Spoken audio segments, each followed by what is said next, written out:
Podcast is intended for mature audiences. The views and opinions expressed are those of the panelists and do not reflect in any way those of the podcast partners, sponsors, or affiliates. Enjoy. Hi, this is Michael Buffer, and you're listening to the Voice of the People. Let's get ready for Boxing Voice. Every day I'm hustling, hustling, hustling, hustling, hustling, hustling, hustling, hustling, hustling, hustling, hustling.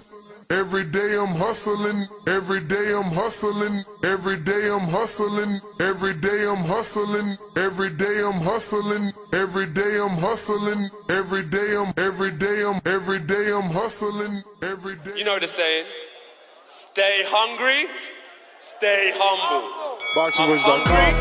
I'm humble in defeat, and I'm going to remain humble in victory. This is it, right? Saudi Biasi Productions. I just wanted to put on a great boxing masterclass and also show the sweet science of this lovely sport. Man, the first time was so nice, I had to do it twice.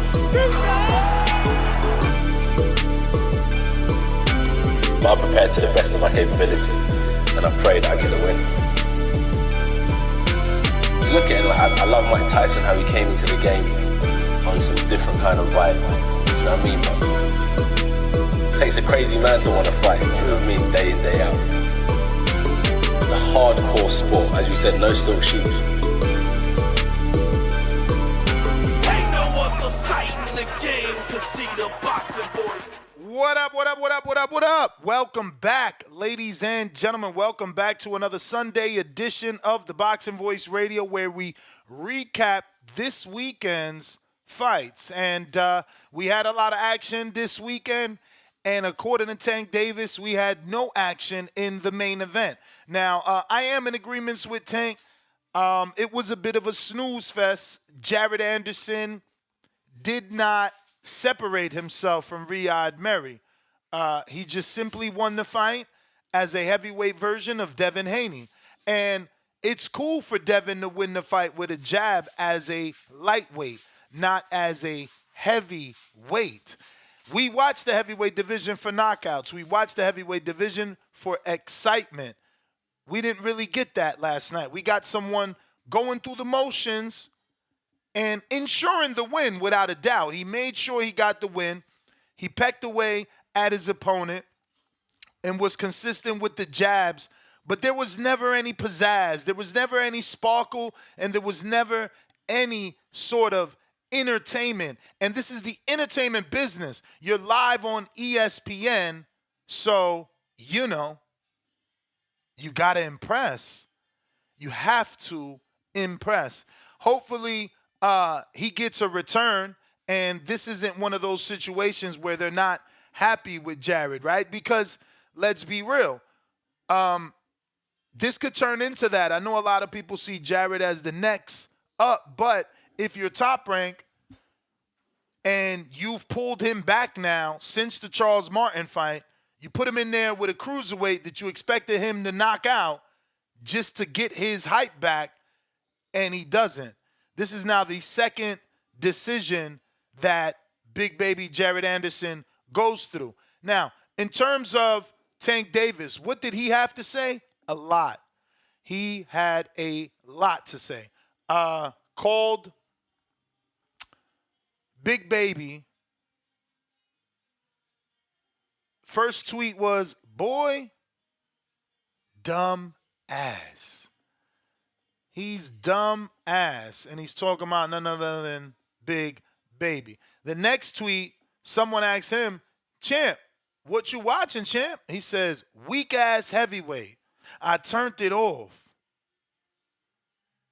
Someone asks, Big Baby? With a laughing out loud emoji, and he says, big shitty. So here are the tweets, and there's still a few more I have to share as well, because you know he deleted them. So he called Big Baby Anderson Big Shitty Anderson, said he's a weak-ass heavyweight, and that he turned it off. And, the reason that this is news is because Tank is so popular that his opinion will now become the opinion of many other boxing fans, because, when your favorite fighter shits on someone, you have to be part of that. You got to join this shit on the favorite fighter's enemy gang. You know what I mean? So now all Tank fans are not going to be Jared Anderson fans. You know, if Tank takes a shot at you, they all trying to take a shot at you. So, yeah. We got a little bit more, though, that we want to show. There's a few more that we want to make sure you guys get, just so you have all the information and know exactly what's going on here. Let me switch back to the Boxing Voice account. And we will be joined by Jared Anderson here by King Amin here in a bit. In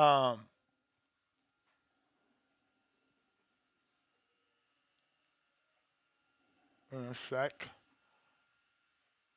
As I am pulling this up for you now, you know, we got to get these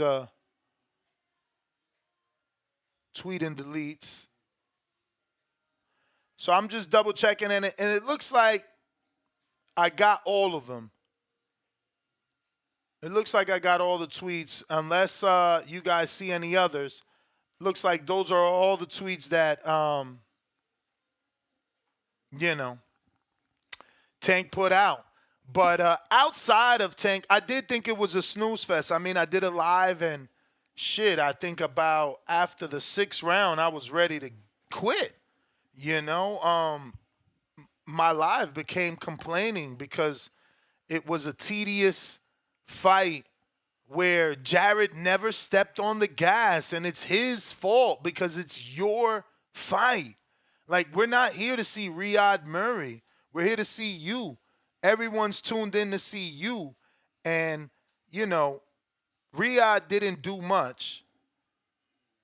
Well, excuse me. Jared didn't do much and Riyad didn't do anything, right? So it's, I don't know if I don't think this helped his career.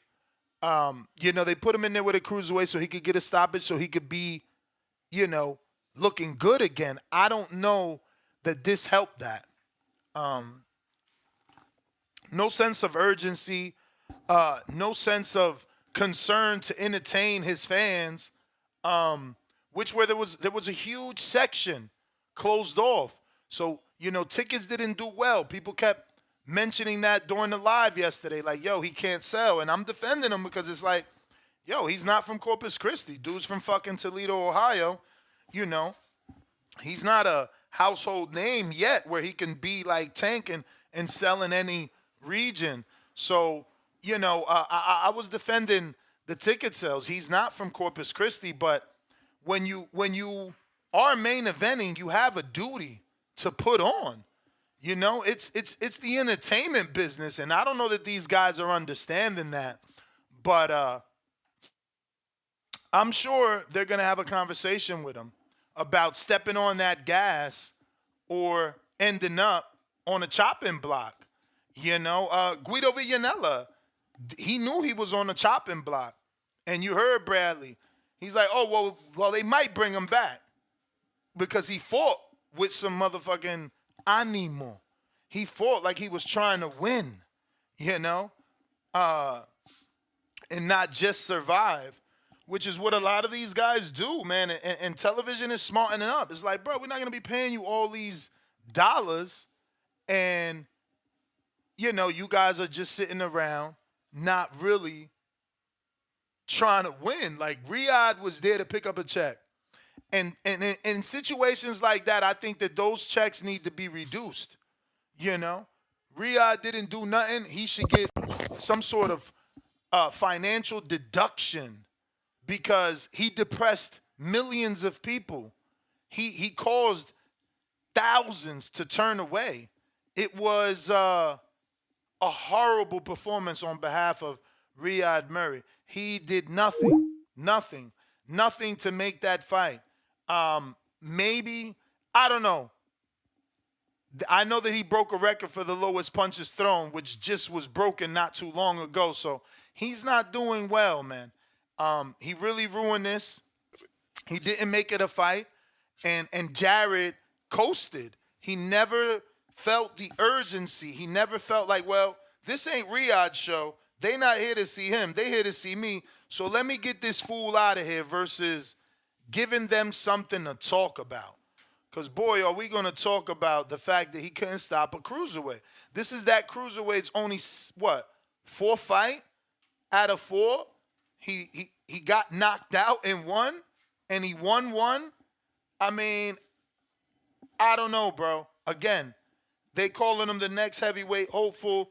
He's going to be the champ, and maybe he still will, and maybe he still can, because there's still time to develop and get all these things under control. He's with Prentice Brewer now.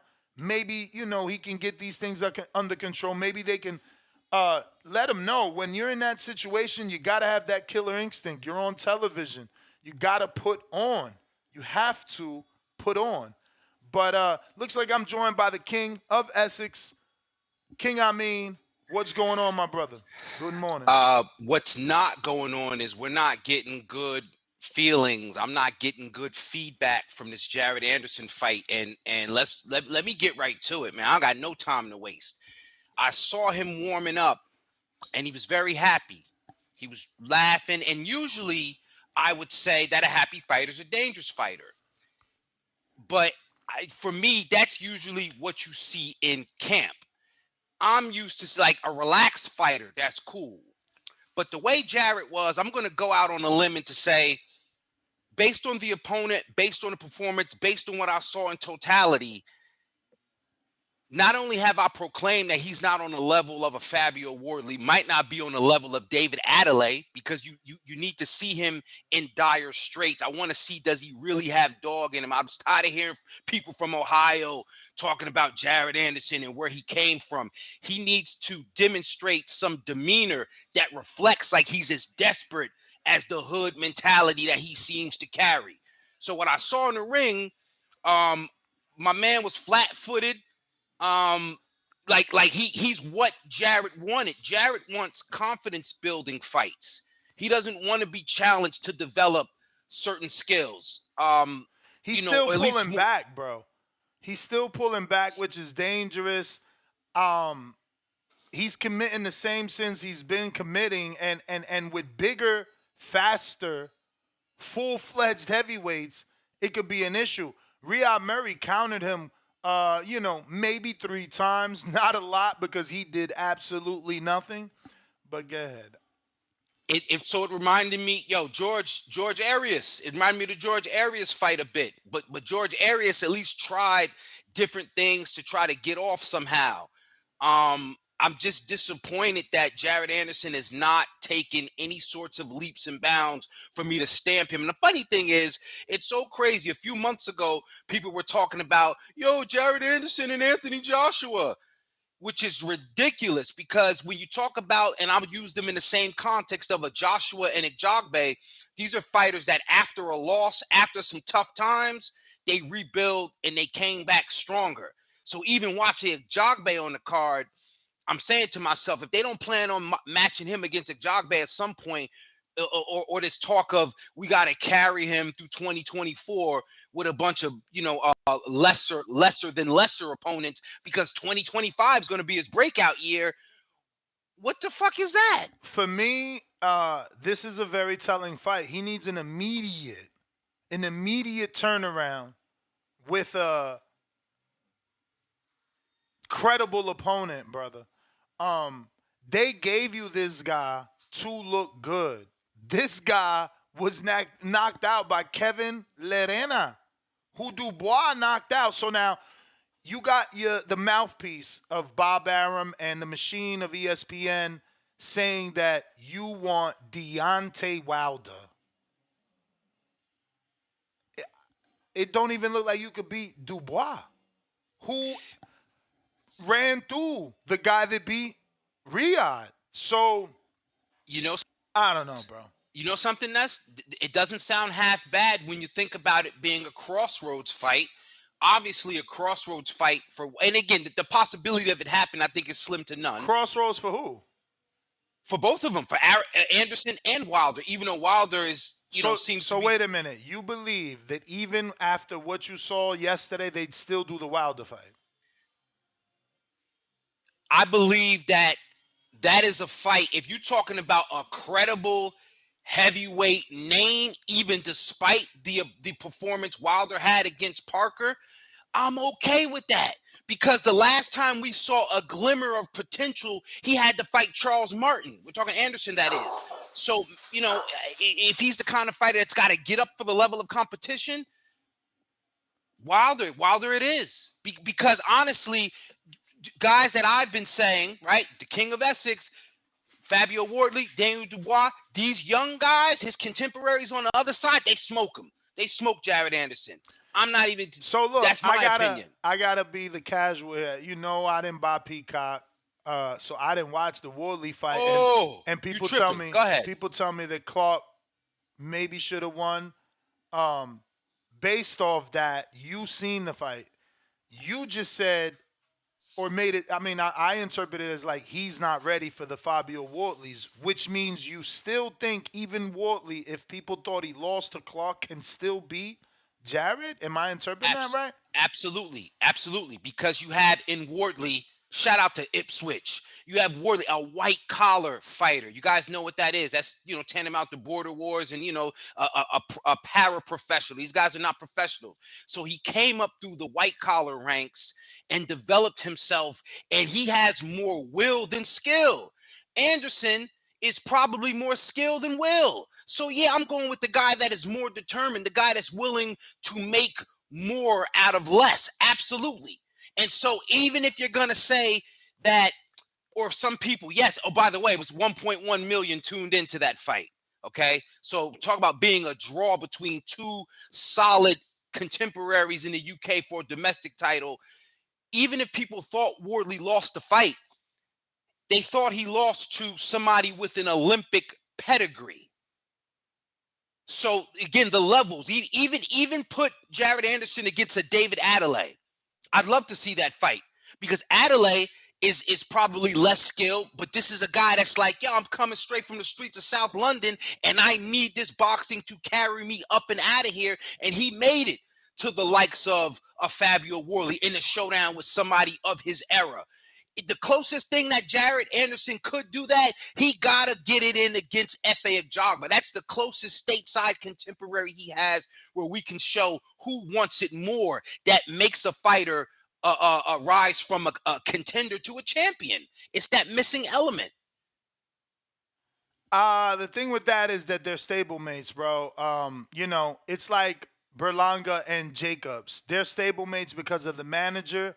Is the manager willing to lose 2 paydays? Because if you keep those heavyweights separate, you got 2 potential title shots, 2 potential $1 million fighters. I just don't see managers pitting their fighters against each other until I see it. I wouldn't do it. Why would I put my inventory versus each other? Like, no, we put in my stuff versus your stuff, not my boys who work with each other and know each other. I don't know. I don't see that happening, but you never know. But so Ness, so they got 2 heavyweights over there, and this is the same thing, the same issue they're having with Keyshawn and Shakur right now. It ain't enough bread on the plate for 135 for both of these guys. One is the star, one is the star in the making, right? So if you got the next heavyweight, then what the hell is Efe? Well, Efe's FA1. So maybe to build into it, because I'm telling you, I've always heard FA's team don't want it. I know Jared has told Danny he'll fight him, he'll fight anybody, but I don't think FA's team wants that fight. Maybe things have changed after they see this performance, but what about Jared and Guido? Because Guido should be getting his walking papers Monday morning. So maybe they say, hey, we cutting you, but we can still offer you this one fight. And if you do well, we bring you back. I can't do it. I got to see Jared and Joe Joyce. I cannot do it with Jared and Guido. Really? I can't do it. Guido fought well last night. He did, but not well enough for me to see anything that would make me think Jared Anderson is a potential future heavyweight champion. Let me ask you, did you think Guido deserved to lose last night? Because I don't think I thought he deserved to lose. I'm pretty sure I scored that fight a draw, so I wasn't mad that Ajagba got it 96-94. Even the judges scored it well, 96-94. That's 1 round difference, you know. So that's still a draw if they didn't give it to one guy. One of those rounds didn't go to one guy. All the judges still had 1 round short of a draw. So I'm not upset. I'm not calling it a robbery in any way. But that's how tight that fight was. Guido was in there. Like, he did his thing. He stepped up to the plate. We criticized him, and he showed out. So it's kind of unfair for him to get cut. Give him another one. Feed him to the wolf. But, you know, hopefully he comes out a lion. And if not, you tried. But see, that's my prop. See, Guido and Richie Torres, that's more their levels, I think. You know what I'm saying? I just think that we've already. No? I get you, but Guido, I thought Guido hit Ajagba more than Ajagba hit Guido. I thought Guido hurt Ajagba. I thought Guido was the aggressor. Like, yeah, to the naked eye, Jared is on another level skill-wise, but so was Ajagba. But when Guido brought the fight to Ajagba, he couldn't fight in the mid-range. Let's be real. He needs you to be at the end of those big-ass shots. When Guido was inside of that wheelhouse, he was fucking him up. He's just sloppy. He needs some fucking accuracy, man. These fuckers ain't doing no pad work. Like, why was Guido so sloppy? It could have been the anxiety. You know, who he's in there versus, but poor accuracy is all I'll say. Very poor accuracy from Guido. He could have did so much better had he been more accurate, because hands he let go, they just wasn't landing on. Yeah, so from that perspective, yeah, the stylistic matchup, I could see Guido testing Jared in that way, making Jared uncomfortable and fighting a style where he's gonna have to show improve. I can't disagree with it from that point. I guess in my mind, like I said, we had, and many had, Jared Anderson projected so highly. It turns out he may be protected by virtue of not being matched against competition that's going to strengthen his skill set, right? And also give him more will. Like, I got to see more will from him. And I know some people don't, know how to measure that. But when you see a fighter, what do you mean by will? Because I interpreted that like as a dude that wants it more. Like, bro, he was so content to stay in first gear and just peck away. Bro. He had to have heard the boos. They were booing from round 2. So loud. It was insane. Like, constant boos. Round after round. Like, how did he not wake up? And I saw Jared land punches. And like you said, he was content with landing punches, but he wasn't content to land punches that he thought would have a devastating effect. Like, he wasn't trying to figure out if he could hurt him. He was just trying to land his punches and stay out of range and just land. Stay out of range and land. Stay out of range and land. And he's entitled to do that. But I think I want to blame Murray, but it's like, he not the A-side, bro. We not here to see you. You know what I'm saying? We here to see Jared. We think Jared is the future. So it's hard for me to join up with these other weirdos who are like, I mean, fuck, the dude ain't want to fight, Ness. The dude ain't want to get knocked out. Like, bro, that's your job. That's your job, to get him the fuck out of there and save us from that shit. But that ain't happened. What was your thoughts on Tank's thoughts? He was pretty fucking brutal. He was very brutal. And I just when people could try to minimize or they insult Tank's intelligence, he is truly a boxing fan. So him watching the fight, of course he probably could have other things to do. He had his opinion, and I think his opinion is consistent with what everybody else thought, although he was a hell of a lot more brutal. But Tank is rough. He's rough on Twitter. I thought Jared's response was similar to how he responded to Bill Hayne. And again, I like his demeanor, that he's a cool customer. Like, he don't seem to be bothered by things, but you kind of need to be a little nasty sometimes. You need to be a little mean, and he just is not willing to translate that into professional success as a fighter. But Tank got at him. Said that shit was. I mean, many people, and I even said, "Oh, it was a nice card by Top Rank." Hey, the consensus from what I hear, many people had problems staying awake. Even shout out to Punchlines Boxing, great meme. Bro, I had so much trouble. And I told my wife, bro, I'm sitting here complaining, right? 8th round, I'm like, wow, I don't think I can make it, guys. I'm alone too, no co-host. I'm like, I don't think I can make it. The 8 changes to the 9, and I realize, oh shit, I still got 2 more. You know what I'm saying? Like, I'm in the 8, but you still got 9, 10. I'm thinking, fuck, nah. I'm like, damn, I can't make it. Then I'm start calculating. I'm like, well, it's only 8 minutes technically with the minute, with the rest, or maybe 7 because the 12th ain't got no rest because it's over. Fuck it, let me just stay here. Bro, the minute it was over, I ain't wait for results, post-fights. I'm out, right? I feel like I got to just crash. The minute I turn that shit off, I got a jolt of energy. I'm playing chess. I ain't go to bed till 2:30, bro. It was just that fight. It was, and I'm not trying to be that dude. I don't want people to think I'm trying to go viral for being a hater. It was ass. It was not. That whole card was ass. Abdullah Mason probably was the highlight of that card. What else was worth talking about? Like Ali Felice. I mean, Connecticut. If we gonna talk about Ali, we gotta talk about his opponent's midsection and the fact that he had them shorts up over his nipples. You might as well not talk about that. I don't understand. This card was crazy. Who the fuck was that Julian dude, Delgado? He made his pro debut. No, pro debut, man, no. You don't do that. You know how many people you turned off? That was horrible, bro. Like, as a dude that watches boxing every single day, I literally associated a professional fight with YouTube boxing.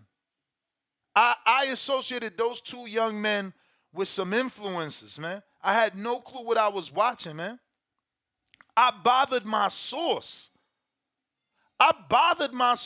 Like, yo, y'all signed this motherfucker? His response was like, bro, don't even embarrass me. Like, how dare you think we would sign? It's a local cat. I'm like, I don't know. Why are we watching this? Like, bro, they need boxing police, man. Like, they should come right in. Woo, woo, woo, woo. Get the fuck out the ring. The Sandman from Apollo, they should have fucking had the hook and took the hook right in between Jared's neck and yanked his ass out the ring. That shit was so boring. Like, they had some locals on there. Shout out to John Rincon. And I want y'all motherfuckers to keep the same energy because y'all sit here and y'all talk about Devin Haney. Well, this dude morphed into the heavyweight version of Devin Haney. He was the heavyweight version of Devin Haney. I'm talking about lightweight version. 135, Devin Haney. He wasn't 140. He didn't even get a fucking knockdown, bro, in the heavyweight division, bro. Like, if you trying to put motherfuckers to sleep, invite them to a heavyweight fight with no action. And I feel bad, I mean. I'm going to tell you why. I read some shit this week where he's like, oh, these fans, you could do no right. If you look good, they say you look bad. If you look bad, whatever. I read the quotes because I don't want to fuck up his quotes. But the bottom line is he basically saying you can never do no right. But my dude, this ain't right. This wasn't right. I mean, I was just about to say I don't even see trees, but he showed up. I don't even know why. There's nothing he can say to make this right. There's nothing. You can't blame this on the opponent because you the Olympian. You the next up. You the guy. We here to see you. Your name is the first name. Like, you can't point the finger at no one else, bro. No one. You're talking about guys that are watching Showbox, guys that are watching, Eye of the Tiger cards from Canada, the Top Rank joints on Thursdays.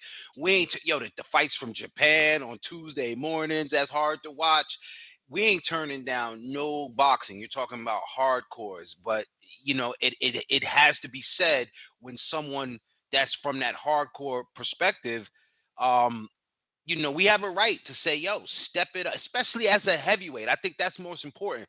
We ain't say, but because what happens in the heavyweight division, there's so much opportunity for the get back. All it takes is one punch, one exciting fight.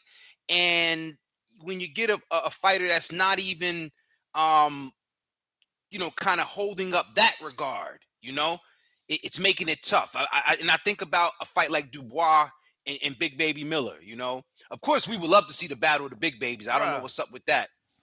I don't know now that he can beat Big Baby. That's where I was going with it. I don't know that he can beat Bacoli. I don't know. I mean, I know that Dubois is the A side. For sure. It's like, bro, this shit was telling. This was telling because, listen, Abdullah Mason showed more skill than him. Now, granted, Jared's opponent, we have to respect, while it was a cruiserweight moving up, he was a former world champ, they said. I didn't know. He was a former world champ. But Mason doesn't jump out. It looks like that Jared Shakur team all do the same jump out. You understand? You remember that jump out that Shakur was doing with De Los Santos? And that's what Jared do, the jump out. He jumps out of danger, steps straight back. That's not what Mason was doing. Mason is in the pocket. You know what I'm saying? He's hitting you with body shots. He's crouching down and making himself small. Jared is jumping out of danger. He's pulling out. He wants to do what Devin does and, pull back and let that shot go right past your nose. That's not good. Like, he was getting caught. He was getting caught with Riyad's little-ass counterpunches from a short man. Like, I don't know, bro. He definitely they need to keep him active so that he could keep working. He got to keep working. He switched from orthodox to southpaw, but he did the same thing. Like, he just kept pecking away. It was like, fuck it, just work off the jab, and that's it. It never changed. He never changed gears. So we're going to keep him active next opponent, if hypothetically, and not dream of, but just realistically. And hopefully we're thinking they can use some Queensberry guys too. Who do they have that can keep him active, Ness? That's a real fight. I don't know that they're doing a real fight because he's an investment. You can groom him. Like, look at Jaime. How long were we frustrated with Jaime? And look at the fight he's in now. They groomed him. They didn't listen to the fans. So he needs to get his Derevyanchenko moment, Jared does. Who his Derevyanchenko is, I don't know. When does it come? I also don't know because remember that Jaime moved up several divisions before he was in that Derevyanchenko fight. But Jared needs one of those fights where Derevyanchenko is punching him. He's punching Derevyanchenko. It's a back and forth, and he came out of it a better fighter. So this is where we go back to, and you said he's an investment. Maybe this is why, and you mentioned Jaime Munguia. Walk with me for a second. Maybe this is why Wilder's name was mentioned, because with Munguia, we knew he was being built up essentially to either be a replacement, in quotes, for Canelo or to be fed to Canelo. That's what we knew Munguia was being built for. Jared, we have to find somebody to either build him to replace. So what is he going to replace Wilder as the next great? He was always built to replace Fury. Like, the minute the sparring session came, they've been trying to pass him the Fury reins. And I just never bought that. I heard it. I never bought it because it was more like, yeah, you heard Jack, and I get it, but I didn't, because he wasn't even on the path of fighting anybody, so plus he was past being like, oh, one of these mystery sparring partners you heard about it. The cat was already out the bag. So I didn't take that rub, so to speak. But I'm saying if you get him to replace a more natural replacement, seems like you want to get him to replace Wilder as the next great American heavyweight. So, bro, he's number 8 and Wilder's number 7. But they talking about 2025, and again, I don't think what they seen, they willing to put him in there with a puncher like Wilder, because, yeah, Wilder ain't been looking good, but he still can punch. He still can punch, and this guy's punch. He's stepping straight back. Wilder's so long, and that first step is so, he covers so much ground that Wilder could jab and Big Baby jump out, and that right hand still land. Well, but this is all in theory, because remember, the last Wilder we seen, he was slapping. He was slapping like that shit Dana White, that slap league. You know what I'm saying? Nah, for sure. But again, so maybe seeing that make him feel like, yo, I could pull back against somebody that's gonna be slapping his punches. Yeah, but you was pulling, like you was getting caught by this short dude who's a cruiserweight. He was able to counter you, so I don't believe that he believes he could get away with that shit with Wilder, bro. No way. I don't think so. Gotta be. He would beat Wilder. Get away with him. He would beat Wilder by being more active and moving. Not boxing, just a lot of pivots. Turning Wilder, using his athleticism and youth against Wilder. He has high output. He threw a bunch of punches. I mean, Jesus, that first round, I was dying for CompuBox. He threw so much. He came out. I really thought it was going to be a different fight because he was, letting his hands go. It just, I don't know. It just, so maybe Wilder's the answer. Maybe he's got to fear something coming back, or else he's going to fall into, contentment. Again, Wilder got plans with the Sheik. The 5-on-5, sure. And what, he's got 2 fights left in that contract. I just don't. That's why they say in 2025 they hoping Wilder goes through the ringer and they could get him at the very back half, bro. Which is ridiculous, man. Again, that's my whole objection. So if again, not much.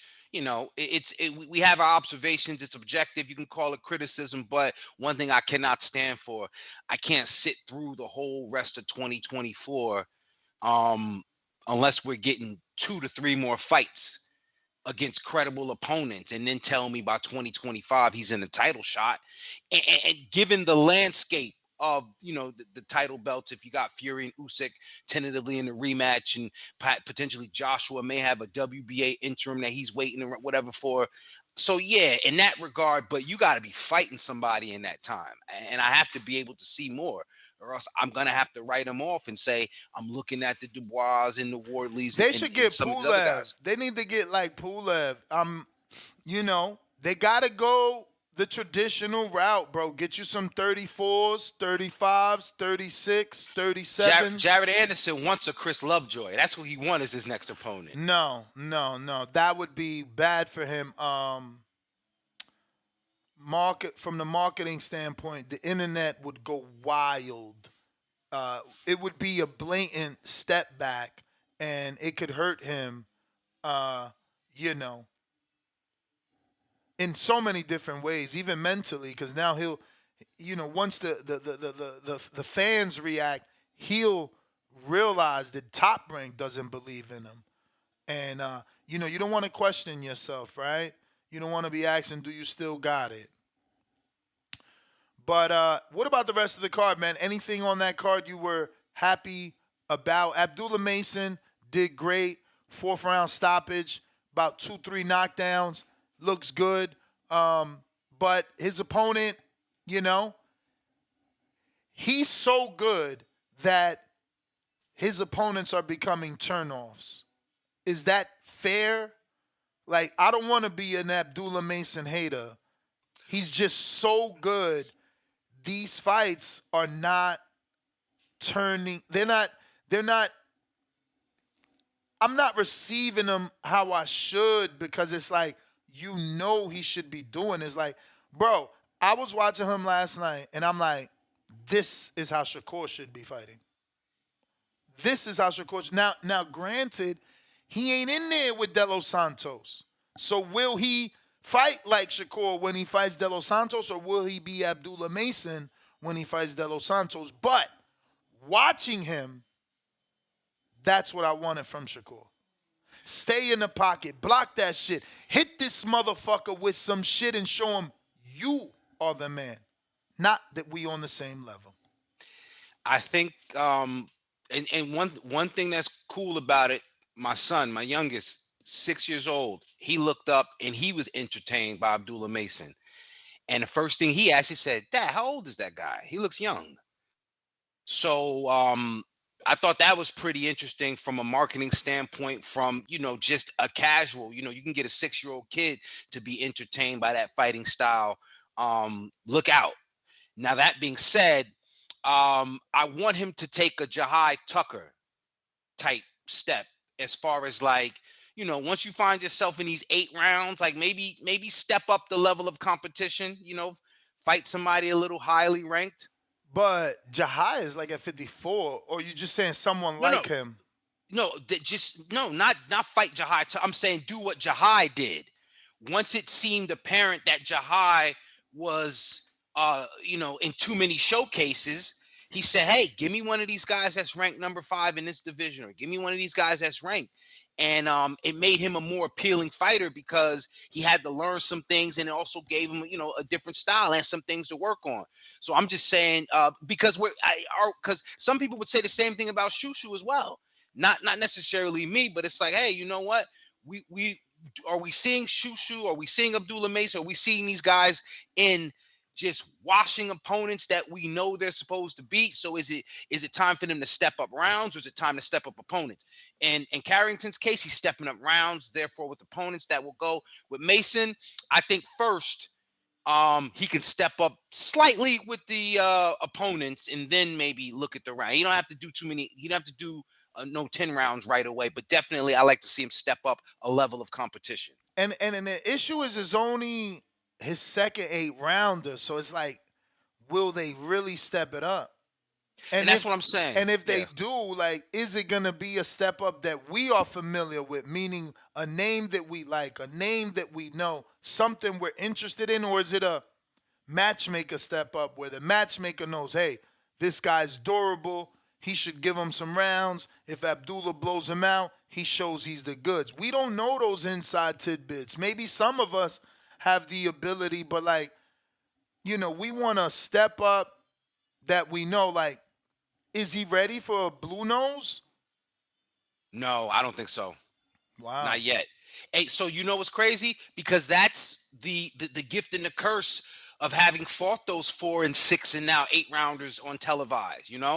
We kind of literally got to watch the whole thing play out. So I guess it can be some unfair criticism, but like you said, this is like only his second 8 rounder. I could see him do at least 1 or 2 more. And then we take it from there. But I think he is as advertised until we see something different. Nah, I got too many knocks on him. He's certainly the goods, he's putting it together. Again, I just want to make sure he can keep doing that when it's a De Los Santos or a blue nose, or is he going to start to do the jump back that we're seeing Shakur and Jared do? Keyshawn didn't do that. Keyshawn didn't do the jump back. He was putting hands on Pedraza, so we'll see, man. Anything else caught your eye on this very long ass card? Yo, Jalen Walker, they just signed him and he got smoked in his first fucking top rank fight. That's very sad. That's very sad and unfortunate, because they're probably gonna give him his walking papers. Your first fight, this isn't a charity. I don't have to feel sorry for you. I don't have to feel bad that you shit the bed on your debut, but I can. If things are going well, I guess Top Rank can offer him another fight, but like, they do not have to. This is a business. He didn't pan out. They can cut him, and it's very unfortunate because that's a kid's dream. And you don't know where it can push him back on a mental standpoint, to be signed to such a big company, get your debut, get clipped, and cut. My man, shit, you got to be careful. They got to watch that kid. Without being too, spiritual, man. I think that's one of them God's plans, man. You know what I'm saying? Because that's like you work so hard to get to a point, and then damn, like instead of asking the why, because that is some damned luck or damned coincidence, if you will. So I just say there has to be a lesson in it. When moments like this happen, sometimes it's good to look at it as humility. Some people don't like the word humility, but maybe he's got to look at something because this was a big stage, big opportunity.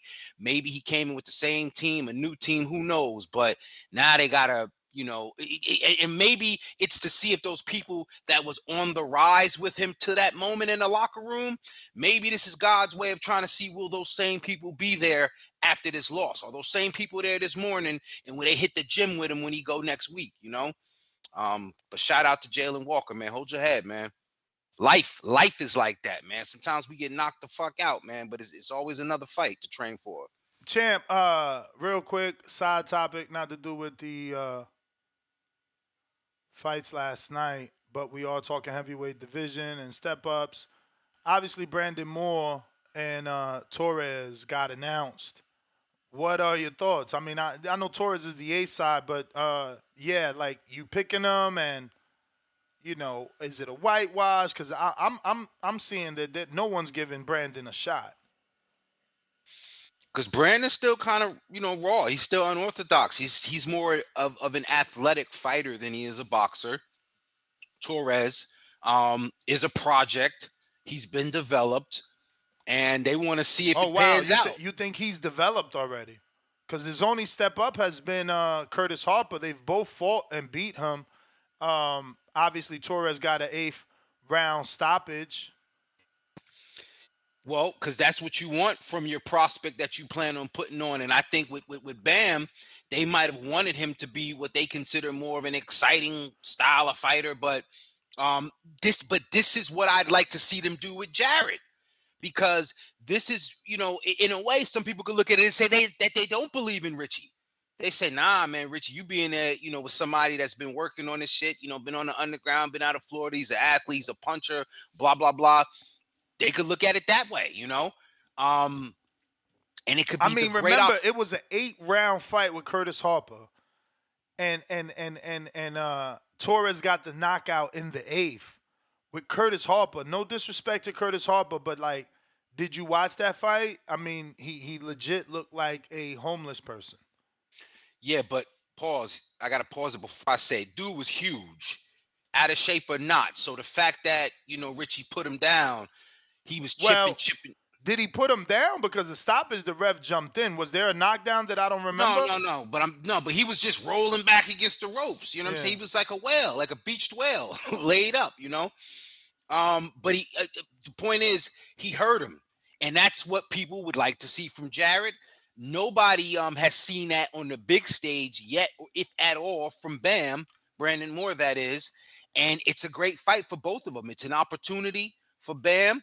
And it's for Richie. Can Torres knock him out? You think that power is real? Yeah, I think he can knock him out. Will he? I don't know, but I think he can. I do think Torres's power is real. Although he's got some short arms, so he's got to be on the inside when he's trying to land. That's why, and he's a southpaw, right? Yes, Torres is a southpaw. Yeah, so he's he's got an interesting style. He's not like your traditional heavyweight, but at least he tries to work to the punch. So I could see him, perfecting that aspect of his game. And then Bam, he's still a little wild with his punches. So, seeing these guys toe to toe, and Richie can fight on the inside. Do you think that awkwardness causes any issues, or is that awkwardness not mean nothing to a guy like Torres because he's coming forward on some bullshit anyway? Yeah, I don't think it will bother him much. I think, if anything, Bam got to make sure he's, tightening up and be a little bit more technical, because when he go to swing wide, Torres may already be inside and be able to hit him with something already, or stop him from ever getting a rhythm. I think Bam's going to have a hard time establishing the pace of the fight. I think Torres is going to set it off and pretty much control it until he can, do what he think he want to do, which is either stop him or hurt him.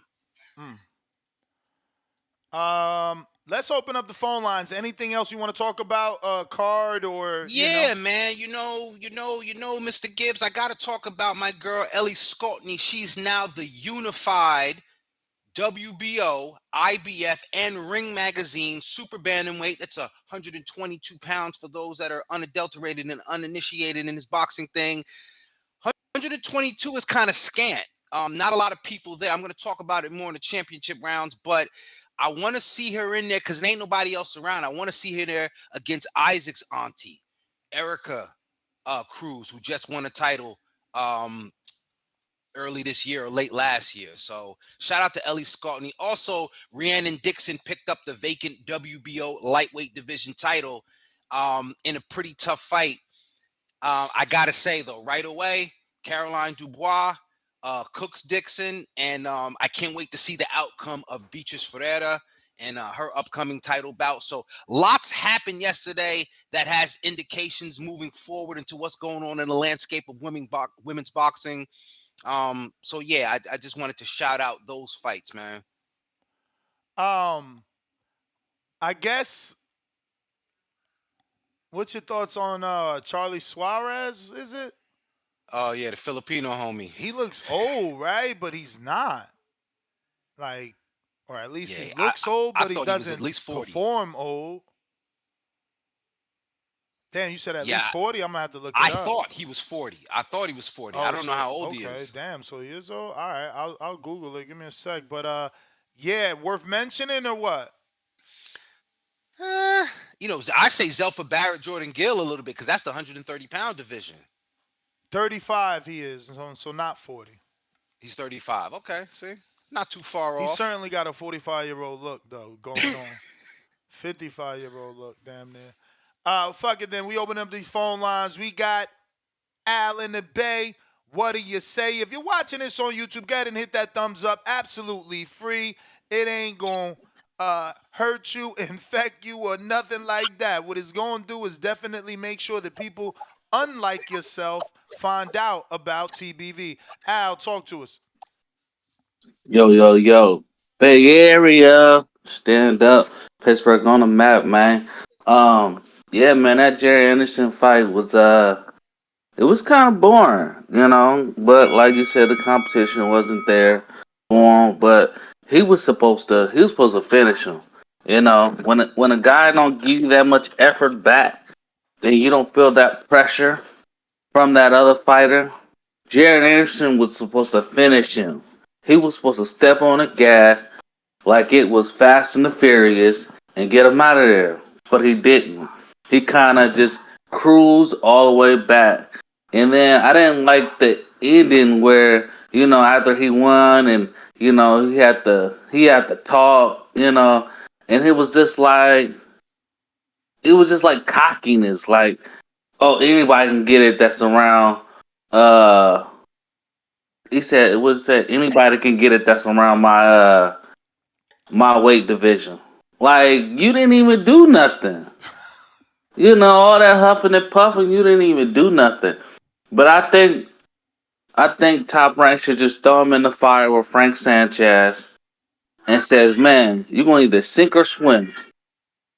This is what we're going to do. We're going to throw you in there with Frank Sanchez. Let me ask we you know something. Frank Sanchez is going to bring the fire. They thought Ajapa was the next dude. Frank Sanchez came in there and showed how Ajapa wasn't the next dude. Now, I think they should throw Frank Sanchez in there with Anderson and say, man, hey, you going to sink or swim? You're going to sink or swim. That's it. We know Frank Sanchez got the goods. We know Frank Sanchez. He may not be champion right now, but he definitely has some champion potential, I believe. And, and then from there, go to Daniel Dubois. And then from there, you just keep climbing. But he going to have to get some competition that's going to bring the heat and going to bring that fire. And I definitely think that's Frank Sanchez. I'm out. All right. I was trying to ask him, does he think it's not worth, continue to groom him, right? Like, because he sounds like cash him out. And you have to cash out a guy if you don't think there's any upside. Like, if you still think you can groom him, and get him in that big fight like they did Jaime, you should do that so you can recoup the money.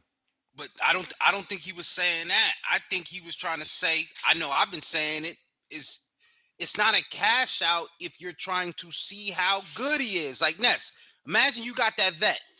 Yeah, but if you put him in with Sanchez and Sanchez beats him, it's you fucked up the investment. Like, you want a test, you don't want that tough a test before a title shot, because remember, heavyweights make $1 million, bro. Well, so again, I'm not with Sanchez. That's why I said I don't think he takes a fight with Sanchez, but I think Al is making the point of you got to put him in there with somebody credible to see where he's at. You got to see what's up with this kid, because these dog and pony shows is not what's up. It's not what's up. Nah, I mean, I certainly hear you. That's why I say even FA is a better option. I know you're saying they're stablemates, they wouldn't do it, or but it's I mean, two James Prince fighters. I just don't like. Why would they do that when they could say no?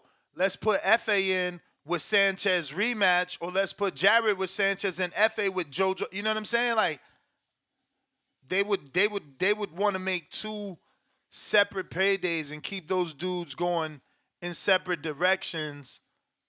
Again, just because it's two revenue sources for their company. That's how I look at it. But keeping these lines moving, we got James in Atlanta. What is up?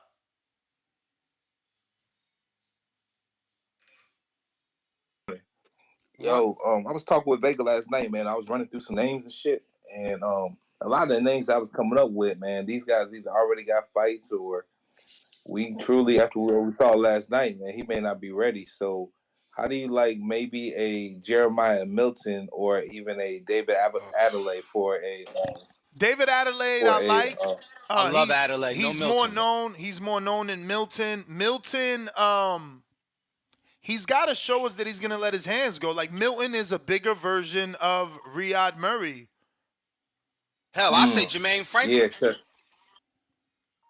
Jermaine Franklin will sure come to about that, fight. bro? No, I think they need to go ahead and pay Johnny Rice.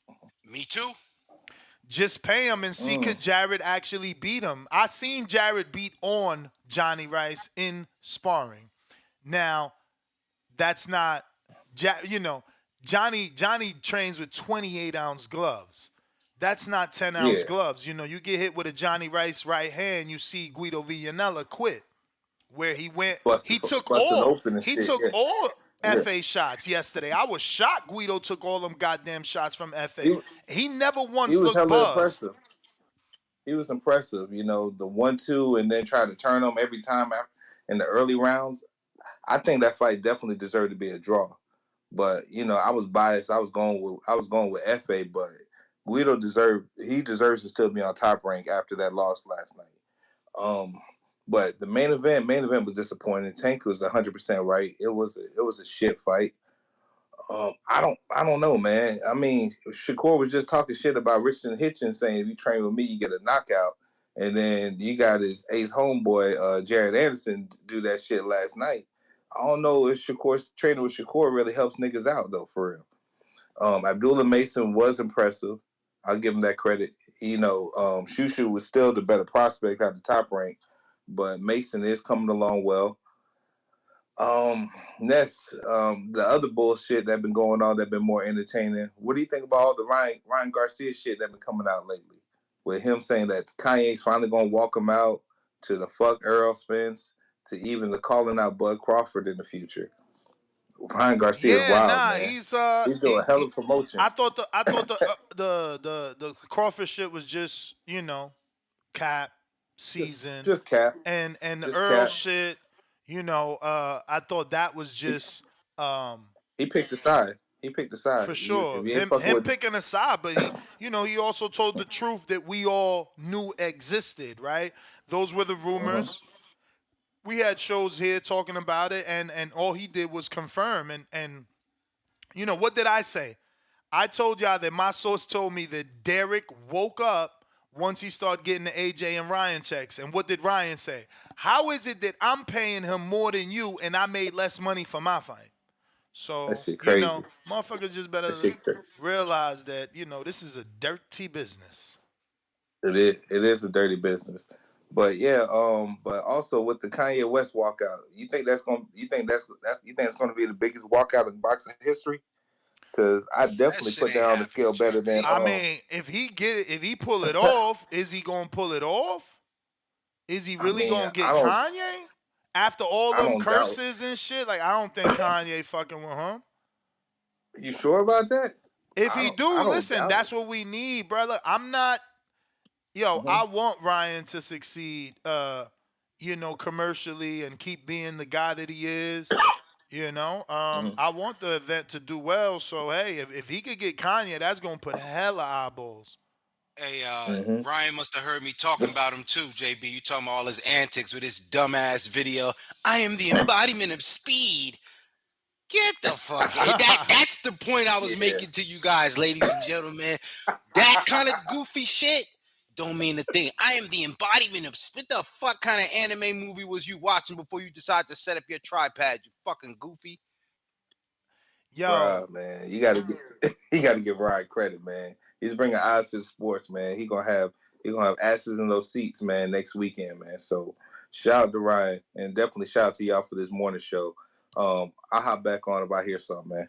I mean, what's your thoughts on Amado Vargas taking on Sean Garcia? Since we're talking Ryan Garcia, that they finally made that fight. It's on the co-main event of Israel Masvidal and Jake. What is it, Nate Diaz?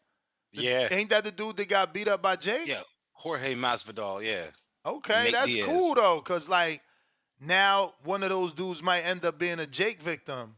The dude could get a rematch, or if Masvidal win, he could become an opponent. Yeah, I see more Masvidal becoming an opponent if he wins. I think Diaz, I don't even know if anybody expects him to win. He's like a walking piece of scar tissue, man. Yeah, I mean, I only say that because, like, if he wins, he already fought Jake. Ain't that the one that fought Jake? Yeah, That's what I'm saying. So, kind of the rematch is, he's if he could beat Jorge Masvidal, who Jake has been calling out for some time now. I don't yo, know, maybe Jake fronting, man. We need to help Popeye Rivera get that matchup. Popeye had a nice win a couple weeks ago get a matchup with who? with Jake. Come on, man. Let me get to these callers. This guy's crazy. Hey, yo, don't forget we got the phone lines back, but we do got a new number if you want to call in via your cell phone. The number to call, 563-999-3427. 563-999-3427. Arthur, what up?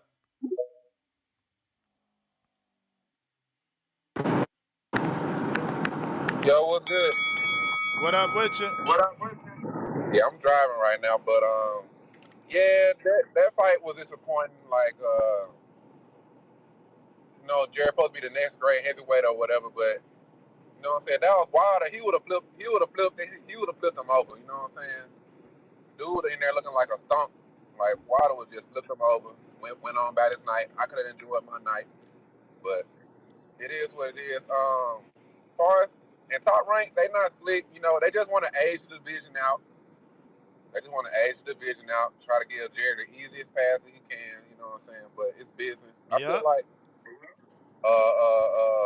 Jared next opponent should be like a Johnny Rice or if they want Wilder, why not Lawrence Okoli? I think he just moved up to heavyweight. He need a, you know what I'm saying? If Lawrence Okoli want to skip the line, you know what I'm saying? That'd be a tall opponent. You know what I'm saying? That's Work on his not craft. bad. That's a good one.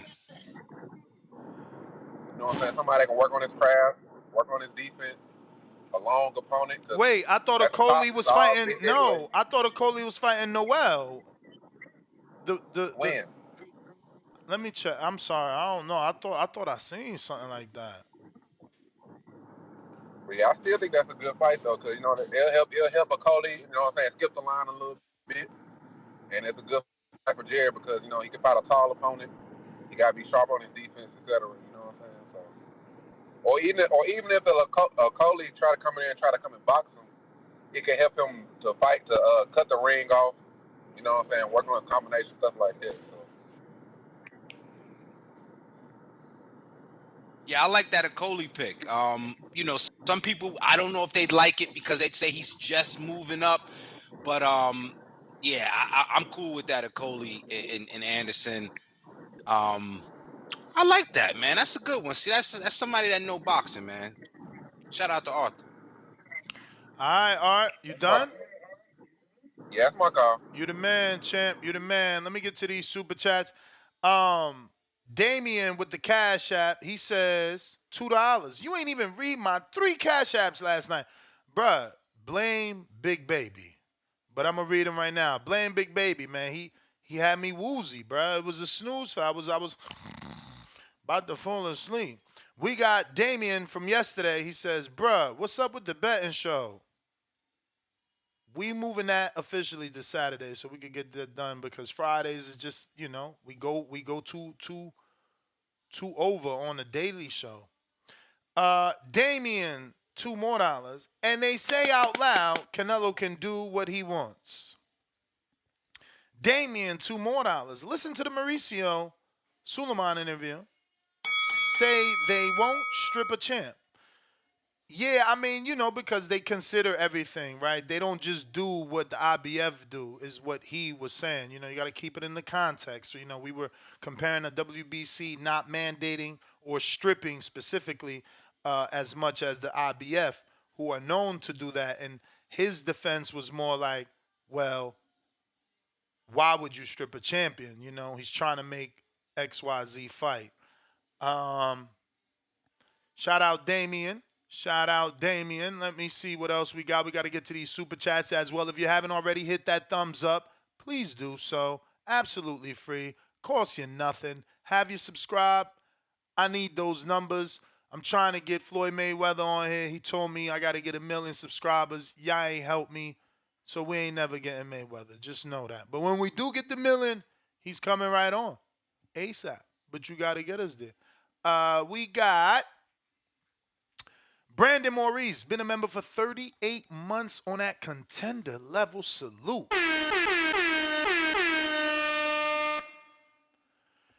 Frank Sanchez, Martin Bacoli, Chisora, Dubois are 3 names I want to see Jared in there with. Not any big names yet. He's got to show he's focused. Prime Politics, $10. Another great weekend of boxing. Can't wait for Haney versus Garcia. Yeah. Fight week starts Monday. Julio Guzman, $10. Top Rank needs to push Anderson against a named fighter and make some money before he gets knocked off against a nobody. Anderson may be fighting down to the level of his opposition. That is something we hear in the sport a lot. And that could be it. Riyad Murray probably didn't get him focused. Julio Guzman right back at us with another 5. I want to fly to Corpus and find that King Julian dude and get my hour back. Disgraceful. I'm with you, bro. If you pay my ticket, we both hunting that motherfucker down. That was a bad fight. Look, Top Rank was trying to show love to Corpus by putting some locals. That shit was garbage. They need to get taped. Like, oh, you want me to put him on? Let me see how he look first.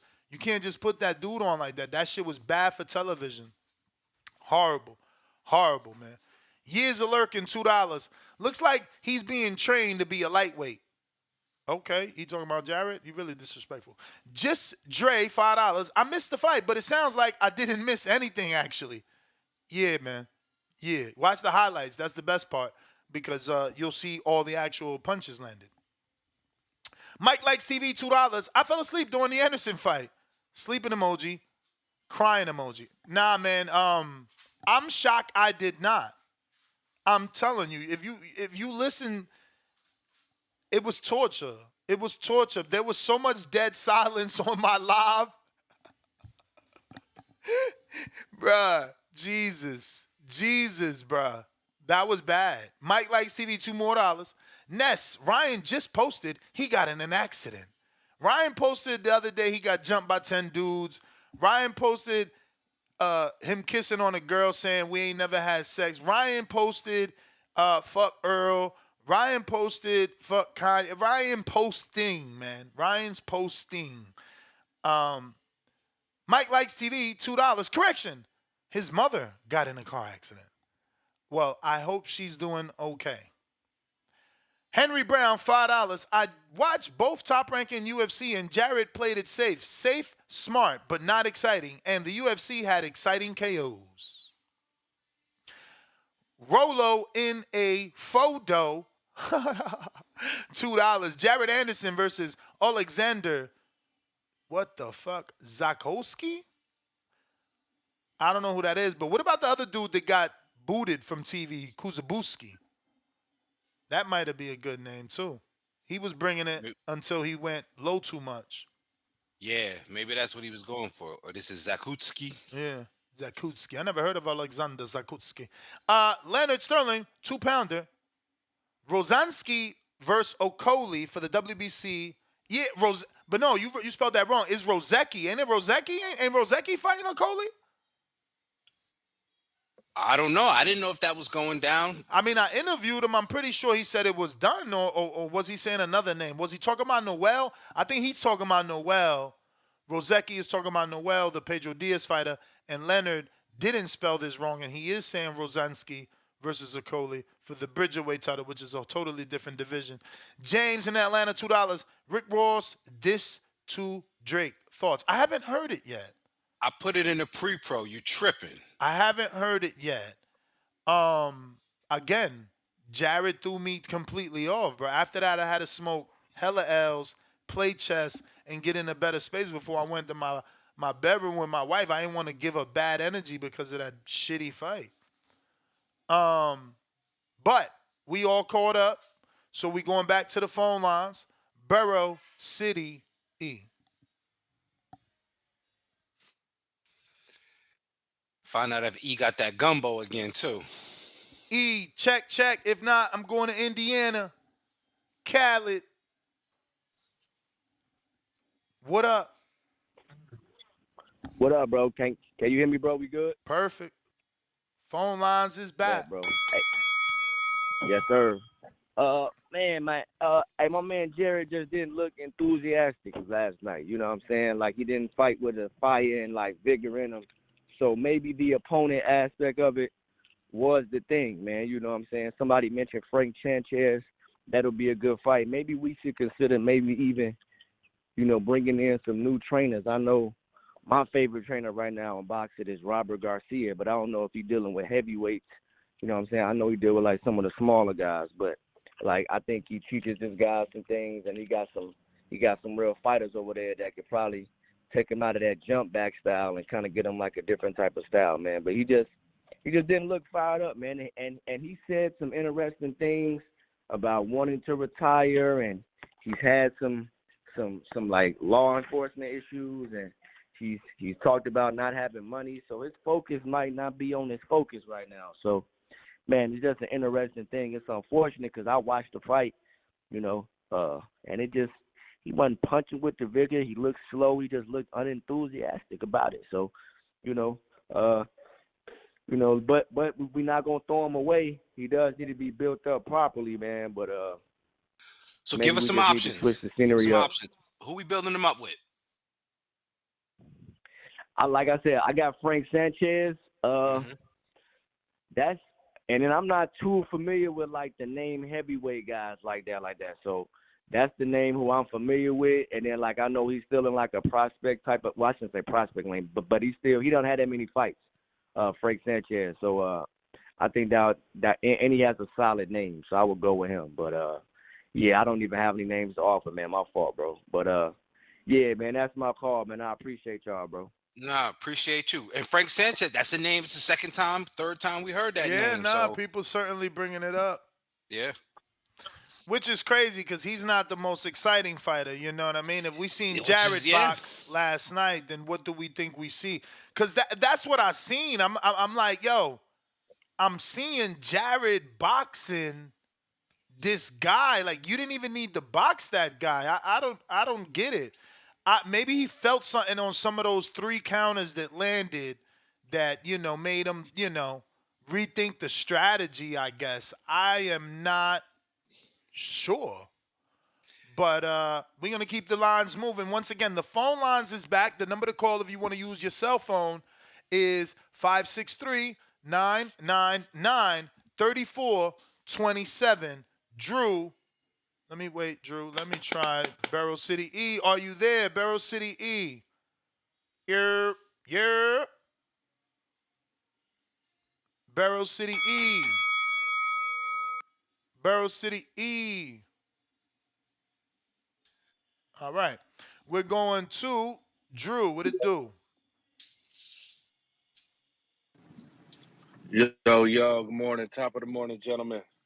What Morning, up? What How we Drew. up? doing? All You know good. what, man? I'm glad I took my old lady to the movies last night, and I only caught the last 2.5 rounds of that fucking garbage.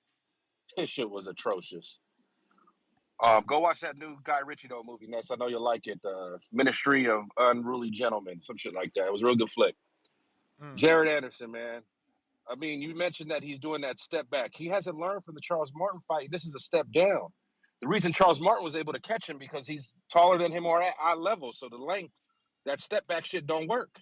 That's why Charles Martin was popping him. I saw no improvements from the last fight in those 2.5, 3 rounds. So I'm cashing him out. He don't want it that bad enough, y'all.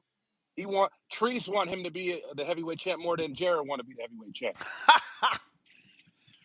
He wanted more. He said he wanted to retire in a couple of years. He's not built for it like that. He don't go with Daniel Dubois. Joe Joyce will put him on his ass still right now. Joseph Parker. Frank, I don't want to watch Frankie Sanchez. That'll fuck. You think last night almost put you to sleep, man? That'll put us in a coma. He's not the goods, y'all. And then they want Inouye to come to America for what? Did you catch Inouye's response to Sean Porter? Nah. You catch that? He clapped back.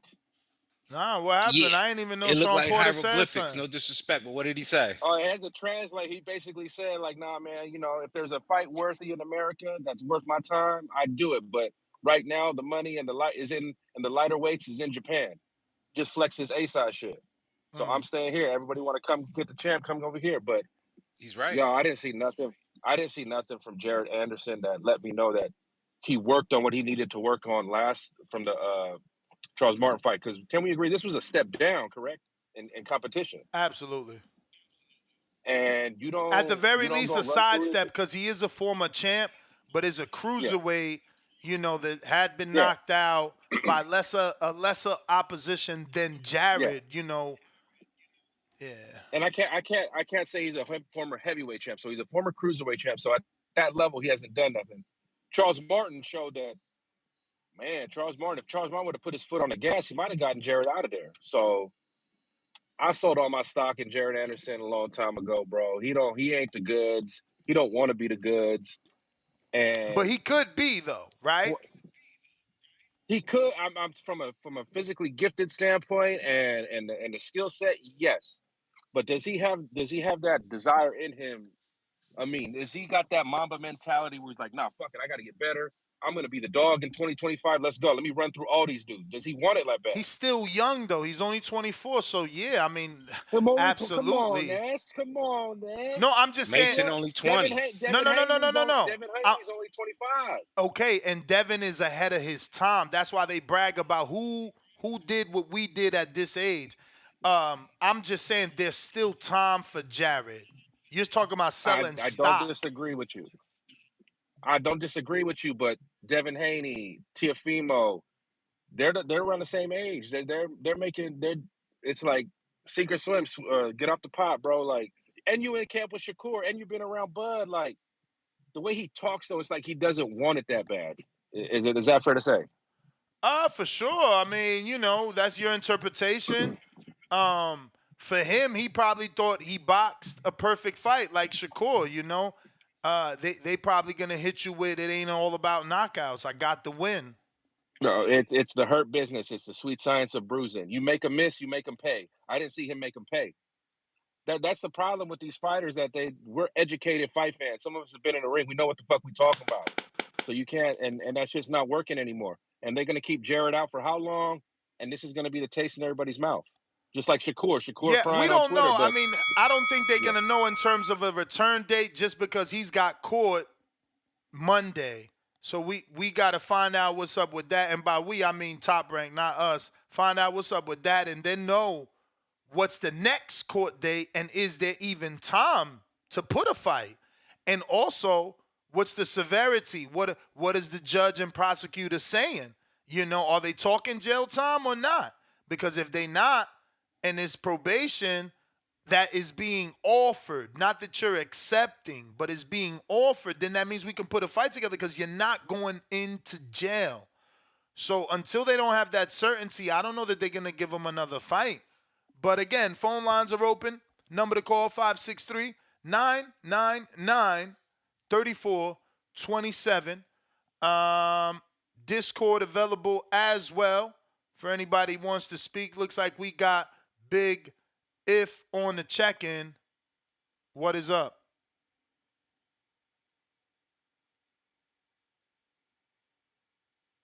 Big If. Yo, you can hear me? Loud and clear. Yo, salute, man. Top of the morning to you, man. Top of the morning to me, man. Yeah. I think everybody, including y'all, man. Y'all talk really, y'all spoke my mind on the fight, man. I think they brought up good names, man. I like the Lawrence Okoli. I like the Frank Sanchez. I don't know. I always thought maybe down the line he and Donnie Dubois would have been a great fight. You know, back then that's what a lot of us used to think, man. Like, you know, he might be a great fight, U.S. versus UK.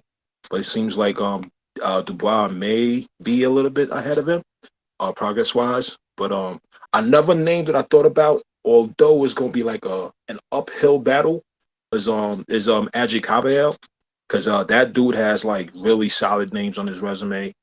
He has no losses too. So that was gonna be an uphill battle for Son to take to fight. But that would have been a good fight too.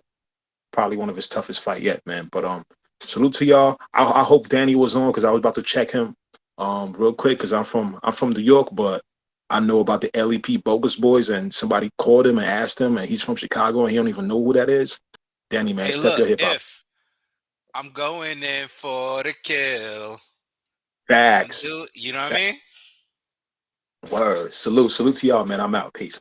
Appreciate you, champ. Yeah, man. I like that, man. The last name that he said, who he was just talking about, Caballel. That's not bad. And he does business. He's on what, Queensberry, is something like that, or a boxer? Do they do business, or is he a matchroom guy? Who, Caballel? Yeah. I want to say Warren. No. I thought he was a Warren guy, Queensberry.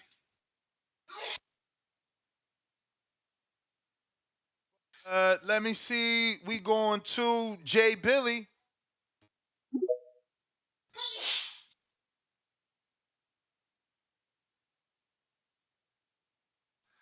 Jay Billy, unmute.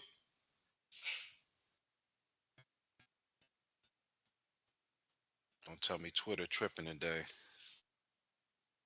Jay Billy.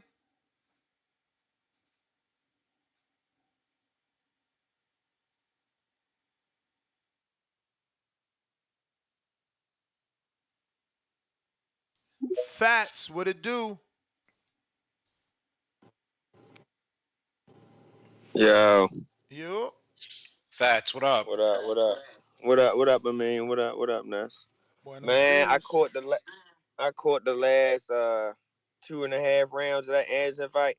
He definitely took a step back. First off, when I looked at the rounds, I said 10 rounds. He just fought a 12 rounder against Charles Martin. So I'm like, damn, that's definitely a step back. And then when I was looking at his performance, bro, I'm tired of these dudes head hunting all the time, bro. Like, I'm looking at this dude, Mahiri. He was clearly in there for a check. He just wanted to pop bottles after the fight, which he was, because, you know, Jared ain't really put nothing on his face, so he going right to the club after the fight. I mean, you know, he just wanted to pop his couple bottles after the fight. He in there twitching and slipping punches like he real slick. I'm like, Jared, if you don't go to the fucking body, like, what the fuck? Like, you supposed to be more seasoned than this right now. Like, I don't know. Like, I heard y'all talking about the gun shit. You know, that could be that. You know, that could play a factor. You never know. Never know what he, you know, how nervous he is about that. Never know what he got coming to him as far as like that court shit. So that could play a factor. But he definitely took a step back with the 10 round shit. I'm like, how you back to 10 rounds? You just fought a 12 round of your last fight. Like, is you not focused? Like, I don't be liking his interviews neither. Like, he always talking about he, kind of like that too cool for school shit. He here to get paid and all this. Well, I don't know what you expecting to get paid to putting on shit like this. I mean, you like he regressing. You get what I'm saying? Like he regressing. It looked like and I'm tired of this dude F.A. Ajaba. He is trash. Like he trash. I ain't even see his fight, but the last fight last night. But he trash. Every time I see him, he always in this tough fight. I remember he fighting a guy that got disqualified for giving him low blows. Kuzabuski. Remember that fight? Yeah, like how you couldn't put no level on yo. Like he kept on grabbing them and shit, just looking all sloppy. Like I don't know what they trying to build him into. He a bum. But Abdullah Mason he need to start being a co-main or something, man. The kid is that. The kid is that. I've been saying this since like his 6th, 7th fight. The kid is that, man, and I'm glad he coming with that energy. It's him versus everybody. He ain't on no, oh, we went to middle school together type shit. We cool. I never fight him for some money. We was in the amateurs together. He ain't on none of that suck ass shit. I'm hearing some of these boxers that's great say and all this. They ask him, would you match up with this guy? Oh no, we used to play together, man. And on a playground together in elementary school. Like I don't want to hear all that shit. I don't want Nah, to hear all that Fats. shit. His mother know my mother. We can't fight. His mother know my mother. Yeah, you feel what I'm saying to me? You get what I mean? Like this pussy ass shit they got going on, and they talk about this guy's this good and he this guy. I ain't gonna say no names, man. Y'all know what I'm talking about. Y'all know what I'm talking about. That boy be picking real good, man. That boy be picking real good. But yeah, Abdullah Mason need to start being a co-main fight. He definitely was the highlight of the night. I'm hearing everybody saying that I didn't get to see the card last night, but Eric Anderson took a step back. Hopefully he can, bounce back after the court shit go by and everything work out for him. I hope he make out with that. But he gotta get more serious, man. He gotta get more focused. I appreciate the call. All right, Fats. And that could work two ways. I didn't think about that, What's because that? sometimes my mentality, if I know I got something hanging over my head, you gotta get it until they get you. So since you don't know what the court case is, I'm like, yo, give me another fight. I'll take another whatever I can in whatever time I have. You know what I'm saying? That's the thing, though. You gotta wait till Monday to see what's going on. Because I mean, Monday could be another fucking arraignment. It could be a postponement. So he needs to know how much time he got between court dates and where they at in that process. Like, are they offering offers yet? Because then he got time to get another fight. But like, it's a promotion. We can't build an entire promotion around you and then all of a sudden the judge wants you to go do 30 days. Now what? And that's part of that 2025 plan, I guess. You know what I'm saying? As far as getting this legal situation out the way and then getting them reacclimated. So, I got to be fair because, I keep, hitting at the 2025, but with this legal situation, it is fair because you got to see how that plays out. Yeah, man. Ain't nobody trying to lose money. That's how I look at it. They're gonna be very, strategic about that bread.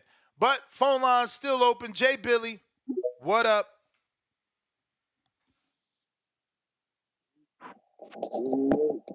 Yo, Ness, y'all got me? Y'all got me? Yep.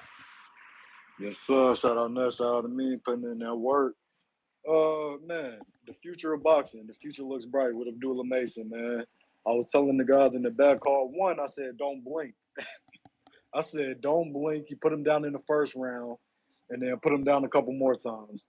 Then I said, this is what we want to see, guys. Like, he was fighting in the pocket. Like you said, Ness, we're not seeing the jump in and jump out. Don't get me wrong. We love the technical side and we love to see a slick boxer just outclass somebody. But when you got Abdullah Mason, a 20-year-old, beating the piss out of somebody, that's just different. It gives you a different feel. So, like I've been saying, Abdullah Mason is the future of boxing. He is next up. And it was a great performance. His opponent was a former Hector Garcia opponent. So I just think that shows, how much they believe in him. And then you got some haters. I ain't gonna say no names, James Benitez, but you got some haters that say why is this his second eighth rounder? First of all, he's 20. Second of all, Top Rank has four of the let's just give him some room. Four of the top 10 lightweights in the division: Kambosos, Lomachenko, Shakur, and Keyshawn. They can't really move him that fast right now, because if they move him too fast, then it's gonna be those three guys having to fight each other. I don't think Top Rank wants that soon. Like Fat said, Abdullah Mason, it's no friends in this. You know what I'm saying? Shakur called him his secret weapon when he was 17, but it ain't no friends in this. He'll fight either one of those dudes. But I don't think they're trying to put Abdullah Mason in that position to where they got to make that decision yet. So, yeah, man, he was doing so good. You could see he kind of stepped off the gas because he dropped him in the first. He could have finished him. You feel me? With that lethal straight left. He could have finished him. But, I feel like he wanted to get a few rounds in. He wanted to work a little bit. So he took his foot off the gas. And, he just worked until it was time to get him out of there. And that's a good segue to the Jared Anderson, man. I have a kind of different view from everybody else's. I just feel like Jared was trying to work. You feel me? Like he wasn't trying to go in there and just get the guy out of there. He wanted to go ahead, get some rounds in. We don't know what's coming after Monday when he has his hearing. It could be a 30-day. He could have to sit down for 30 days. Champ. So He could have did that out in Houston with Shakur and them. He had to do that on our time. Champ, but what you trying to But say look. that he wanted to go rounds and not get a knockout? That's what you're literally trying to say? I feel like, yeah. Yeah, you're not an opener, Champ. I don't feel like he was looking. Yeah, but you're not an opener. You know what I'm saying? They got you in that position to showcase you, not to develop you. You know what I mean? This was a showcase. We gave you a cruiserweight that we knew was knocked out by Lerena. Like, bottom line is, Ness, I feel like if he wanted to turn up, he would have. And that's just what I seen. It's not really anything like that's cool. That's cool, but that's also your opinion, and there's other people that believe that he couldn't turn Most definitely, yeah. Everybody has their opinion. That's why we call it. We have discourse. You feel me? We bounce ideas off of each other. It's not an echo chamber. Not everybody's gonna think the same way. So what I feel like is, if he wanted to knock him out, he would have knocked him out. I just feel like he was trying to work. But do you even remember? But do you even remember a shot that hurt Riyadh? Like, you wilding right now. Like, cool. Say he wanted the rounds. Say he wanted the rounds, but don't say he ain't knock him out because he ain't want to knock him out. He never even hurt the dude. But look, he never even landed. He ain't even like. Is there a highlight punch? Is there a highlight punch that we could think back to? Those don't correlate. Those don't correlate with each other. So at the end of the day, he could have just threw plenty of punches. I feel like he was just taking a lot out off of his punches.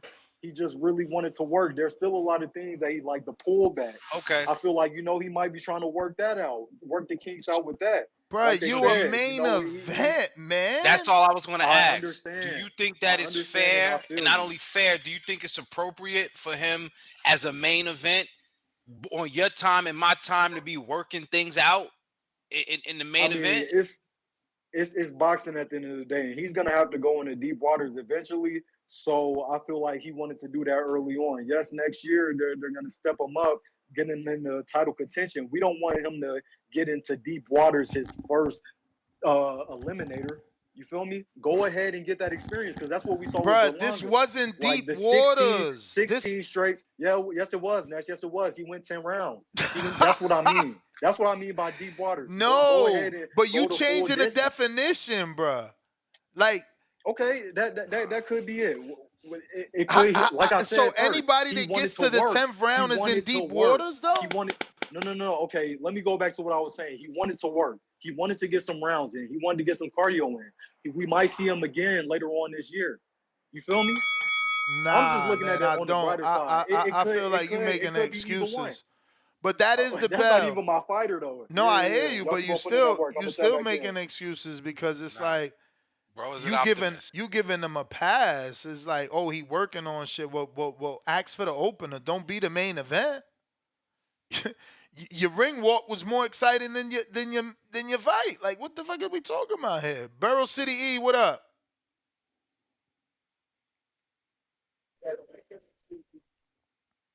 Yeah.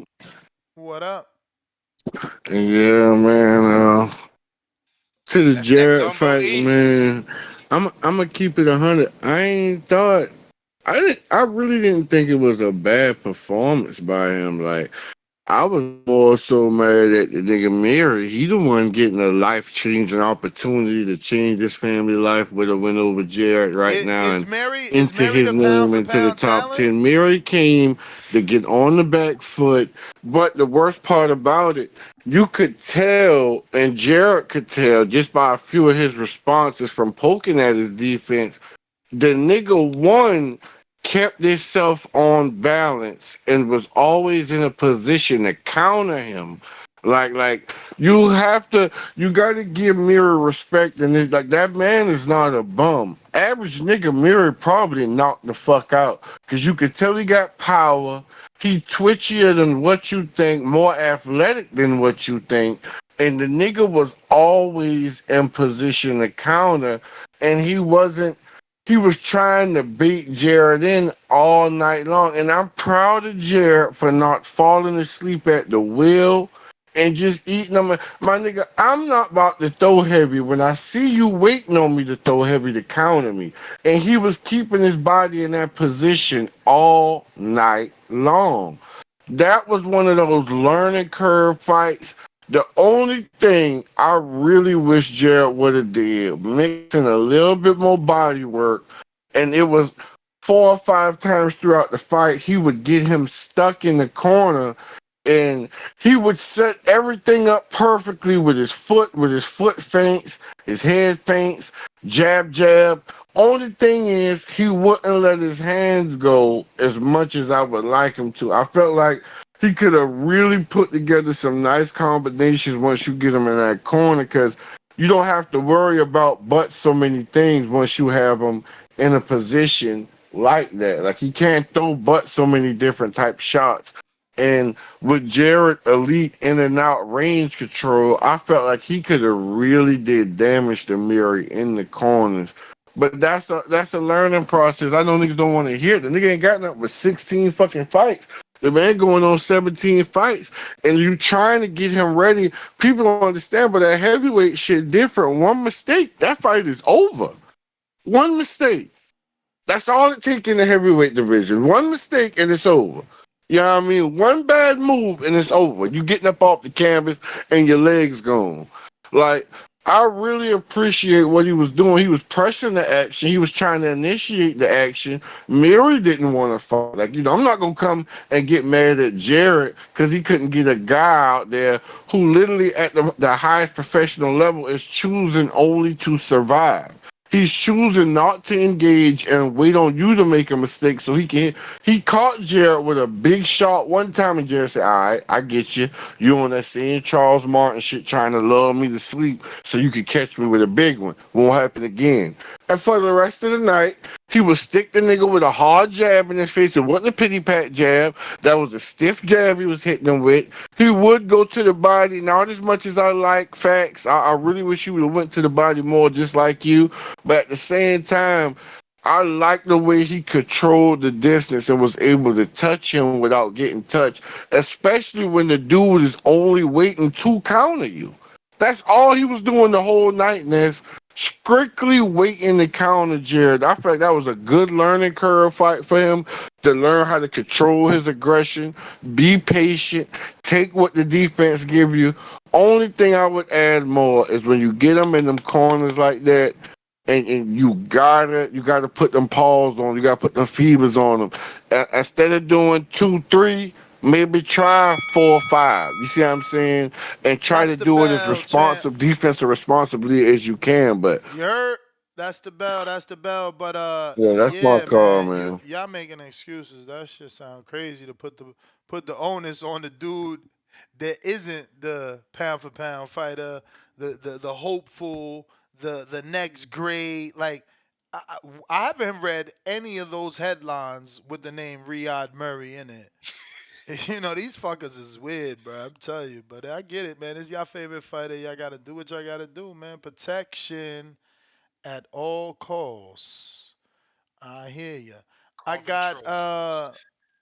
Damien $3. His defense was only for the A side, not B side. Yeah, I don't know what that was. But we got James Counterpunch.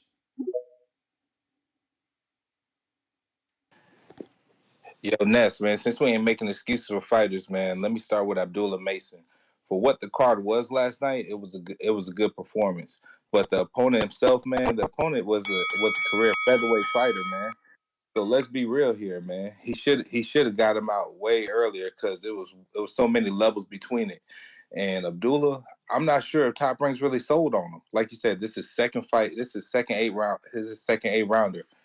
We see high level prospects like Teofimo that Top Rank is highly invested in. You know, by their 13th fight or 12th and 13th fight, they were fighting Richard Comey. You know, Ernesto Mercado, who he was the people's choice for Prospect of the Year last year. He was fighting Jason Velez at his 7th fight.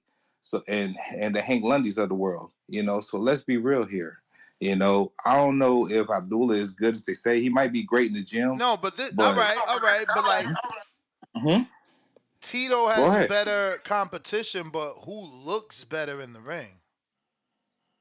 I mean, shit, Tito been stopping shit, man. So I think Tito actually looks better. But so has And Abdullah. Tio and Tio and come on, man, we know Tio look No, way not better at this same stage. Tito. I'm talking Mercado. Both of them, we could go with both T's, man. Tito Mercado looks great, especially for the level of competition that he's been fighting, and he's been stopping shit. Tio, on the other hand, he became the Heisman Day icon for ESPN with his performances at the same stage of the career. So, do you see those same projections for Abdullah Mason right now, or you think Abdullah Mason just going to be another skill fighter like Shakur when competition just Nah, levels up? That he's just going to be a distant. He's just going to Well, be we going to gotta the wait. distance We with gotta motherfuckers. wait and see. Truth be told, we gotta wait and see. We don't know that he's not gonna jump out like Jared and Shakur. He's young. You know what I'm saying? He gotta wait to see when they put him in there with someone on that level. You Then how know? old is Tito? How old is Tito? Isn't Tito young? Nah, he can't be younger than Mason though. Nah, he ain't younger than Mason, but he young though, man. Like we pick and choosing who we giving grace to, man. But it is what it is, and I even mean, our they boy Zan, moving he different. They young as moving shit. different. You gotta respect that they moving different. You know, Tito is on a different trajectory and path for sure. You know, he don't got the big box. Well, they didn't want the big box because we all know that Top Rank did want Mercado. Yeah, he should be. His skills should be on display on the big box, and hopefully he does get a deal with Matchroom after that last fight that he had on Red Out card. Hopefully Matchroom does decide to pick him up and make him one of the faces of Matchroom going forward. Also, Fa, what do you think of? I sent a super chat about this, but what do you think about Southpaw Fa? Because that's what won him the fucking fight when he switched to Southpaw. You know, I before that he mean, was getting touched up when he was in the Orthodox FA thing. was landing throughout the fight. I just was shocked that Guido was taking him shit so well, and that FA was the one being hurt by Guido's punches. True, Like true, true, that true. shit blew my mind. But that's the bell. I Anyway, got a shout out to you. counter. All right, champ. I got a counter from Toledo Trace. Here come Trace. Dun, dun, dun, dun, dun, dun, dun, dun. Dun, dun, dun, Yo, dun, dun, dun, dun, dun, dun. What up, champ? yo, what up though? What up though? Hey man, you niggas is wild, man. I'm putting cases on all you bitches. I'm gonna have you niggas playing basketball in Pelican Bay when I'm finished with you, man. Cause this shit is out of control, man. You niggas is real live haters around here. I don't get it, bro. It ain't our fault that the man wasn't there to fight. You feel me? Wait, so I you hear talking Ness on to here talking about is you some. talking to us or you It, talking to Tank? Cause Tank called them man, I'm talking to look. Tank Tank should know about playing basketball in Pelican Bay with his goof ass. But hey, that's neither here nor there. But hey, what I'm about, man. See, that's that shit because it ain't our fault that the man wasn't Tank there to called fight, them man. a boy is dumb ass. He a weak ass heavyweight. I turned it off. Hey, tell that motherfucker to fight Big somebody, man. big shitty. Hey, tell him to. Hey, But that's the thing. What does Tank do with that level of Murray? who knows? He couldn't get Eastside Cruz out of there. Fuck you mean? Yo, Isak Cruz is a champ right now. That's like what you go, Riyad Murray is a former champ. Bruh, What you want from us? All we can do. He ain't an Isak champ. Knock it off, man. Hey, I don't want to hear that. A champ is a champ, man. A champ is a champ, man. Hey, if they champions, they champions. Hey, I don't want to. Hey, man. Jared, I appreciate you showed patience out there. I like the way you stuck to the game plan. You feel me? You had a good jab going. For unlike some people out there, I seen the angles that you tried to employ. You feel me on the defensive side, but the man just wasn't offensive enough for it to pop out on the screen. That's not our fault. Hey, yo, imagine Triple G saying somebody wasn't offensive enough. Hey, but but either way it go, man. When you knock people out, you usually get the knockout when people open up. Correct? The more punches someone throws, it gives you the opportunity to crack them. The dude that took just shots, like Rolly. The dude that took shots. Well, Tank got his knockout on Rolly. Go ahead. I was about to say Tank got his knockout on Rolly. He rushing in, he throwing, being offensive, giving you the opportunity to counter. But Tank, you feel me? We didn't get that opportunity. He opened up Leo though. He went under. I don't even think your man threw an uppercut. Hey man, all we can do is what we do, man. The man ain't let us do what we do. You feel me? What you want me to say? I mean, but that's what I'm saying. He ain't let us do what we do. No, but Treese, that's what let us do what we do. But Treese, that's what I'm saying. How y'all keep using that excuse when you had a dude stand in front of you? It wasn't like he was moving. He wasn't. You tell that to Tank. Why he using that as an excuse not to fight people out here? No. You're not listening. I'm diving deeper into your statement. Tank team is saying that about Shakur, who we know Shakur moves around the ring and jumps. Riyad Murray didn't even move, bro. He was right there. He never ran. He never was on his bike. He never looked like Keith Thurman versus Porter. Like he never moved, bro. Like y'all gotta stop capping. Like all he did was not throw. So beat the punching bag up. Like, and we did. We used a good jab. It was a good jab. We was working our jab. We waiting on these guys. Let me get these three names out here for you. Timestamp? I just want to know what timestamp so I could go see. Did he ever hurt him? He did what he was supposed to do. He listened to the corner. He showed good patience. We had a new corner. Shout out Prentice Brewer. We had a new corner in there. That's he showed patience. He listened to the game plan and he did what he was supposed to do, man. That's all we can ask for with a young fighter. He showed coachability, and I appreciate that. But let me throw these names out here. You feel me? If somebody looking for some fights, I was thinking about how about a Cassius Chaney? I was thinking about a Cassius Chaney. I like a Otto Valine out there. I know he ain't doing shit right now. Let's get an Otto Valine, and then shit. Michael, I know everybody want to say to Michael Hunter. I don't know if he ready for Cassius, man. Man, we can fuck you, man. We want to. I like the Cassius Chaney fight. I do like that. We can do Cassius Chaney. Give Cassius $350,000, and give him 60 days to 70 days, and he'll take that fight, guaranteed. He already got a $350,000 offer on the table, so you want Cassius, that's what it's gonna take. He want a full camp.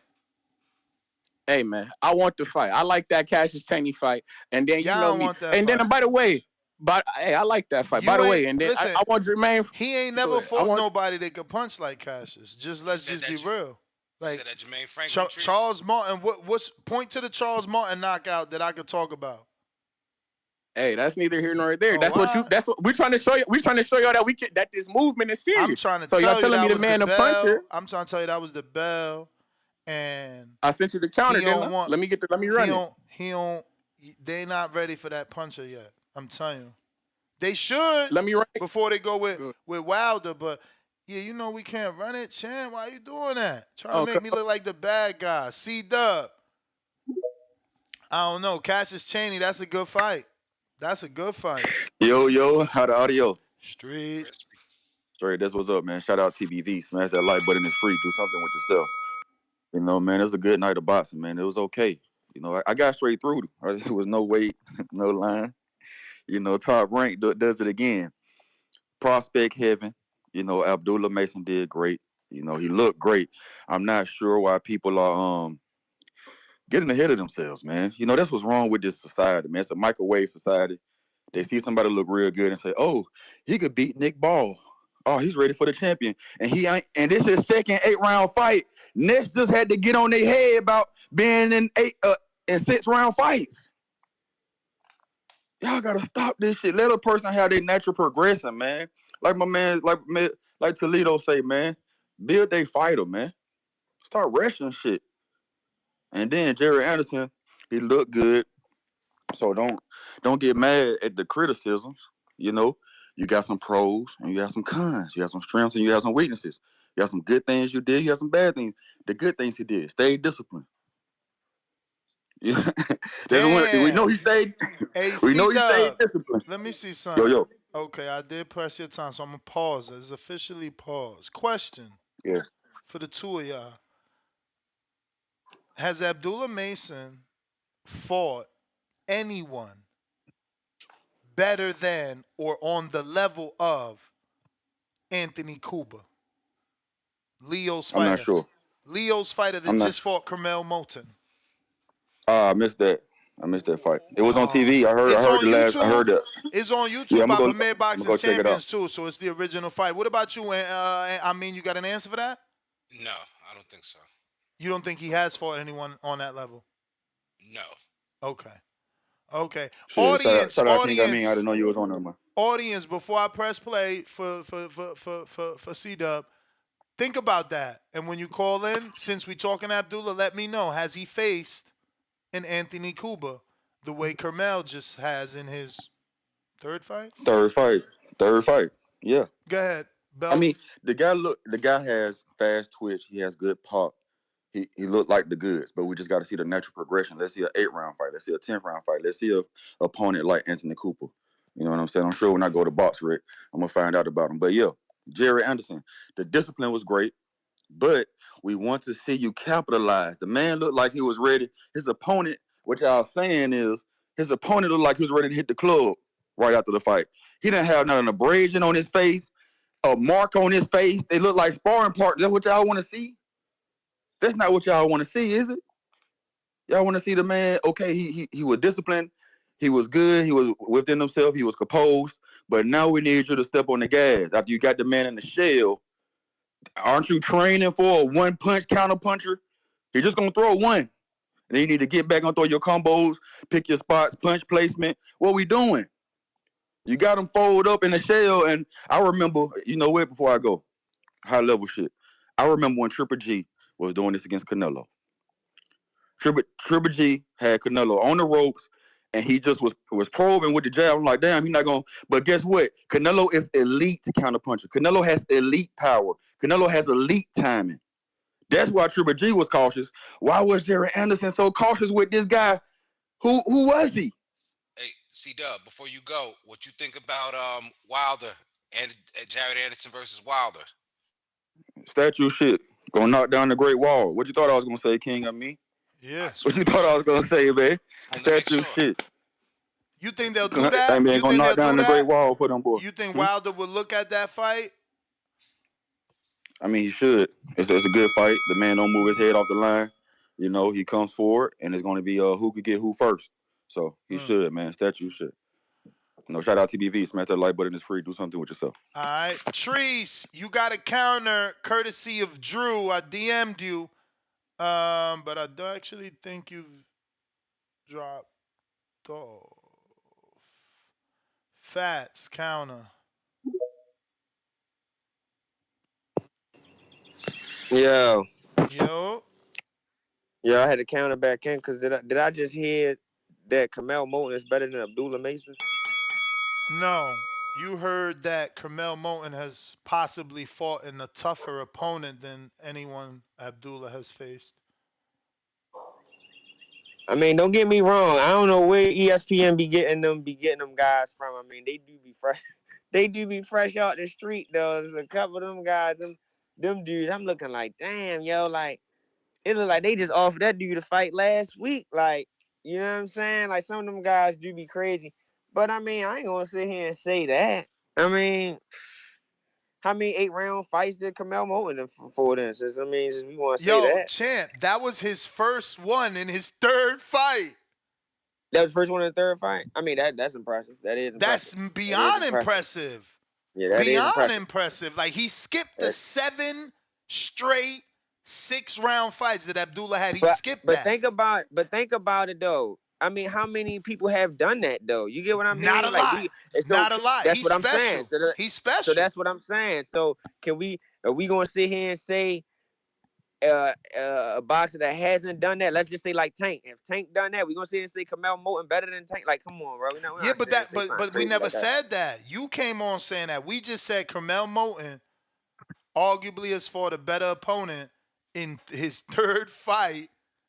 If he's if you think 17, because everybody keeps saying so, Abdullah only 20. He only leave him alone. He only 20. hypothetically.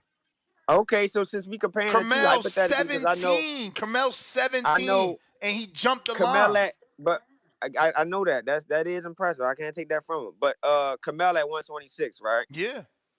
Okay, so hypothetically, let's just say he was Mr. Fantastic, right? Let's just say they both at 135 right now. If they was a fight right now, who would win?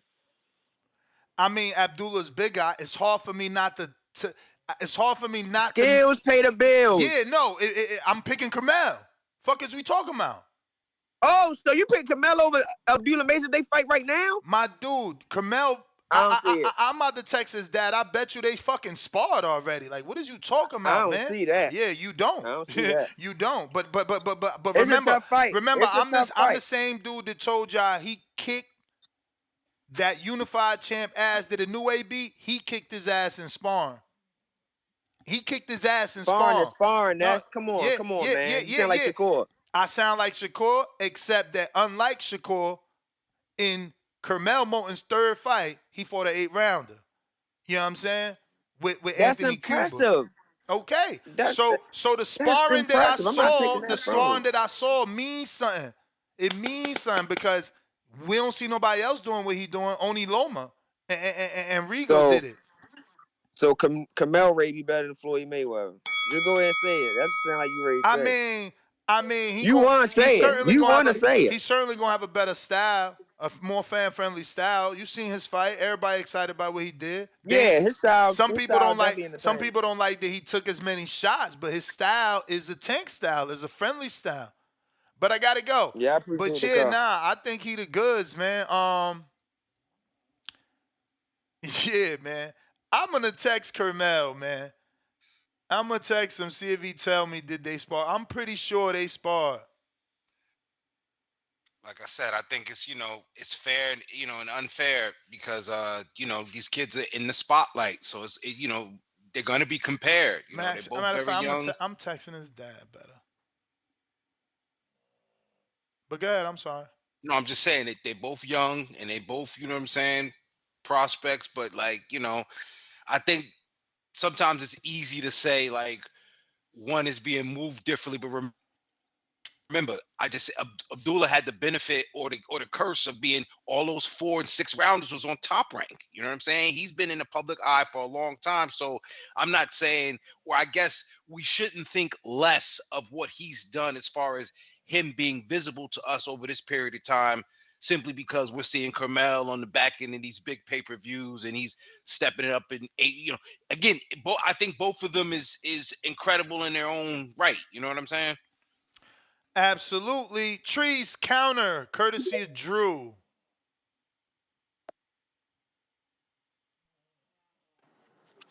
Yo. What up? What up, though? Hey, man. And like I say, man, this Jared Anderson shit, so I got to calm down, man. It was, like I say, it's coachable. Cassius Chaney fight. I want that fight. But, like I heard that he's supposed to be coming back here, by the way, in Toledo, Ohio this summer. So I would assume that they running with my plan. I like it with the All-American Anderson, you feel me? And have him fight probably July 4th weekend or something like that. You feel me? Now, if we can get her Jermaine Franklin in Toledo, I would like that. My man's is from Detroit, you feel me? We should bring him around this way, bring him in Toledo, bring the people out. I like how you don't pick nobody with a beautiful body, huh? You trying to get that physical it's advantage? Heavyweight. What the fuck you mean? It's heavyweight. You trying to get that physical advantage. Every time he matchmake, he like, yeah, let me get Andy Ruiz off 2 years layoff with a pot belly. Let me get a Dillian White.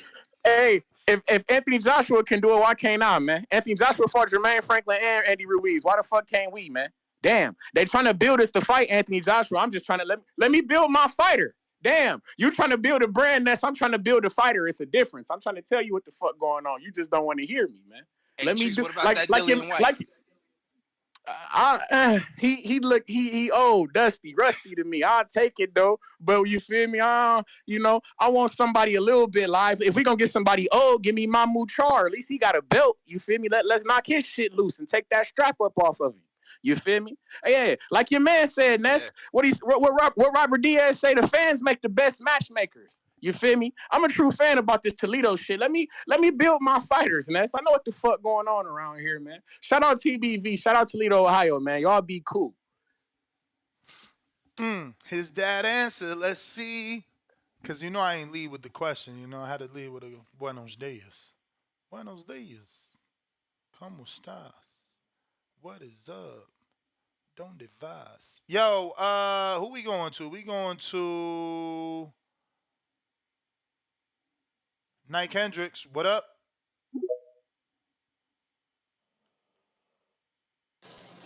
Shouts out Les, shouts out the boxing boys, man.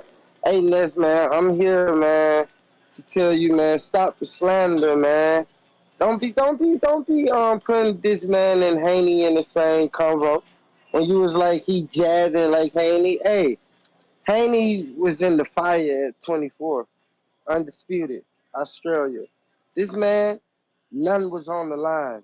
Didn't go in the fire to take him out. Like, fuck out of here. It's levels, man. I'm tired of this eye test shit. Fuck the eye test. We need the ring test. But hey, let me get a platinum white out. Put him motherfucker in there to what's the name, man? To like actually hone his skills. I'm tired of this. Oh, he passed the eye test shit. The eye test shit is dead to me, man. I'm tired of that shit. I don't understand it, bro. And then again, like another caller said, you claim to be, you want to be around all this greatness, and you always want to be around Crawford, Shakur, Keyshawn even a good ass fighter. But it's like you ain't take no fucking pointers from them. Besides the jump back. But shit, he can't say he took that from Crawford because you see in the Earl fight, when Crawford jumped back, he made Earl ass pay. He threw a fucking snapping ass jab when he jumped back and made Earl miss. His man just jumped back to fucking jump back. Like, fuck out of here, man. I'm like I said, this eye test shit is bullshit. Fuck the eye test. It's a lot of shit you can't see with the naked eye. And that's one of them. The competition. Get y'all ass in that ring and fucking fight. He looked good. He slipped some shots. Yeah, from my fucking bartender from last night, he slipped shots from. The fuck? Fuck out of here, man. And then my bartender was drinking when he gave me shots. So he gave me more shots than what I paid for. So you telling me he slipped shots from that guy? Man, fuck up out of here, man. Hey, man, we need to stop that eye test shit, man. Now it's competition test. You get your ass in that ring with that motherfucker. You talk that shit. You say you one of the best. Show it. Tired of that bullshit, man. And like I said, Ness, man, don't slander Haney like that. Talking about jab and shit. First of all, Haney jab was fucking deadly. And he became undisputed from that motherfucker, man. And Cambosis fucking initiated majority of them clinches. Yeah, but Champ, you can't give Haney credit for using the jab and not give this kid credit. You can though, Les, because Haney became undisputed. Haney was already a champ. This man ain't been shit but an interim. That ain't shit, man. I'm tired of motherfuckers. It's still Haney's MO is the jab. So like, you understand? No, I mean, yeah, that's Haney MO, but Haney ain't bullshit like him. Haney, like we know Haney ain't a knockout fighter. We know Haney gonna jab your ass, your head off, and fuck you up, and you come out looking fucked up after the fight. Man, this man claimed to be this big knockout artist and all this shit, but now you want to be a technician in the ring? Fuck up out of here, man. I don't get it, man. That he ain't on Haney level. All right, Champ. I mean, but it's fundamentals, man, and he chose he chose the technical route, and that's the Haney game plan. I don't see how that's You heard what that slander. man said? He said, "Don't disrespect Devin Haney." But Joe, I'm gonna cut up out of here, man. You the King, I mean man. the best 61 on IG. King, I mean the best 61 on Twitter. Championship rounds on YouTube. I'm out. Let's get it. I mean, appreciate you as always. Ladies and gents, phone lines are still open. Discord available. Twitter Spaces available. And my landline is available for anybody that wants to call in.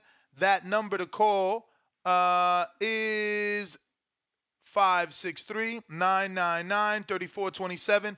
If you're on the landline, don't forget to press 1 so that I am notified that you're ready to rock and roll. We going out to B. Wayne.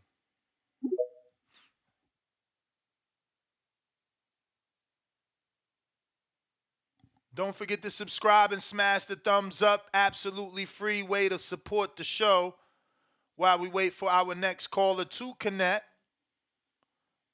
B. Wayne. You gotta unmute, champ. Good morning, TVB. What up? What's going on next? What's going on next, GTO? Chilling. Yeah, hey, so I wanted to call in. Saw the fight last night.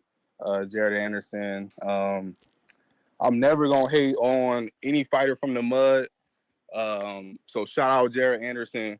I've grown to not expect much from top ranked cards during the week. That was pretty much on par from what I would expect from a top ranked card. As far as the main event not delivering as for a middle of the week fight. That being said, really the only problem that I had with the fight was the play on the scat. He got pulled over in the scat, reckless driving. I got that. You know what I'm saying? You got the biggest, SRT on the back of the shorts that I'm looking at all night, and I'm waiting for you to hit the gas. So I just think that didn't sit right with me because it was a little not tasteful. It is, you know what I'm saying? I'm waiting for you to hit the gas. You got pulled over in the scat. You got it on you. You came in with the helmet, breathing all on the shield. You funny as You know, fuck. you dig what I'm saying? So that was my only. I get it. I get it. Like I said, from the mud. I got love for the mud. I'm from the mud. But just I was waiting for him to hit the gas, and I didn't hear no engine. I would have liked for him to get him up out of there, and make and be a little bit different than what I've grown to expect from a top ranked card. But yeah, that's all I got for that fight. But definitely always supporting Jared Anderson. I hope he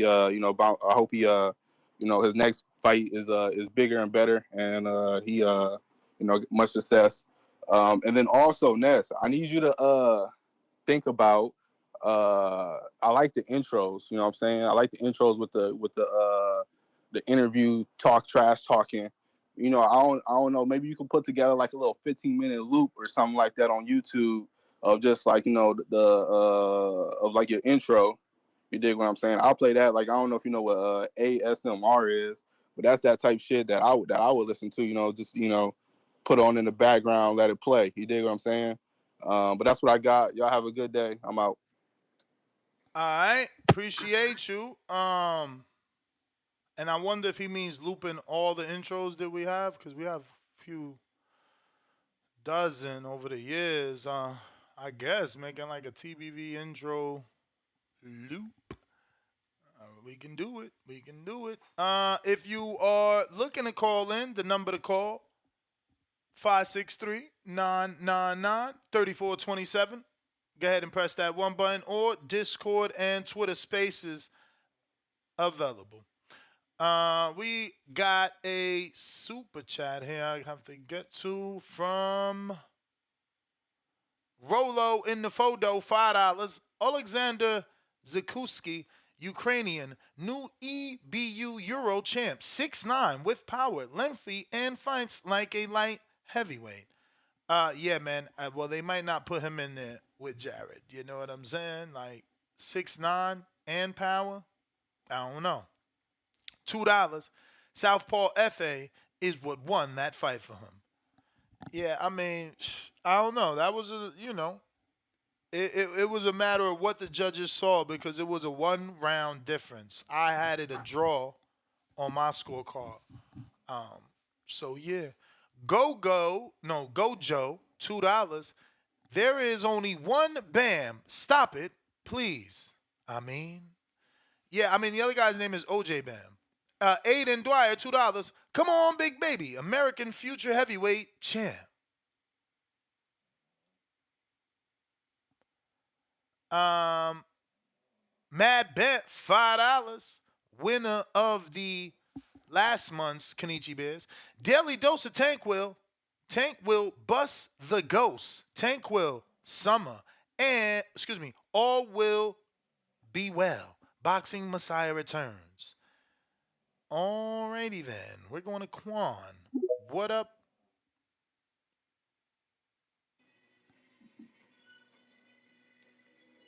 Yo, Ness, what up? You can hear me? Yes, sir.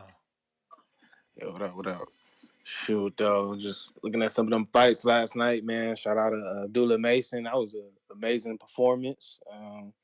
Got multiple knockdowns, and then shoot, he finished them at the end. I like how he was coming like heavy volume with them hooks at the end. That shit look great.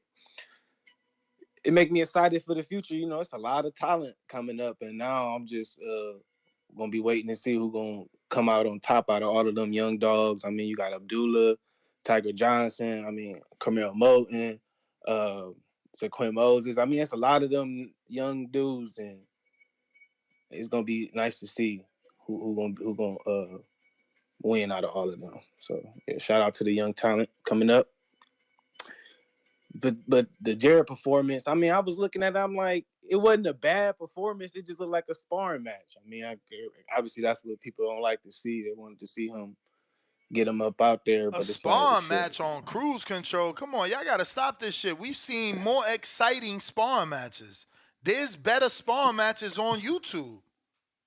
Yeah, but it's just exactly like what Treese or some of them other guys are saying. It's just like, bro, it's just like he was working on something. Like he was just trying to get it. I mean, that's exactly what it looked like. He's just Yeah, working no, on that's shit. I mean, cool, but you the main I event ain't making though. excuses for him or nothing though. You know, you know, I I mean, feel like all, maybe he all took that a is cool, but he's the main event is all. right. So I know that ain't, that ain't impressive. So he gotta take the criticism that's what come with it. I don't know. But I feel like, shoot, if you gonna fight like that, I mean, might as well make it some more exciting matchups, I guess. I mean, I guess that's on me, being a little casual. I ain't know the dude. I ain't know his opponent. I know he was a former champion, but I'm looking at it like, shoot, you might as well just start giving some other guys more opportunities.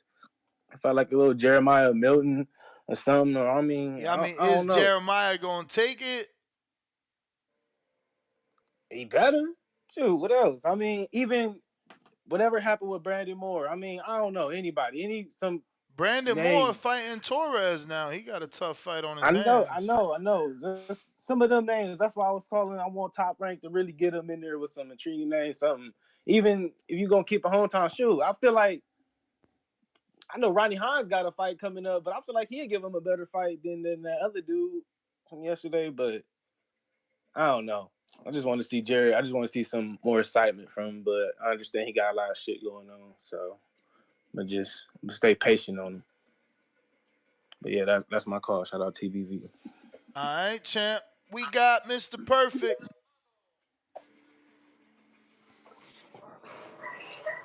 Yeah, let me five first. That's my fault. Cause y'all disrespecting Top Rank like they didn't have the best two motherfucking cars this year, man. The Estrada car and the Raymond Ford car. All these other networks had these weak ass fights every week. Golden Boy, weak ass fights. The Zone, weak ass fight. You get to have one weak ass show.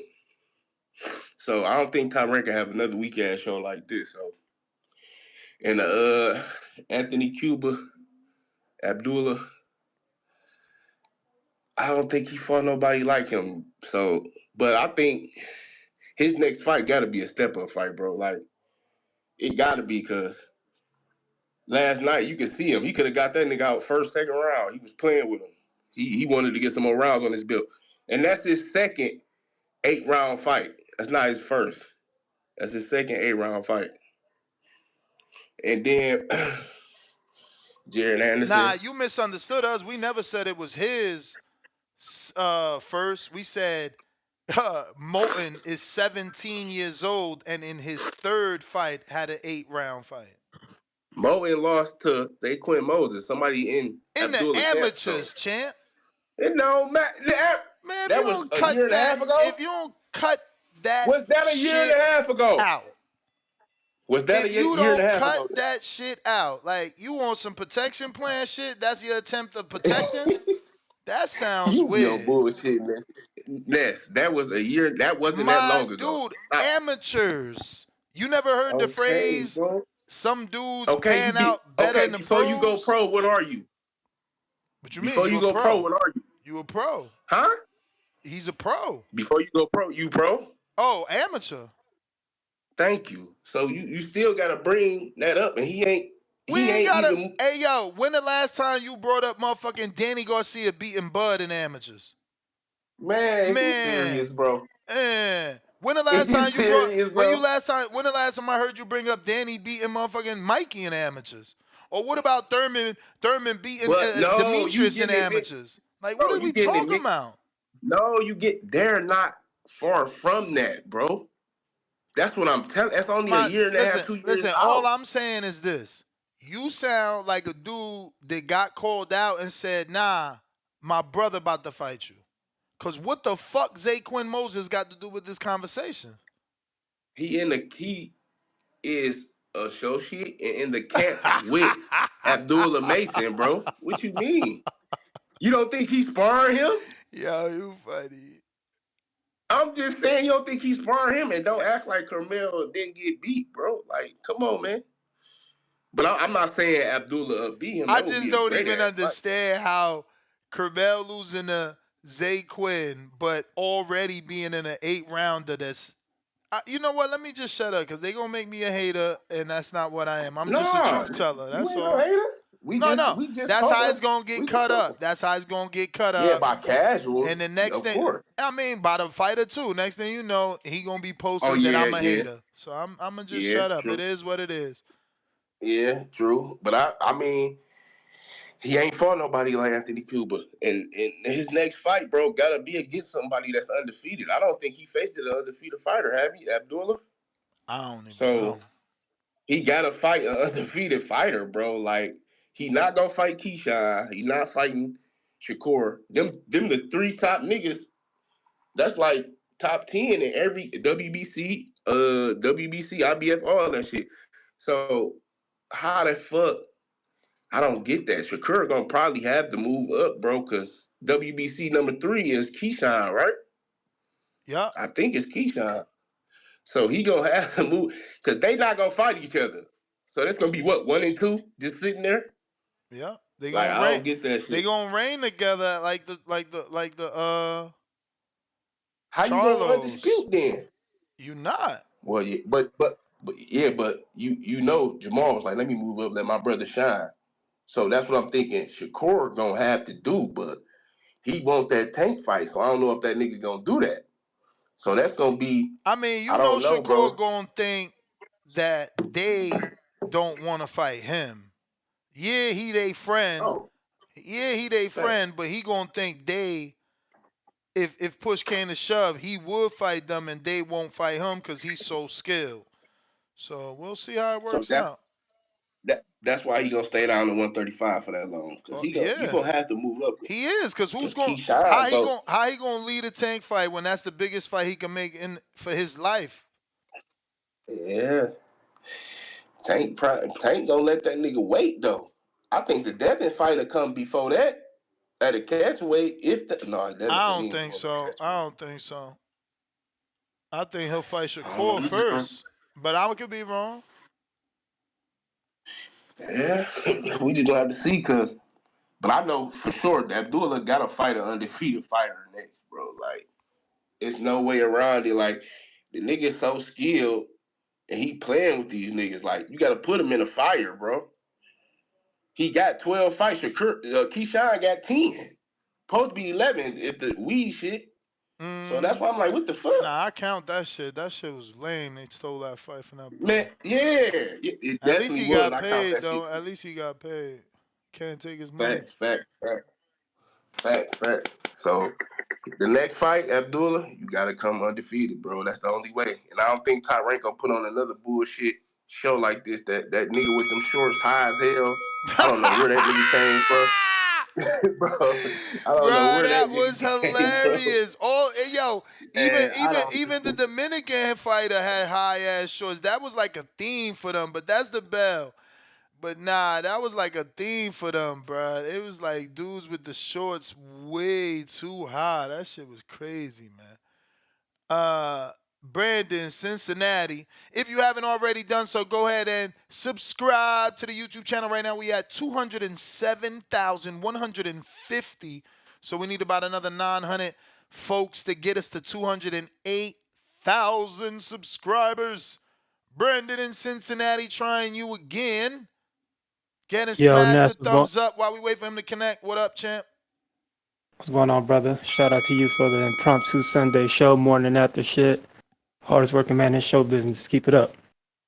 Jared Anderson didn't look very good yesterday, but I heard my brother Cedar. First of all, let me apologize to my brothers on the back call. I gave y'all some bad information. I told them to pick Louis Correa for the upset. As usual, he fought game, he fought tough, but he didn't do enough to get the win. My bad, fellas. Sometimes you got to take chances, take risks. That's what betting's all about. Let me get and shout out to Ruben Villa. My boy looked good. I'm a big Ruben Villa fan. And Abdullah Mason. Abdullah Mason looked damn good. We expected that. But as far as Jared Anderson, I mean, like people been saying, when you got a guy in there that don't want to engage, you gotta, get on. You gotta press the gas, up the tempo, and try to get him out of there. You can't just get in cruise control and every round looks the same. Every round is the same shit over and over and over again. It gets boring, man. Networks don't want to pay for that shit. Because at the end of the day, they giving you a budget. Networks give you a budget. Networks want to see action-packed fights, and that's like the second or third fight that the networks got some dog shit. The Tiafimo and Jermaine Ortiz fight was boring and lackluster. You got this one that was boring and lackluster. Shakur's fight is boring and lackluster. So ESPN's gonna be looking at Top Rank soon, like, hey, what's going on, man? We giving y'all these main events, and these guys are fighting like shit. Crowd ain't happy. The viewers ain't happy. So, yeah, Jared need to. I'm not sold on Jared anymore. Not because he doesn't have the talent. It's because I don't know how focused he is on the sport. Like when you out here dogging out Hellcats, going on high speed chases, smoking weed, drinking Don Julio like your typical Ohio street nigga. I've seen this story happen before with the guys from my city. So until you show me that you committed to the sport, I'm not just gonna bet the house on you anymore. Now, as far as what he can do next, if they want to keep it in house, you got F.A. Vajagba, Guido Vianella. If you want to scale it down a little bit, where's Sonny Kanto at, man? Maybe bring in Sonny. Let him fight Sonny Kanto. I think he's still signed with Top Rank. But if you want to go outside of that and step him up a little bit, I like the Martin Bacoli fight. I've been calling for the Bacoli fight for a while now. I think Bacoli's a sleeping giant in this division. I think he can really do some damage. You got Martin Bacoli. Beats him right now, man. What you say, bro? You don't think Bacoli beats him right now? I would favor Bacoli to beat him, but just cause I would favor him to beat him, I still want to see the fight. I like the style matchup more than anything. And 3-4 fights ago, shit, we weren't saying that Bacoli would beat him. We just saying that because he had a bad fight, and that's one of the things that happens when you get to be put on Front Street from your very first fight with the emergence of these apps and YouTube channels. We can see these guys' first career fight and see every fight. So we get to see the fights that back in the day you probably wouldn't get to see starting off in their careers where they had trouble. That is the You get what bell, I'm though. saying? Nah, I definitely get what you're saying. That's the bell. Look like Mike on Sports wants to jump on, and see Danny jumped on. Were you in the airport? Nah, baby, we at the hotel with it. Oh, you already in New York. Yes, sirski. Yes, sirski. Cool, Only the cool. finest. Only the finest. Oh, you went to the dispo. And if you in Las Vegas, the only dispensary to go to, Hardin, baby. Did you What's watch up the with the fight champ? or nah? Last night, Yeah. uh, the first 8 rounds, I had to leave for the airport after that. But obviously, I saw how the fight ended. I saw the undercard for the most part. UFC 300 was popping last night too, so Mm. I was going back and forth. How'd you think the main event played out? Tank seems to believe that Jared, and I quote, boy, dumbass, weak ass heavyweight. I turned it off. Big shitty. Big shitty Anderson. Yeah, I did see the big city tweet. I mean, it was a one-sided fight. It wasn't. It definitely wasn't the prettiest fight. Shout out to Mike, 'cause she was in the building last night. Feel me? Tall glass in the building. On behalf of TBV, but yeah, champ. I thought it was a definitely wasn't the most entertaining Jared Anderson fight that we've seen. But I don't think the boy Mankey came to fight for real. Mm. Like, bro, there's a heavyweight you and I know that I told you should never get another opportunity on TV again, and he has. But yo, that dude ain't far behind, if not, then surpassed him because that dude did not come to fight last night. Like, my opinion, obviously, you got to make him fight, but goddamn, he ain't come to do shit. Nah, I get that argument from a lot of people. My issue is that he wasn't moving. He's not a Devin Haney with the feet, or Keith Thurman with the feet, or Shakur Stevenson with the feet. Like, this dude is just a dude that was right there to be hit. So I'm like, man, what the fuck? You know what I'm saying? Um, but yeah, man, I got some callers. Let you smoke. Wills. All right, bro, get to him. Yeah, I just, I saw you ring, and I just happened to be available. I'm like, let me jump on, check in with him. Yeah, nah, It's Mike. Sunday. It's Sunday. It ain't typically my, Nah, for but sure, for sure. I was ringing for Mike on Sports. He had asked me to that he wanted to get on, so and I don't have headphones either. But I did bring them. I did bring them. I just don't have them on me. But I'll be on. All right, champ. Um, Yo, can you hear me? Wills is on you. Can you hear me? You know it. All right. Shout out to the Boxer Voice. Hit that like and subscribe button. Check out the Patreon. Just touching on Jared. He put up a lackluster performance. He like most people say, he could have been trying to work on something, but I'm not gonna hate because that's the one thing I do understand is just trying to progress in the sport. So a fight I'd love to see for him next is either Otto Wilding or the FA fight. If we get either one of those, they'd be pretty good. It'll push him, make him actually have to fight. I feel like both of those guys will go in there throwing at him. It just seems like he's a little timid on what's coming back. And I feel like if you keep being timid and holding you lock yourself into position to get hit. So he just needs to relax more, continue to work on it. He gonna throw that jab, of course. And I just feel like he needs to get around some big guys. Because I understand, skills pay the bills, and that's good. He's learning his skills. But now he got to learn how to be a heavyweight.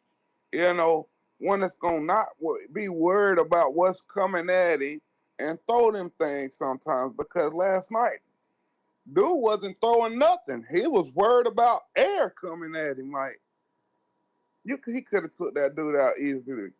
Whether he could have took his went to the body over and over, or he could have got dang on just started throwing them. And if he would have just started throwing them, dude was not ready to catch all those shots. Dude was ready to just try to wait and throw one punch. If you can throw 5, 10 punches, and all you got to worry about is one punch, that's it. That should not make you scared to engage in the action. But like I said, I understand he's building, so keep building. Like I said, give him Otto Willing, or if you want to get somebody in house, give him FA a job, because I know a job are gonna be throwing that heat. Yo, that's my call. Y'all be safe. All right. Yeah, I don't know. Oda Wale might be a little tricky, man. He gave Garcia all types of issues. He didn't prove to be an issue for Anthony Joshua, that's for sure. But I don't know. He's a southpaw. He could be tricky. But looks like I'm joined by Mike on sports. What's going on, champ? Yo, what's good, man? Can you hear me? Oh, Mic check, sound good? loud and clear, man. What's up with you, man? You been working hard, I see, boy. Oh man, just grinding, man. Just grinding, passion. I wanted to like touch on the whole Jerry Anderson, man, but the real reason like I hopped on because I didn't like the fact that y'all trying to put Camille Moulton versus Abdullah Mason already. Like, Nah, what we doing? not versus. I know, Wow. So but you know many how people fans are. So, misinterpreting. as soon as you brought it up, what was the next question? No, I bet he beat him. I bet he beat him. Like, come on, bro. They got And 3 I fights and you got 12 fights. I confirm. His father texted me back. They have never sparred, but he did spar the brother Carmel has. They never Okay. sparred though. Just to get that out there, they never sparred. It seemed like we picking sides already. You know what I'm saying? Because I like Camille. I am. I No. like Camille. See, but like I'm you a know Abdullah me. guy though. You know me, and I think that you and I are the same from this standpoint. Like, I don't know. I'm not talking for you, but I feel like when you invested in a guy, you just riding with him. So like whether that comes from you interviewing or being in camp with him, for me it come from bro. I watched him spar so much before he even turned pro. Like he was so impressive to spar that I got his whole family number, and I'm like, yo, can I come anytime y'all spar? Because it was just so fun. And then it became, bro, when you turning pro, like he's Let me ask you 16. this I'm though. like, when you turning pro? Because he was saying just all that this, right? good. What was it in the sparring that just made you be like, Complete God ass damn? kicking. Complete ass kicking. Like, look, they let me record the Kevin Johnson. That shit about to have 1 million views. Why? Because he's completely kicking his ass.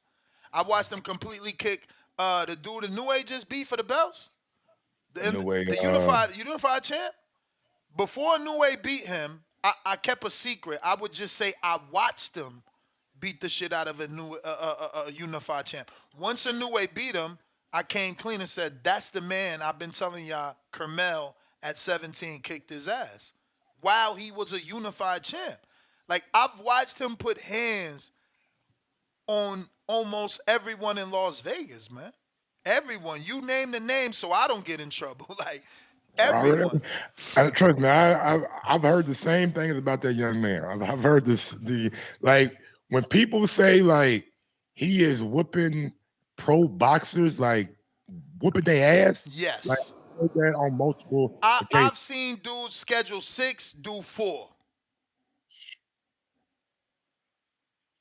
And I'm bringing that up because Camille is one of those dudes that is on the rise. He's with Mayweather, so they're gonna move him right. They showed you. Move him right. Let's stop right there. Move him right because I don't want to start this Mason versus Moulton thing because they're not even in the same division. But what regular card has Moulton been on? He's been on 3 fights and they've been 3 pay-per-views. He's about to be on the Tank pay-per-view and then be on another pay-per-view after that. Or the That's Canelo. what I'm saying. He's going to be on the moving him right Canelo 'cause pay-per-view. May 4th, they got Canelo. that attention on him though. Like But that's all what I'm these big saying. fights- These other dudes that think they could beat him, they ain't even going to be able to fight him because they're going to be on such a different like he about to be on Canelo undercard May 4th. and then on the Tank card June 15th. Like, what? You know what I'm saying? Meanwhile, you on a card where people they mad at the card. Ain't nobody But like they checking for you though. They like Abdullah, like nigga, don't, bro. I'm yeah at yeah Disney on no. That's what ice. they said I'm today. at Disney on ice last night, bro. Mm-hmm. I'm watching Abdullah Mason fight while I'm at Disney on ice with my family, bro. That's how invested I am with Abdullah Mason. Like, no matter whose card he's on, no matter what day is on, Wednesday, Thursday, Friday, Saturday, Sunday, don't fucking matter. I'm watching that young man fight because I believe he's one of the next great. No, for So sure. that's why I'm looks it. saying when people are that invested in you, it don't matter if you're on pay-per-views and you're getting a little bit more I exposure think it because matters. people. I think it I mean, matters. it It's does going matter to certainly in a matter sense. when Carmel catches up to him in weight. It's going to certainly matter. I don't think they ever catch up because Camille is 126, right? Yeah. And he's gonna probably move up to 130. We all know they start off at 135, And they got different but body types. They got different exactly. like Abdullah looks way taller. You know, Moulton is a very short, stocky guy. He got a Canelo type build. And I could see him getting wilder. I don't know about how much taller, but we don't know. He only 17. He don't stop growing till 25. I'm just saying, we seen Shakur move up. We seen Raymond Ford, his last fight, he won a title. He was talking about moving up, but money coming around, he's like, all right, Nah, I for might sure. say. But look, Devin started Keith at 35. Devin, but he moved up though. No. Ryan moved up. No, Theo for moved sure. up. But I'm just saying, Shakur and Devin were not in the same weight. It was the same thing. 126 is where Shakur started. Devin started at 35. Abdullah Mason, Carmel Moulton all over again. And look at today. We think that they could fight. Today, we think Shakur can move up. Like, I want Shakur to move up and fight Matias in Puerto Rico and take his fans and be the next American Puerto Rican. You know, face the boogeyman. That's how you get the stink off you. They think you a runner, run to the smoke. That's a hell of a plan, but that He ain't a free agent. All he got to do is cross the street and say, Eddie, I want Matias. Because what does Matias get him? A unified shot at Devin. He proves everybody wrong in 2 fights. It's easy. But you're going in there against a motherfucker who can fight his you, ass But off. you Floyd. Floyd 11-1 Canelo. Canelo was this big puncher. Floyd was small. He ain't even going to weigh 154 on fight night. And he still kept him off him. If you got In order to if be you got, great, if you got in order accuracy, to be great, you got to take accuracy. risk. You got to take risk in order to be great. I'm just saying right now, I think Shakur's probably focused on getting the belt, maybe becoming unified at 135, and then see what happens at 140. Who's left at 135 is Tank. Is Who he supposed to Shakur, unify with? Tank Shakur. There's not a Who goes promoter. against him? There's not a promoter in this world that's gonna help him unify unless he re-sign with Top Rank.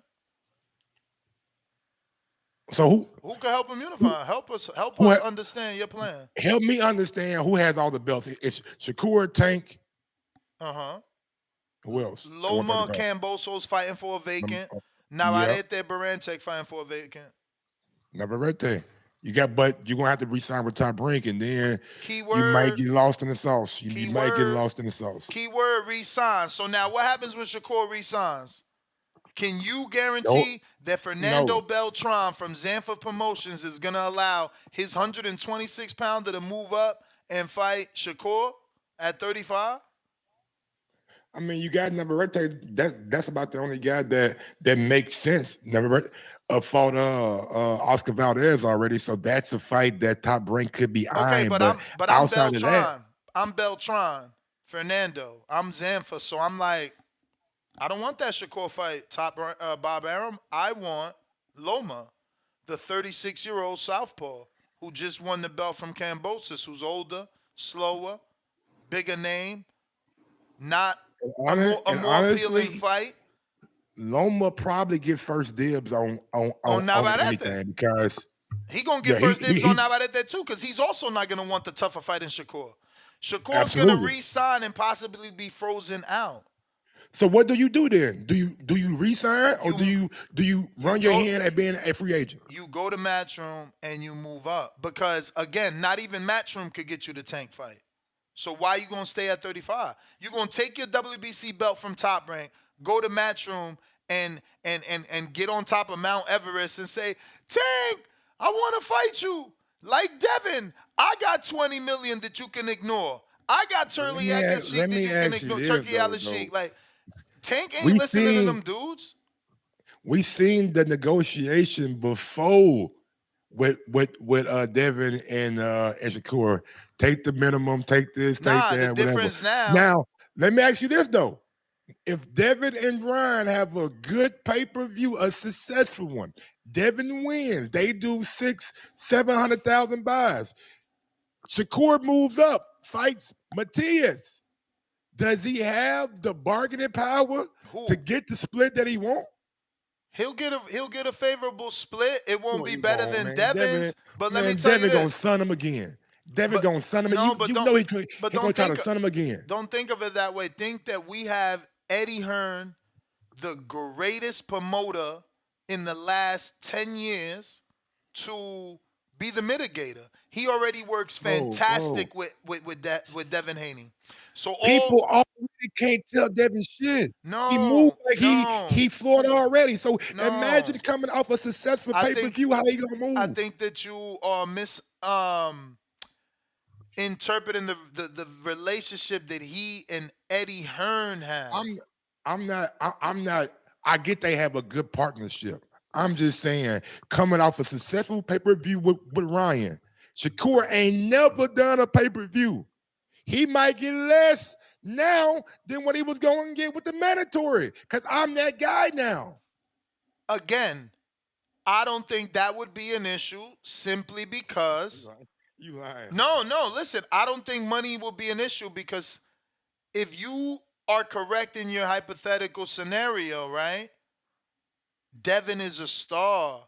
And like Devin took 45% to the star in Ryan, I believe Shakur would understand that. He will see. Like you can't like what's undeniable is undeniable unless you want to be in But I denial. got 35% because I'm a champion. Ron ain't got a belt. He's seen value in that. I can go fight Teofimo Lopez and do a bigger pay per view with him than I can with you. I've done good business with Top Rank before. So why? So make me understand why I gotta choose you, Shakur. That's all I'm saying.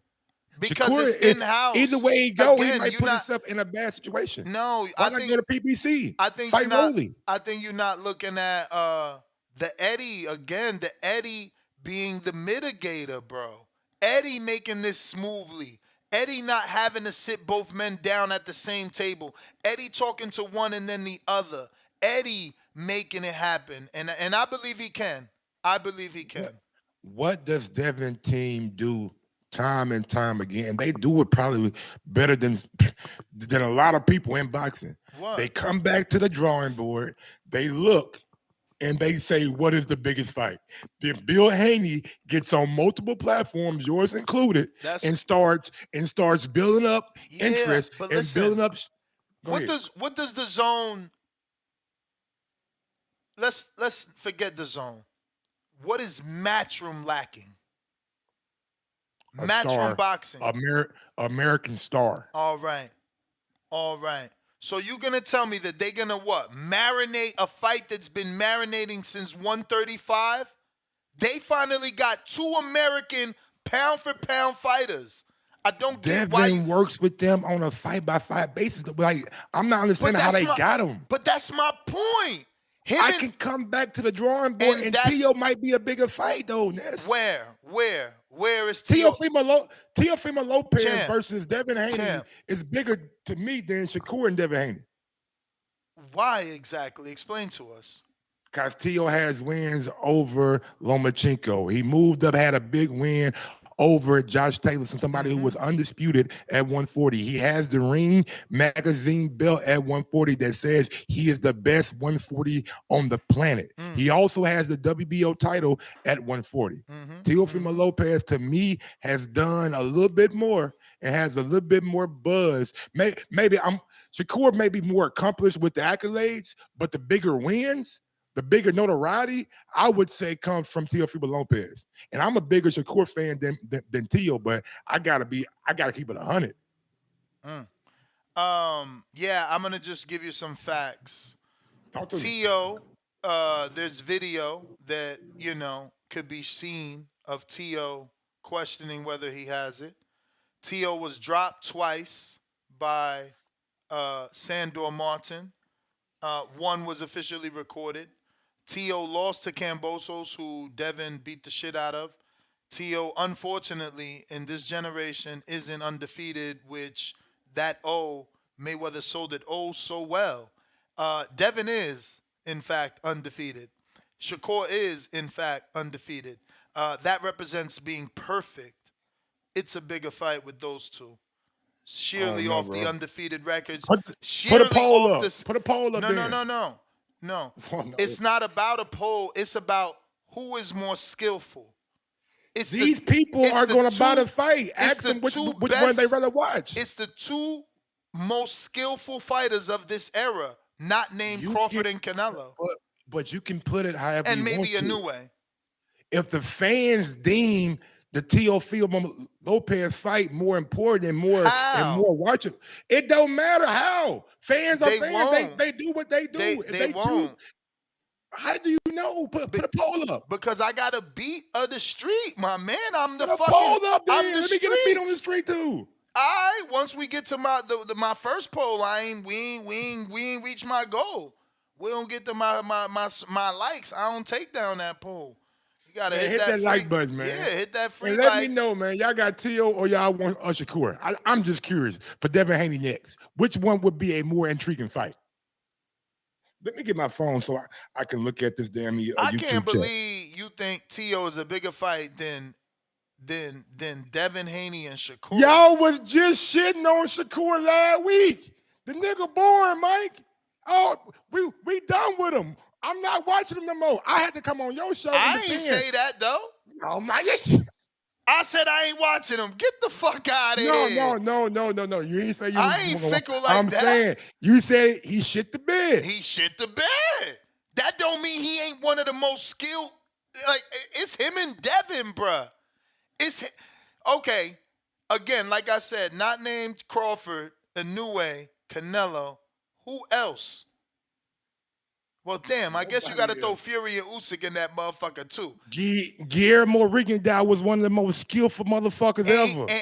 People didn't like watching him, though, Ness. That's not true, because he had an amazing performance with Nonito Donaire. He had great performance. Why he ain't be off that? Why Because Top Rank hated on him. Top Rank hated on him. Top Rank did that. That wasn't him. Top Rank did that. But look, let me get to this counter. One thing we can say about T.O., he ain't never been like, oh, this nigga boring as fuck. Hey, yo. We ain't never said that now. Nah. But y'all have said it we against Shakur. We question where he at. We don't know if he's as good as he is because he's a roller coaster in his career. He had shit going on in his personal life that he had Mike, to get right, Mike, man. have you ever gone? All right, I'm gonna do it again. This is the thing. I'm just saying when your personal life is not if not on balance, your career will suffer. I'm gonna show you something. Bro. I'm gonna show you something that you obviously never done. Yeah, I mean, when we do these things and we say them out loud, it's all that more different, right? So let's see here. We got this screen share. Hopefully we screen sharing properly. That was the text. I mean, the Gervonta. We should be on the record of T.O. And man, shout out Gervonta Davis, man. Tell them the truth. Look at T.O.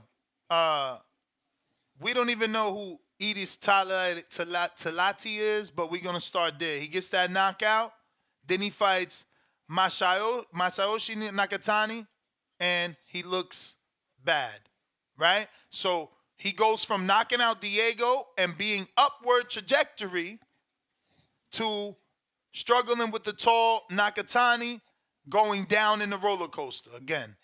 Now he fights Richard Comey, knocks him out, gets a world champion, first title, upward trajectory. Then he slightly goes up again and straight. It's a graph, right? He goes up because he fights and beats Loma, but the back half of that fight, people question. So it's not a straight peak. He peaked up more. Not the last 2 rounds, because he did what he had to do to pull it out in the last 2 rounds. That's what won him that the was fight. the argument, though. People wanted the rematch because they argued that Loma came on strong. That's the argument. But that's cool. But that's cool. After Comey, he peaks up even more because he beats Vasil, but it has slight controversy. Then he drops in the roller coaster, straight Great Adventure style free fall. He jumped on the free fall. Why? Because he loses the Cambosis. After Cambosis, he goes back up. He knocks out Pedro Campos. And then he drops again because he got dropped twice with Sandor. Then he shoots back up because he beats undisputed Josh Taylor. Then he drops back down because he loses to Ortiz in everybody's eyes. And who eyes? Oh, shit. That Ortiz fight wasn't controversial to you? Hell no.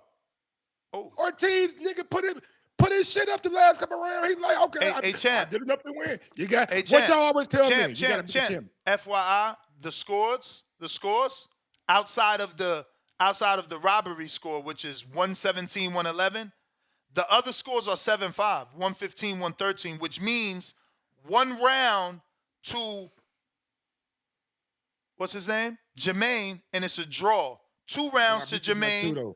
No, 1 round to Jermaine, and it's a draw. 2 rounds to Jermaine, and he wins the fight. That's called a tight fight. But I beat you by 2, though. No. Again, the controversy is Steve Weisfeld didn't give Jermaine any rounds. Fuck all that. No, that matters. The other 2 cards. I'm saying the other 2 cards. No matter what, the 117, 111, that could have been 114, 114. On the other 2 cards, I still beat you by 2 rounds. By 2, which is still tight. It's 7-5. Right. It's not 8-4. Okay.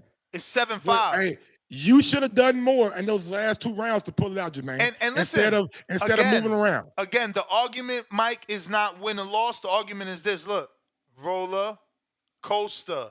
And we're getting back to the original debate, why I brought this up. It cannot be the bigger fight because Tio is inconsistent. We don't know which version we get. Now, there's an argument. Let me ask you this. We do know what version we get. Small sentence to finish it because I might be making the same point you're about to make. There's an argument to say that Tio shows up for the big fight. That's it. But there's also in the back of all our minds that he's a fucking roller coaster up and down every goddamn day. You're a young kid, man, finding his way. When the chips are on the line, when the names are fucking Comey, a former champion. FYI, when the names are Lomachenko, a former champion. I don't think you know. Tio's older than Devin. Because you guys keep trying this young kid shit. You tried it with Mason. Mason's older than Kermel. Tio's older than Devin. Being young, age is just a number. What's that song with Sade? Ain't nothing but a number? I don't know. Something like that? Maturity comes when you learn your lessons in life. You know that. We all know that. When you learn your lessons in life, and Tio, on this journey that he's been on, with all the early success that he's had, with all the Heisman bat flips, championships in multiple divisions, he had to learn and mature to be the person that he is now. We see him talk now. Hey, Mike, he don't sound like the guy that talked 5 years ago. Mike, did he mature? Did he mature before or after he questioned himself on live television? Excuse me, I'm trying to just. I'm asking for a friend to text me right now. You would have to ask him. No, I mean, what about outside looking in? You the one claiming maturity, so you obviously watched him mature. I'm just saying, like, the way he talks about things now, he just seems like he's at peace. And when he was going in with his fight with Cambosos and he was coming up, it seemed like he wasn't really, to me, at the peace that he's at now. I believe he said he tried ayahuasca, if I ain't mistaken, or maybe that was Ryan Garcia. Maybe ayahuasca has been known to be the killer of careers. Yeah. I didn't like that. But Kerry G with the counter punch. Kerry G, who you want to see, Shakur or Tio? I joined in on like halfway through. I didn't know the context of it. You mean Devin versus Shakur or Devin versus Tio? Yeah, if Devin wins the What's the fight bigger and fight? He's basically that's the question. What's the bigger fight to you, Devin Shakur or Devin Tio? Devin Shakur, just because we had that little drama of Shakur not taking the fight, so I think that like people would just have a lot of shit talk to say about it. But Tio is a close. It's not like they're too far because he's a polarizing individual. So I'm sure he'll say some crazy shit. People will say some crazy shit, and they'll be like very weird and bizarrely entertaining press conferences. So I'd say Tio's a close second. That O stuff does matter. Less doubt in people's mind. Like most people doubt Shakur's heart, but they don't doubt like that he His won all skill. his fights. They don't doubt his skill. They can doubt his heart Yeah, or that he doesn't they like to don't. be Yeah, hit. He don't like to be hit, but they ain't doubting his skill. they don't. Yeah, they They don't. ain't doubting his That's like mentality. crazy. They ain't worried if he's fucking, mentally stable. Like, come on, man. The Shakur Devin fight is a real fight. Now, is it a And like is you it a said, is it a Tio, snooze Tio fest? could easily wake up for the fight. You know what I mean? Like, he needs a Loma, Josh Chill. He needs like pound for pound dudes to get him to get up, I guess. So like that, like you said, that's possible. But I heard someone saying that F.A. Jog was a bum after not even watching the fight yesterday is kind of wild That because was he showed facts. levels, man. He switched up onto that southpaw stance. Guido probably thought he was going to switch back. Never seen him do that long time in sparring, maybe. And he went back. And it was interesting. I think his defense, like a lot of people were talking about back yesterday, his defense improved in southpaw. Those uppercuts were vicious. So like, I think it was a very close fight. I think the Nigerian spear won. I think he won. Italian Stallion had it close to me. I just think that like if you want to give points for like that saying like effective punches, like the Jogba did have a but we stronger gotta reaction towards getting hit with Guido shots, but FA was landing to me the cleaner punches, and those uppercuts were definitely having an effect. I did see in like the eighth round and the sixth round, I did see like Guido get knocked. So like this dude's neck is probably the size of his head right now because he was taking those uppercuts viciously the whole night, and they did have his mouth open and like him like laboring a bit in a couple of rounds, and then he would just wheel himself back into the fight, diving in. But I think FA kept amazing with the southpaw stance, and I really hope that he we can gotta really keep improve on into it. context And though. He yeah, was fighting Guido Valinelli. Like his defense could look better against him, but it didn't look that good against Frank Sanchez. When the level rises up, I don't know if FA can rise up with the levels. well, I mean, this would just be an example of him saying that, yo, I'm rising with levels. I haven't seen him do that like southpaw shit like that before, and it was still a little Again, awkward. I think the like he still has opponent some is more Guido work to do, but I think Vianelli. he showed like the presence of a level there. Now, how high the next level is that he can bring that to it, that's the question. I think if he had some more head movement and stuff to that shit, and like I just think he was really good with his distance and the southpaw dude. Guido dude didn't really know what to do, and I think Guido's better than we think.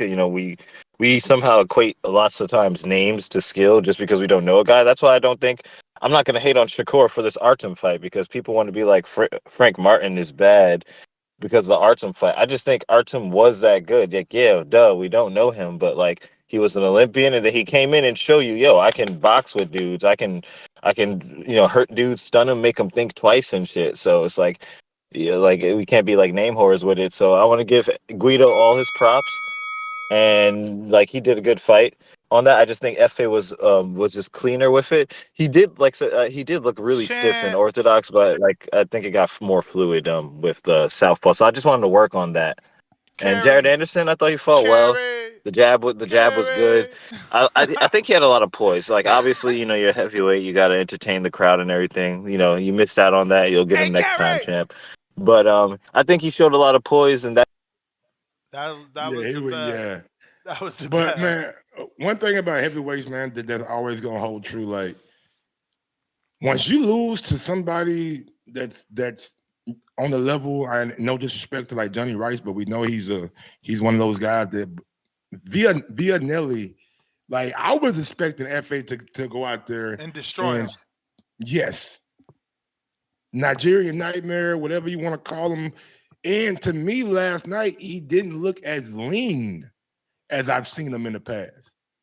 He looked like he put on a couple more pounds. Maybe he getting happy with where he's at. You know what I'm saying? But to me, like FA should have did what Jenny Rice did to him and made him look bad, but he didn't. Yeah, nah, and I'm sure that's what they expected. Ohio runs boxing $5. I believe Tank only said that because Jared is cool with Stevens. Excuse me, Stevenson, who could possibly be an opponent in the future for Tank. Nah, man, he was watching the fight, bro. Like that's way too like intricate. Like, come on. Oh, let me hate on Jared because he hangs with Shakur. Could you see that? I can't see that. But how long are we Not going from to keep Tank. expecting something different from Jared before we be like, okay, this is the guy he is? We know he don't really have that one punch knockout power. Hold It up, takes. hold up. When you started feeling this way, after he called out Wilder or before? I really like the early fights, man. Like when I'm seeing him catching dudes clean, but it taking 3, 4, 5 shots for them to go down. Like that's always something that was in the back of my mind. Like once the levels start going up, and it kind of like, and no disrespect, because I don't want to, but this dude that had a hell of a career for like the skill set that he has. It reminds me of Derek Chisora. Accumulations. Like fight on the inside and get those punches off. Sometimes, man, like Jared just doesn't have that one pop kind of power that makes me think that he can really compete with those guys at the top level. Yo, I gotta show this, but this is top ranked VP, so they would do this. What's this called? Damage control. Damage control, but it's still hilarious. I'm sorry. He reposted this, and this is everything boxing. But Carl Moretti, who is the VP of Top Rank, he said, so everything boxing says Riyad Murray turning up at Top Rank offices to discuss future opportunities on US TV after his performance against Jared Anderson. So this, I think this you should know this, Mike, because this is like from the Jets. Like, I don't know, it's a football thing. I'm sure you've seen this meme. They're using it for boxing now. So Carl Moretti quote tweets that and says he won't even get that close. Meaning, motherfucker, we see him at the door, we sniping him. We gonna have the snipers on the rooftop. He get anywhere near the building. Pew, pew, get him out of here. Yo, but it's more, that's what I'm saying. It's not just his fault. He wasn't moving, Mike. Like, we can't try to give Riyad Murray the feet of Thurman and Shakur and Devin. Like, my man was not on his bike. He was not on And roller he skates. should have been an easy target. Exactly. He should have been an easy target. That's what I'm saying. Like, the fact that he ain't do nothing to him, like, he was right there. He was in front of you. But H-Town. And does he even want it? Who? We seen him talk to Roy Jones. A lot of pressure on me, a lot of expectations on me. I like, does he even want to be a great heavyweight champion, or do we want it for him? Yeah, I think we want it for him, especially Americans. We desperate for a champ. We looking for somebody. Yeah. Wilder done aged out. Like we looking for the next heavyweight. Yeah, to throw out, throw our name, like throw his name in the hat. Like, we dying for that. H-Town, talk to us. Sorry. Oh, what up, man? Nah, man. Like I said last night, man, he's the biggest disappointment in American heavyweight history, man. He's got all the potential, but he just don't got the heartness. He don't want it. He don't want it. That guy's there to be put away. That's a showcase fight. This is the problem with boxing fans, man. You're making an excuse for so-called stars on showcase fights. Those are fights that you're supposed to demolish your opponent. That's not supposed to be no fucking competitive fight, Ness. Like, come on, man. Like, every time people give Tank an excuse for something, oh, Pitbull this. No, that was supposed to be a showcase fight for Tank. Tank was supposed to walk through that guy. I mean, we giving these boxers too many goddamn excuses, too many ways out, man. If you're the star you say you are, you want to get paid the way you want to get paid, you got to perform. And these guys ain't performing. And as far as the Tio and Dev fight, that's the bigger fight, Nez. You got the dads going at it. You got the history. You got the Dev was celebrating. Like Like he found out he wasn't the daddy when Teal lost to Convulsions. Like that's the history right there, man. That Shakur, technically, yeah, it's the more technical fight. If you want to look at it as a purist, as a boxing fan, purist, then yeah, you'll probably want to see Dev versus Shakur because that's gonna be a chess match. But you want to see antics, P Diddy acting up, Bill Haney yelling crazy, them fighting each other, them acting like they're gonna fight each other. Uh, Bill Haney talking about him and they're both drunk, they're both on drugs, and Dev and Teal going back at it. You know that's the money fight. I know you don't have a practice like you don't like Teal for some reason, or you just rubbed you the wrong way. Then, but that's the bigger fight. I don't I see no mean, bigger fight. you one caller. Let's hope someone else backs your theory. I don't One see for it. one. One for one, though. You ain't say shit last caller. One for one. Let's No, go. that's what I'm saying. That he's one caller. We'll see. We'll see. I don't believe it. It's not. It has nothing to do with anything other than I think Shakur's the bigger fight. And Hey, Dev Like and hey, Tito came face first of to all, face too. let me tell H Town and Mike son that they don't know. And maybe I should take a page out of CYP, do research. Tio has never sold more than 5,000 tickets, where Shakur has sold up to 12, and at least Shakur sold more than 5,000, slightly more than 5,000, like hey, 5,400. 90 it seconds. All don't the way, matter. It matters all the what way, it all matters the what you way, mix together. all the way You in can't get Atlanta. oxygen without the water, man. Nah, It's the man. same thing. Devin One, Tank never sold a million until he touched Ryan. yeah, Ryan never sold a but million until he Tank, touched Tank. but Tank That's was the same selling, thing. but Tank was selling Dev, tickets, and Leo was selling tickets. You know what I'm saying? Like that was the yeah. first pay per view they chose, Leo and That's a Tank. good That point. was the first That's a one good they point. did for Tank. That's a good point. Because when he 60 fought Josh seconds. Taylor, they All were in the right, But that's man. the ballroom, belt. and I'm out, baby. I So, never understood that. Like, why would you put a undisputed fight in the ballroom at Madison Square Garden and not put it in the actual garden? Cause he That ain't a made no sense to draw. me. He ain't a draw, and neither is fucking Loma. People keep acting like, oh, Loma's a draw. Where the fuck has Loma sold tickets at? Somebody tell me, please. The most tickets he sold is with Devin Haney. Loma been fighting in the ballroom to do 4,000. He fought at MGM Harbor to do 2,800. Like y'all been brainwashed to He believe finna sell. Loma's a He finna star. sell some next flight. Though I tell you that. Eh, They happy to see Loma down in Australia. Those Cambosos fans, man. Cambosos did Man, just like he did so them were Jeff Horn fans 40,000. too. He did Them were Jeff. 40,000. 10 I know seconds. because Devin was coming. All right. But it wasn't Zoo. Like y'all want to play, y'all like to downplay Cambosos. Where the fuck has Zoo done 40,000, son of a legend? Bro, show me when No. Camboso was Answer fighting my up. question so the public can see that I ain't a fucking lie. When has Zoo, son of a legend, done 40,000 in Australia? He hasn't, but he Right. ain't had the name that All right. Camboso's gonna have come down there. Cambosos Either. is grassroots, man. Respect him. He ain't got no father who done did Bro, it. oh my God. He This ain't nigga got no said, bro. father that done did it. Bro, he not doing Oh gates shit, without big names. we gonna keep Show disrespecting me that. Camboso fighting the My goddamn dude, where he fight do Lee you Selby at? know? Do you know that only Canelo is the only dude? Canelo and Earl and dudes from the UK is in the census of 40,000 plus tickets, man. AJ. Again, I said dudes from the UK. He part of that. He part of that, man. Like you can't, y'all gotta stop disrespecting Cambosos. I swear to God on my mother. I hope he beat Loma just so y'all could That be my dog forced. Mike. So y'all could be What's up, forced Lee to give him Mike? Hold his on. respect. Lee Selby, okay. That's when we ain't know this nigga. No, you And I ain't thought know him.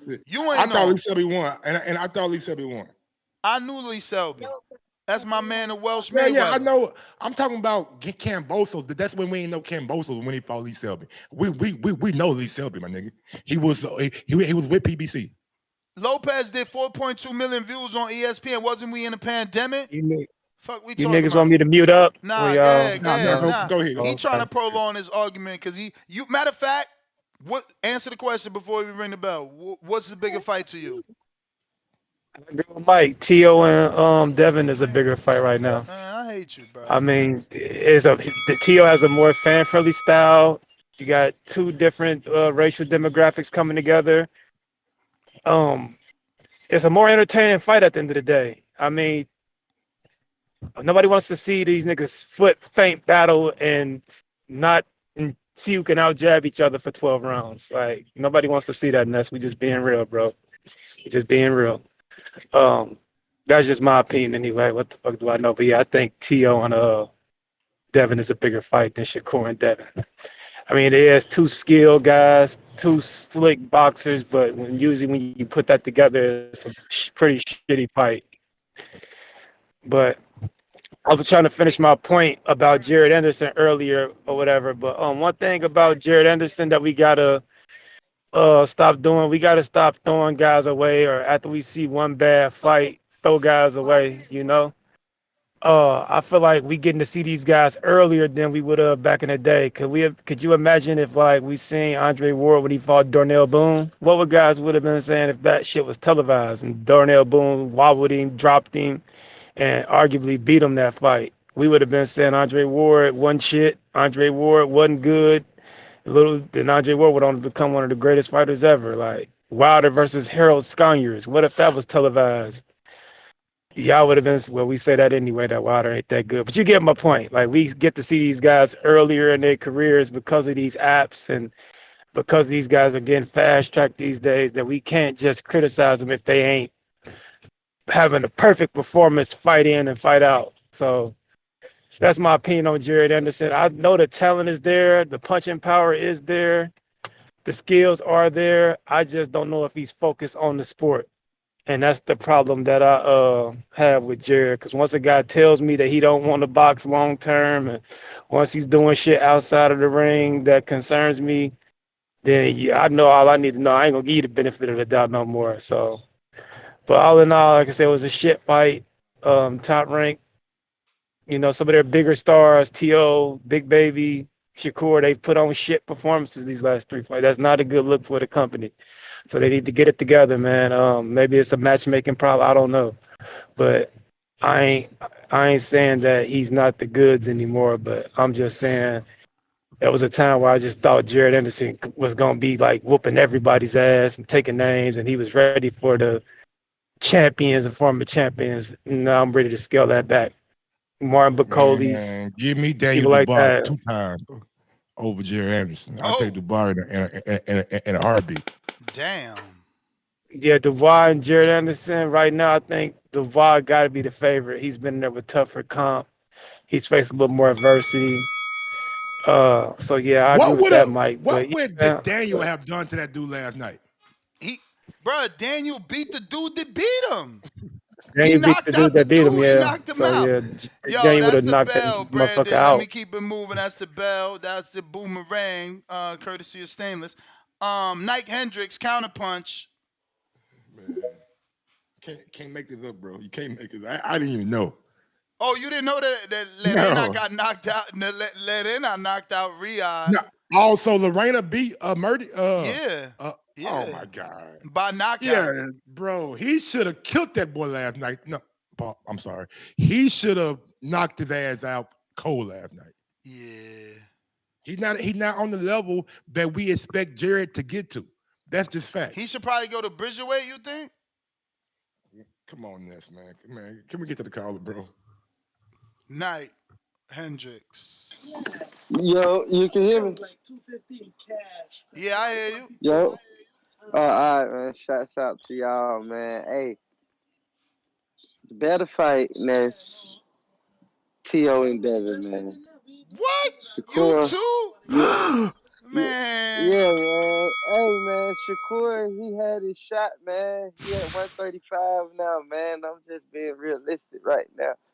Unless And he what's move his crazy ass though up is we and probably get a all title. agreed that Shakur is the better fighter than Tio, but the more entertaining fight would be Tio and Devin. Oh, actually, Arslan Gulamarev, the cruiserweight champ, knocked him out. Lerena just beat him by decision.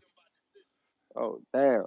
But yeah, man. And then with this, yeah, man, y'all gotta get Cam that respect. I don't even like all that pay-per-view talking, numbers talking shit, but 40,000 is a lot. And they was in Australia. I mean, Devin had fans, but come on now.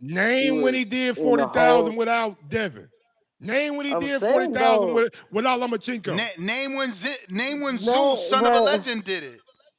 but Yeah, he probably done did you gotta look 15,000 at more this. more You gotta look consistent. at this, Mike. Matter of fact, name when Jeff Horn did as many big Hey, events as Cambosis. hey, Mike, you Manny gotta look at Pacquiao, it what like up? this One, too, Mike. one. Mike, look at it like this, Mike.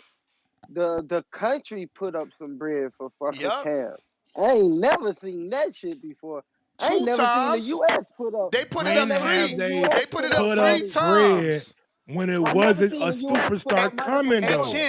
champ. So I'm not putting them in the same bracket, but why I'm Tim just Zoo saying I fighting over never here and seen. not over there? Why he ain't where his big He name fought at? Tony Harrison over there. What you talking about? But the country ain't put up no money.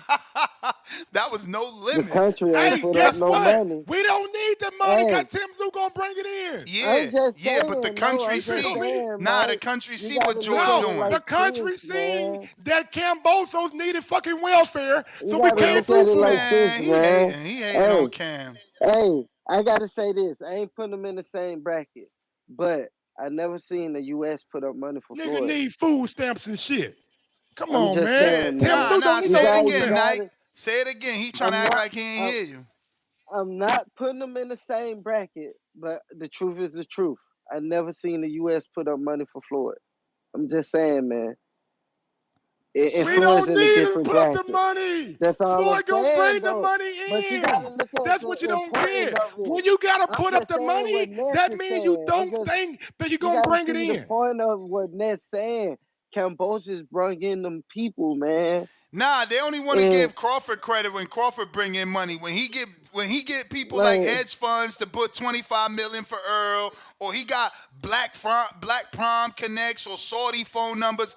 Nah, Crawford could bring the and money. then with But when Loma, Cambosis bring the money, oh nah, he welfare. Crawford welfare too. Don't hide your face behind your mic. and with the Loma, Mike, one quick thing. That's with the Loma thing, Mike. I know what I'm saying. I know you probably just in the moment. That wasn't an undisputed fight with Tio. Just point taken.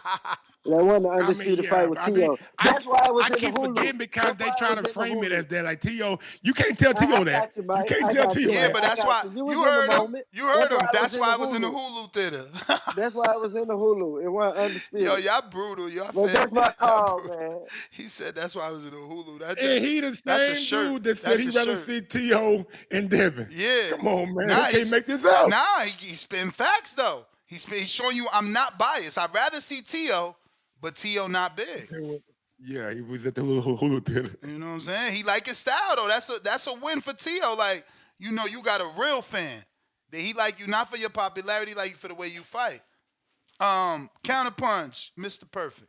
Hey man, you think if Bud and Tim Zoo fight is gonna be down in Australia and they're gonna Nah, have to put up the money? it's gonna be in Saudi. I mean Dubai, you're No, right, no, you're no, no, right. no, Saudi. I'm sorry, I'm Yo, sorry. Yo, yeah, Loma ain't never been no big star, man. That was Bob and him boosting that gassing. nigga Word. up. But it depends on is you talking about right now or if you talking about later with the Shakur and Tio shit. If you talking about I'm right talking. After now, Listen. I'm talking about Shakur would be in Puerto Rico to call out Matias after Pyro. Pyro loses to Matias.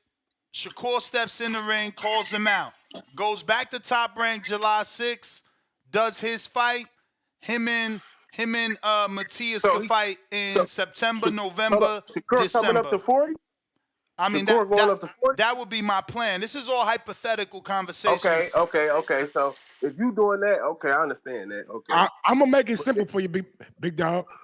After Devin Haney win, would you rather see him fight Shakur Stevenson next or Teofimo Lopez? what I would who I would like, I mean, that'd be Shakur. But if the bigger fight, I think it'd be Tio because that's unified, and Shakur would have to come up and fight for one belt if he fight Devin next. So it'd be Tio, and plus all the shit talking daddies. They like I don't think Shakur and Devin ain't been in public fighting. You know what I'm saying? Tio and Devin been in public multiple times trying to scrap and daddies like. So that'll be a big like, and then they gonna build that shit up off the press conference and shit. So that will be a bigger fight, and it's unification. So it's gonna be a lot of shit talking. You First already of know all, Bill. first of all, first of all, let's slow down. Let's slow down. Let's slow down. Let's not act like T.O.'s energy didn't change when he was in the presence of Devin Haney. Think Oh yeah, back. fact, but Think back. yeah, He wasn't talking as yeah, slick. He didn't have that same But you know who yeah. will? You know who will disrespect Devin and his father to his face? Shakur. He's But just it's he's just made like that. He's disrespectful. At the press but conference, he will say more than T.O. T.O., remember, y'all oh, you forgetting. think so? Listen to me. Y'all forgetting who T.O. is. Wasn't T.O. just the one at a fucking press conference holding a book? Not talking? Man, he was on the playing shit though, Oh, man. he playing. So how do you know he ain't gonna play when it's time to promote Devin and T.O.? Cause I know Shakur Devin gonna gonna be. talk that I know. shit. No, Shakur gonna talk that shit. Yeah, Shakur gonna be yeah, calling them all yeah. types of P Fact, words and B words, and you can't fact, run now, and I got you, and you're locked in, and you're trapped, and yeah, it got hot at 35. fact. I chased you to 40. Fuck is y'all talking about? Yeah, Y'all don't know. but it ain't gonna be no Listen. Let me tell you the facts. It ain't gonna be no unification though, Anytime man. T.O. try to say anything slick, Devin and Bill got the ammunition that he outpriced himself 3 separate times. 3 separate times. You went from a normal purse to wanting $4 million like 5 years ago to fight Devin. Then you went from $4 million to $10 million. And then your father went from $10 million to $20 million. So you're dead right there. You've been ducking Devin. Why you never fought him? Why you called him an email champ? Like nothing, Okay, they can say the same thing about Devin too about Shakur. nothing tells me T.O. wants to fight Devin, but everything tells me Shakur wants to They gonna fight say, Devin. but they gonna say the same thing Everything about tells me Shakur Shakur too. wants to fight Devin. Everything. But they say Why you Devin trying to don't want sway to the fight callers, Shakur though. man? Hey, I'm just keeping it real. One dude Trying to asked sway the I'm for just callers. 3 saying they say different the same offers, shit. yes or no? Did one dude ask for 3 different offers? I And was did the Shakur man take at an that offer from time. Devin? I can Did ask they for what did I they want to not ask all for. increase? And did Shakur Now take an Devin doing offer the from same Devin, bro? thing. Do we Now not call Devin that? doing Do we now not call that Devin pricing yourself Devin out? doing the same thing Do we not that call T.O. that? did to him. No, we not. Devin in the A-side position, what'd he do? As the And champion, T.O. was at the listen to me. A-side position. No, you're not Oh no, listening. I don't know about. I don't Hey, know about Mr. that. Perfect, that At was that your bell. time, That he was your had bell. beat Lomachenko. But He Yeah. was the man. Mike. Devin is legit in the A-side position right now. He's former undisputed, and he is a 2-division WBC champion, and he gave up the percentage. He gave it to Ryan. He understands business. Don't put this man in conversations with these other knuckleheads that don't know how to blow up. He is 25, making more money than all of them. Even T.O., if you I ain't agree know. with that. So I don't put absolutely. Devin took the small offer to go fight Kambosos. Cambosos, Devin yes, signed twice. to 2 different promoters. Okay, so that means he was with DHP, he was with Lou DiBella, and he was with Top Rank just to get a fight. Devin understands business. Devin understands how to make a fight. Devin, after already taking short money, he's like Canelo. Canelo took short money to fight, guess who? Cotto. He took short money to fight, guess who? Mayweather. It's like Devin. Devin took short money to fight, guess who? Kambosos. He took short money to fight, guess who? Ryan. Don't stop putting him in the same conversation as these other motherfuckers that don't know business yet. Let's not do that.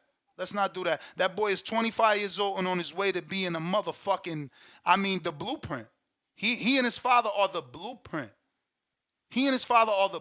They got these motherfuckers out here trying to copy what he and his father did. Before him, Danny and Angel. But Bill and Haney, Bill and Devin, they took that shit next level, man.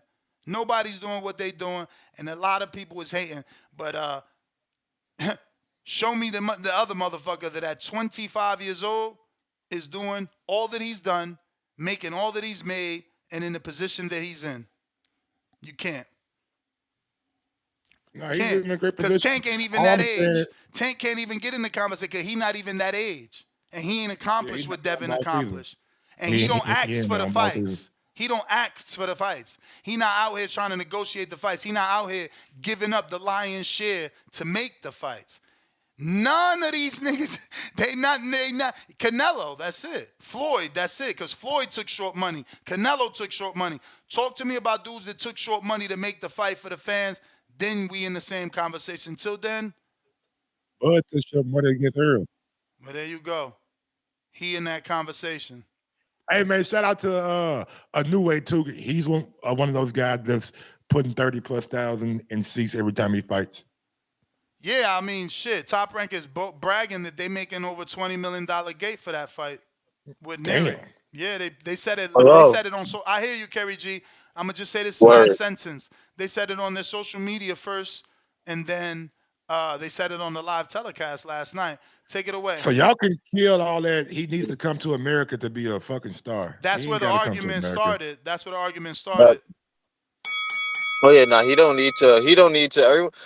Some people be like, "Oh, he's only known in Japan." I'm not gonna lie. Like I said, most people around me don't watch too much boxing, but people have been bringing up Inoue to me. Not like they know who he is. They've brought him up to me, be like, "Yeah, you know this guy." Bring up their phone. Got clips on YouTube, Amazon, and on YouTube. Like they've been pushing him. They've been pushing him mad. Like there's like people been seeing him, might not know exactly who he is, what weight class he fighting, but they seen him knock asses down onto the ground. So he's definitely blowing up there.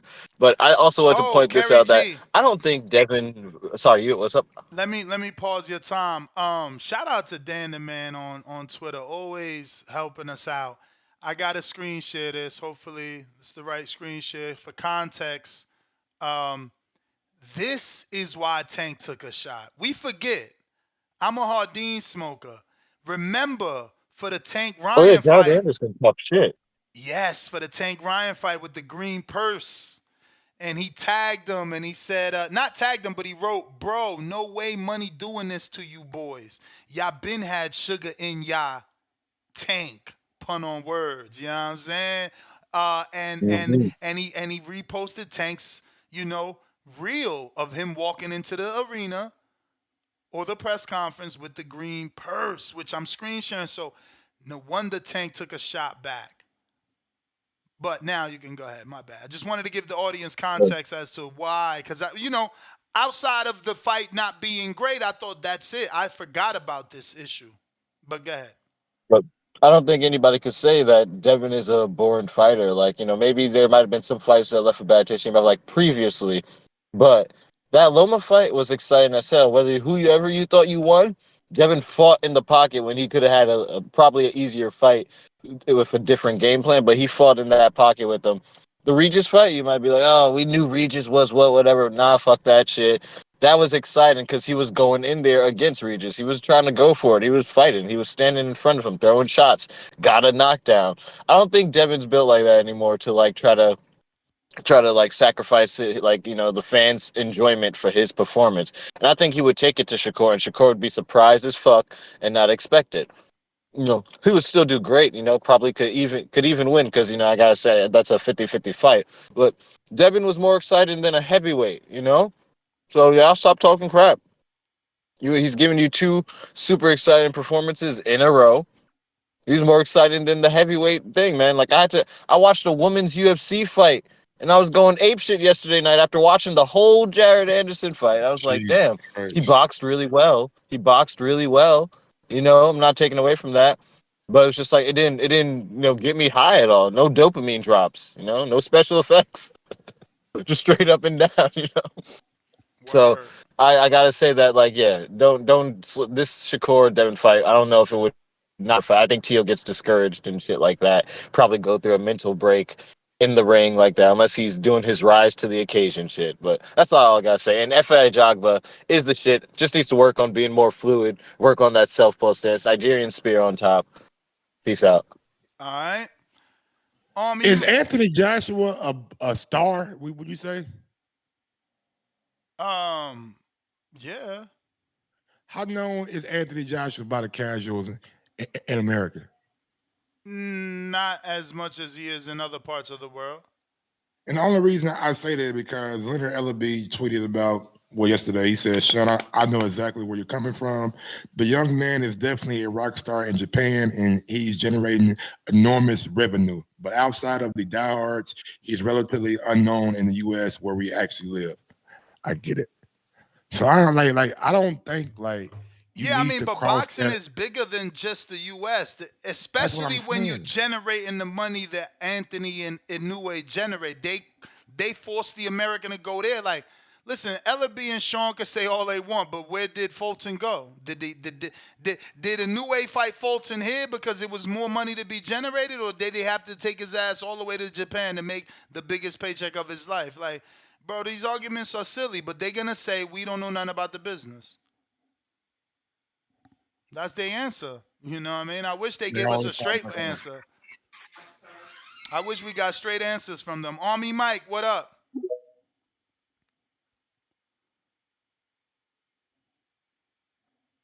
Rod and A702. Ness and Mike equal Shaq and Kobe. We need more shows. 100. Yeah, I mean, Mike would have to be Kobe. I was never like a shooter from the outside. I'm going to take it to the paint and fucking jam on it. Yo, what's up, TBV? How y'all doing this morning? Can't complain.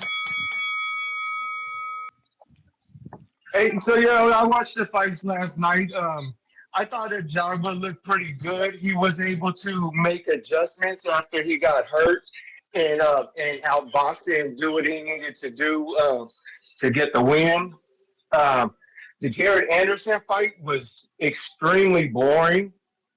I actually stopped watching that one at round 7, and then just tuned into your fight show for a second just to catch the tail end of it to see for sure what I figured was going to happen. Um, I think Anderson picked an awkward opponent to move up in weight and, and challenge. He's going to be tough because of his stature makes him tougher. But the opponent, he stayed pretty shelled up all night and made it real hard for Anderson. I felt like I wish he would have just like stepped up the pressure at one point just to maybe force the ref to even stop it because the opponent wasn't punching a lot.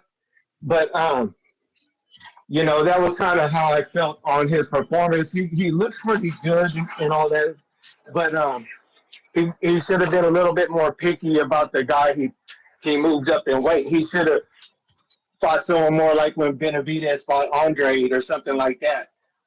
Some guy that was going to come to fight more so he can at least maybe stop him or something. Totally understand, bro. But I mean, I think they were expecting him to get that stoppage because this guy was a cruiserweight who had been stopped by a yeah, cruiserweight. who I would like to see him fight though, like Frank Sanchez, or what about even that Richard Torres Jr.? He seems like he brings a pretty good fight. Yeah, Torres got to fight May 18th, and I just think that they're on different levels. Torres is not on the level of Jared yet, but Okay. that's what happens when you don't look how you're supposed to look. People can confuse you to be on the level of a prospect that is Richard Torres, who first step up. Well, technically his second step up, and maybe the first undefeated fighter would be May 18th. Okay, so what do you think about Sanchez though? What about I Frank think Sanchez? Sanchez is not the fight to make next because Sanchez, he will not knock out Sanchez. There is no way he knocks him out. He doesn't You knock think him out. Sanchez might knock him out? Absolutely not. But Sanchez, didn't he drop a jogba? I'm pretty sure he got the power to Yeah, do for so. sure. Pretty sure he Yeah, got the that's what power I to was do saying. so. I But just think it's a dangerous fight. it's a bad fight for him. It's a very slick, high level. I don't want to say slick, but definitely a high level boxer. I wouldn't make For that sure. fight. I wouldn't make that fight. It's got the potential to make Jared look bad, even if he gets the win. Mike, that's the bell. I got the Yeah. $5 Cash App from Hot Boxing Minute that says, great way to start a Sunday morning. Salute Ness with the salute emoji. Salute to you, champ. We got Only thing I worry about Frank Sanchez is that he normally fades in the second half of the fight. So Jared might have opportunity there, but honestly, I'm with you. Right now, I would look to find Jared somebody that can get the buzz back going for him. You know what I'm saying? A good name, but can really, you know what I'm saying, make people okay, that's the dude that we seen early on. But right now it's like, how many more of those do you give him? Like, you try to give him one last night and he ain't do nothing with it. So Nothing. do you keep on feeding them, or do you roll the dice and Nah, call man. Bacone? Listen, it's like that. Isn't it like that for the birds, right? The mama bird goes out, brings the food back, puts it in the nest. But at a certain age, she push your ass whether you could fly or not. You Get the gonna fuck follow you. out. You fall, you fall. And that might be the time, you know. We got H-Town with the $2. T.O. versus Dev is bigger. They got history, plus the dads. Yeah, I don't know, man. I think that I think that the Shakur, the whole we could see potential teams collide with Shakur and Haney. Um, I just think that people see the entertainment value with both of the dads. Like, we know T.O. dad ain't yeah, we like, gonna he ain't get with the Pops shit. though. And remember, Bill went at Pops like, man, all that fake jewelry and shit. Like, you kidding me? Bill ain't got no chill. I got mad That's bet. what I'm saying. But we know Pops ain't really gonna say shit though. But Shit. T.O. dad gonna be on some other shit though. Like, he gonna be ready to go. We Nah, don't know how he gonna show up. T.O. I know T.O. and his dad both dropping the M bomb. I done seen T.O. dad lit before doing the interview, boy. I'm like, We got Mad Bet $105. Second dose. I'd rather see Haney versus Tio, not Shakur. Two more accomplished in my eyes. Shakur, boat. He's on the track team. man, come on, man. I thought he misspelled something when he put the word boat. I'm Bo, like, no. Y'all gotta stop that, bro. Hey, but last question real quick, he man. said he on the How track high team. That's fucked up. how high is Jared Anderson ranked in these sanctioning Nah, he bodies? Is he high. top five? He high. Hell yeah. Hell yeah. Damn. Before last night, he was top 5 in the WBC What you mean before? because he gonna move up after the win. Okay. I thought you said, I'm like, damn, Nah, they dropped him? nah, They dropped him there? nah. I think he gonna move higher after. Oh shit! Fucking thought scared the shit up. He gonna move higher after a fucking win, bro. Then in look, WBO he number 4. Okay. Yeah, that's it because he only ranked. Oh, he 5 in the IBF. That motherfucker coming. He ready I to kill. mean, He Philip, 12. Philip, He 12 in Philip, WBA. He 12 though, so that's the only one where he Joseph not. Parker. Joseph Parker probably highly ranked in the WBO, right?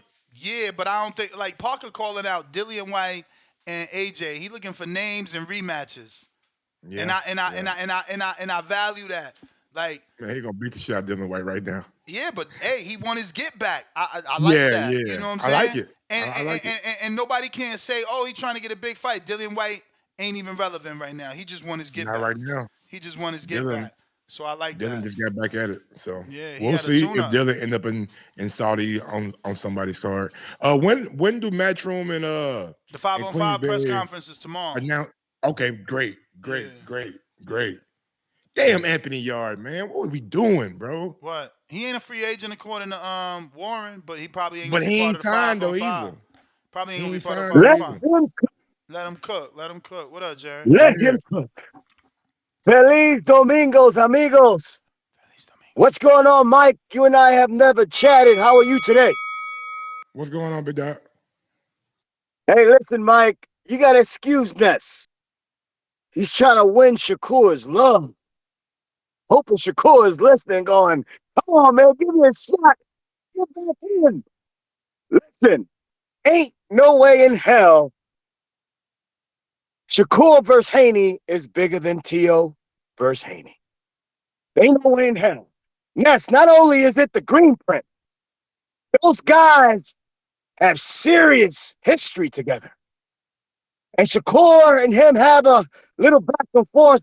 But as much as I love Bill Haney, I guarantee you, Ness, if you got him off record, off the mic, he would tell you that Shakur is the last fight that he wants for his son.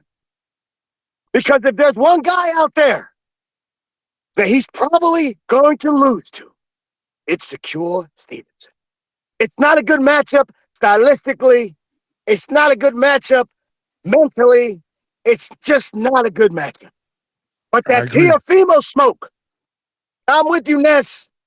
You know, I think Teofimo, unfortunately, did suffer the mental, he suffered a mental loss during that whole Cambosis issue, his fallout with his wife. He lost steam, and honestly, it's a sad state of affairs. But I think if someone is going to get his swag back, if Teofimo can get his swag back, it would be versus a Haney. And absolutely correct, the dads will go at it. I think he'll Let him bring in the cook. Latinos, the Muslims.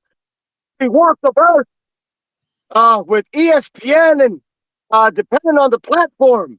That fight will absolutely get Teofimo his swag back. And he will do he's able to do against Haney. The question is, can he do it? Unfortunately, I think at this point, Haney's trajectory is towards the sky. And unfortunately for Teofimo, he's on his way down. And I say that with a heavy heart, because Teofimo was one of my favorite fighters. And if we're being serious, he's got 2 more good fights in him, man. And unfortunately, I think that young man's career is probably going to end. And I say that with a heavy heart.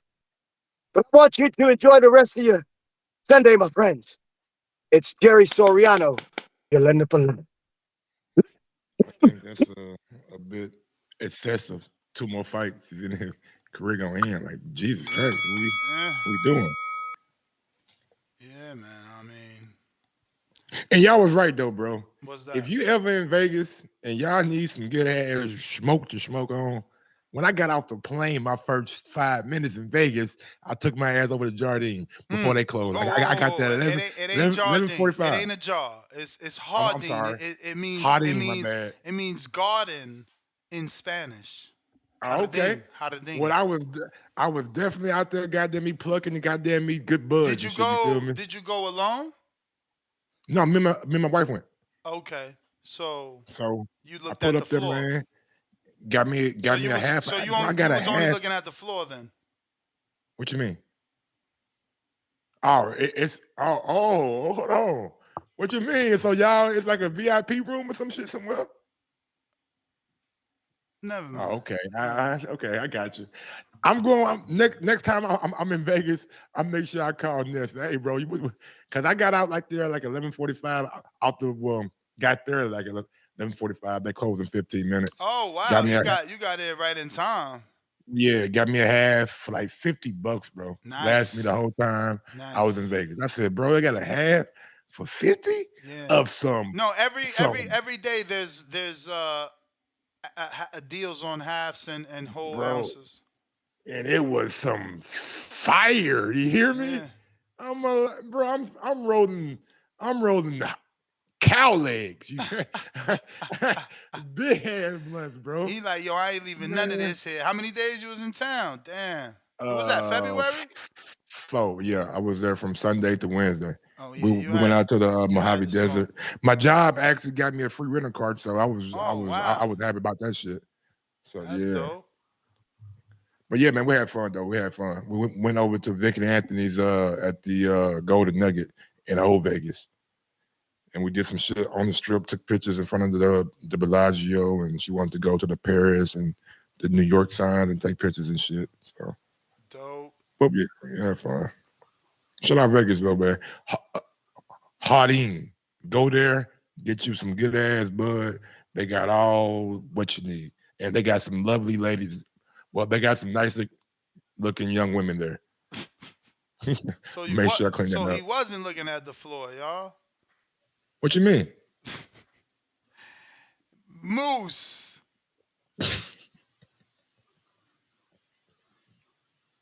Moose. All right. Hawk.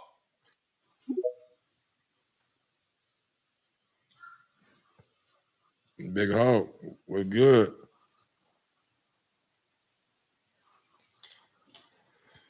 Hawk. Yo, Yo. TBV, can you hear me? Yep. Can you hear me Yep. good? Yep. Oh, okay. What up? I heard Mike Ross, the boss. What's up with him? And what up, Ness? Uh, what y'all was talking about? Tio, what was talking about at first? We're talking about Camille Moulton and Abdullah Mason. That's what really brought me on. Oh no.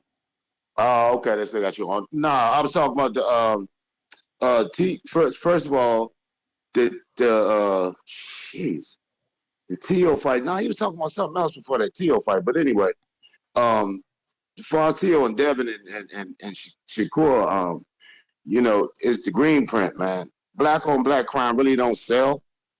And when Terrence Crawford and Earl Spence got out there, we waited all that time. Then Tank Davis and Ron Garcia go out there and they tripled their joint. It was a boxer against a puncher, and this right here would be a boxer against a puncher, or two boxers against each other. I mean, the anticipation gonna be for the boxer against the puncher. But Tio, when you was doing that up and down scale you was talking about with Tio, when he get in there with boxers, fighters that move, he look bad every time. He look good with dudes that stand still and come at him. That's why I said they ain't really gonna put Tank in there with nobody that box like that. But you was talking about something else before that, and that's jeez, I can't think of it though. What the fighting was y'all heavyweights? talking about? What's the Yeah, bigger okay, fight? yeah, Was it Jared what's the bigger Anderson. fight? Yeah, Y'all talking about Jared Anderson? Yeah, Jared Anderson. Y'all Yeah, what talking about about Jared? Yeah, his fight last night. I thought he did good. I thought he did good because what I think the problem was, whoever was the person that make the fight, that dude's an asshole. Because that dude who was fighting last night, that style is how he fight. I mean, he should have known that dude was going to be fighting that way. And as far as Jared taking him out, I've seen dudes go at dudes like that set traps the whole 12 round. His whole 12-round fight is for people to come at him, try to knock him out so he can punch with them wildly and knock them out. That's all he was trying to wait to do is to hit him with that. I've seen that happen to Lennox Lewis against Oliver McCall. He was beating his ass around the ring, and people were booing and all that. So Lennox went in to try to take him out. He got caught with two wild joints and knocked out. Fought him the second time, and he stayed behind his jab, and the dude quit. So I think that shit Jared don't Anderson normally did. work though, bro.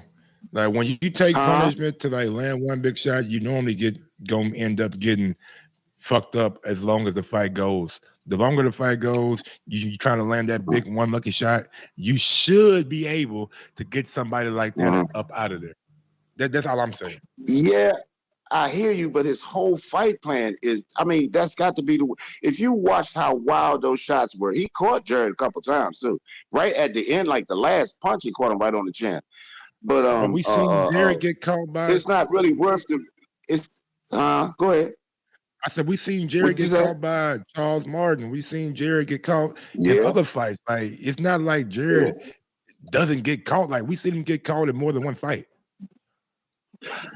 Understood. I ain't saying it was the best performance. I'm just saying with what they gave him to work with, I don't think it was worth the risk to go in there and get caught with a wild shot and get knocked out.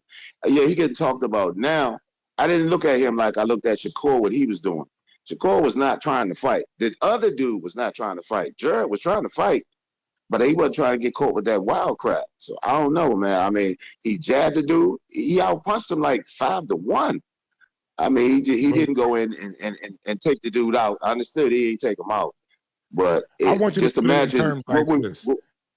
When you look at the next generation of heavyweights, when you look at Daniel Dubois, when you look at Philip Hargrove, when you look at Jared Anderson, is he on those kind of levels? because he's Hey, gonna have look, he's hey, gonna have I'm to a, be in order to be a world champion one day. no question, but I'm gonna tell you something. That Daniel Dubois, he surprised the hell out of me. He just surprised me with that fight against Big Baby. So I had counted Dubois out basically. I thought he was a quitter, and so now I don't see Jared on that level just yet from what I saw yesterday. I don't know. I, I just feel like they left him in the fight where he couldn't look good either way. If he really went for the knockout, he would have got caught with some wild crap. The dude was just reactive. Like as soon as you punch, he tried to, and then he was doing nothing for round after round. But when he did swing that, my opinion, I thought the referee didn't do his job because the referee could have said something. He didn't say nothing. But anyway, I think the matchmaker left the boy with a bad situation, man. They put him in it, and just like they put T.O. in with boxers, I the think T.O. y'all looked bad making every time. excuses, man. At the end of the day, Uh huh. y'all talking about a dude that wasn't moving or throwing punches, but somehow it's the matchmaker's fault and it's the opponent's fault. Nigga, Did and he you see how dangerous. the Like, come on, dude boy, was he ain't fighting doing though? shit. You can't make this shit up. They just protect him right now. The fuck? The motherfucker was in there with someone that wasn't throwing punches. So now you want me to believe, Mike, he said, nah, I because was the dude was reactive. So, okay, so do his box track state that he is Deontay Wilder? Because so the nah, fuck nah. what? He reactive. Okay, you hit me. We in a fight. Like, you Mhm. ain't about to Yeah, Wilder me. You not Deontay Wilder. Like, y'all made it okay because, oh, the dude trying to counter him. He got to be careful for the whole And fight. if you caught on to that, then Jared caught on to that. So he knows what to expect coming, and he knows when to brace, and he knows that he can get off at range without committing to him getting too close. Like, come on, man. Like, it's ways to go about the fight to break somebody like that down. yeah. You're right. You're right. I thought he was trying And though. and, It didn't look and like let he me was ask you trying. this question too. Jared Okay. Anderson is going to have to take that next step. Can he beat somebody like, let's say, Joe Joyce? Oh, oh, Oh, Joe exactly, Joyce. See these exactly. names you naming these dudes that went to different Joe Joyce and other one you just named.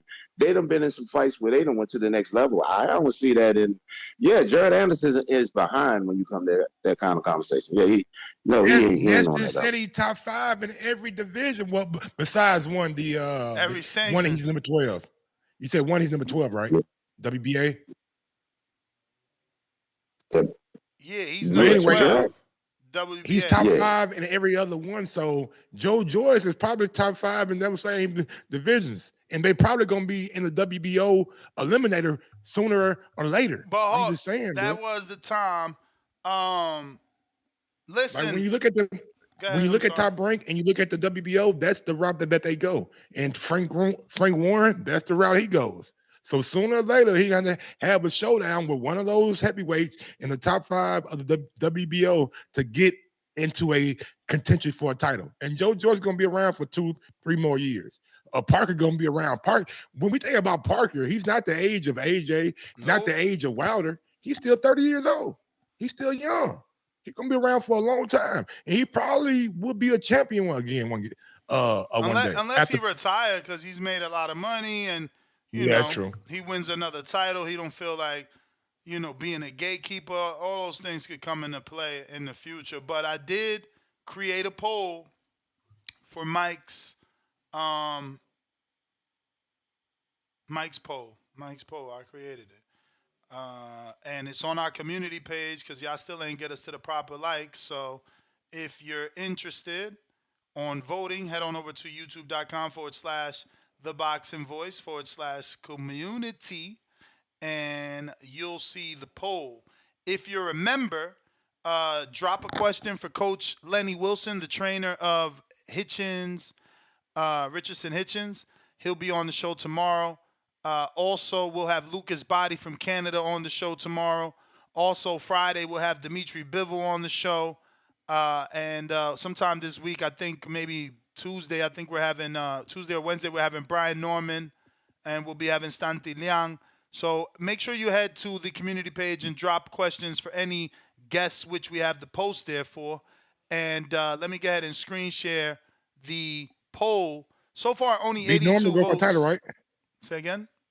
B Norman going for a title, right? He going for a title, ain't he? I believe Yeah, like a it's like regular or some shit. well, Like it's something in the WBO. I like don't an think it's interim. yeah, it's some not an interim. It's like a WBO something. Okay. But so far, Mike is right. To is the bigger fight. Only 82 votes. I did put Matias in there as well. So I put what is the bigger fight, meaning more people will care about it. Devin versus Tio, Devin versus Shakur, Devin versus Subriel Matias. So that poll will be out all day, all night, and we'll double check that as the day goes by. We And got last question about Jerry Anderson. How old is he right now? 24. Is he okay? Okay. All right. I ain't gonna be too hard on him then. All right, only I ain't gonna be too 24. hard because we know but he has said that he ain't trying to do this for a long time too.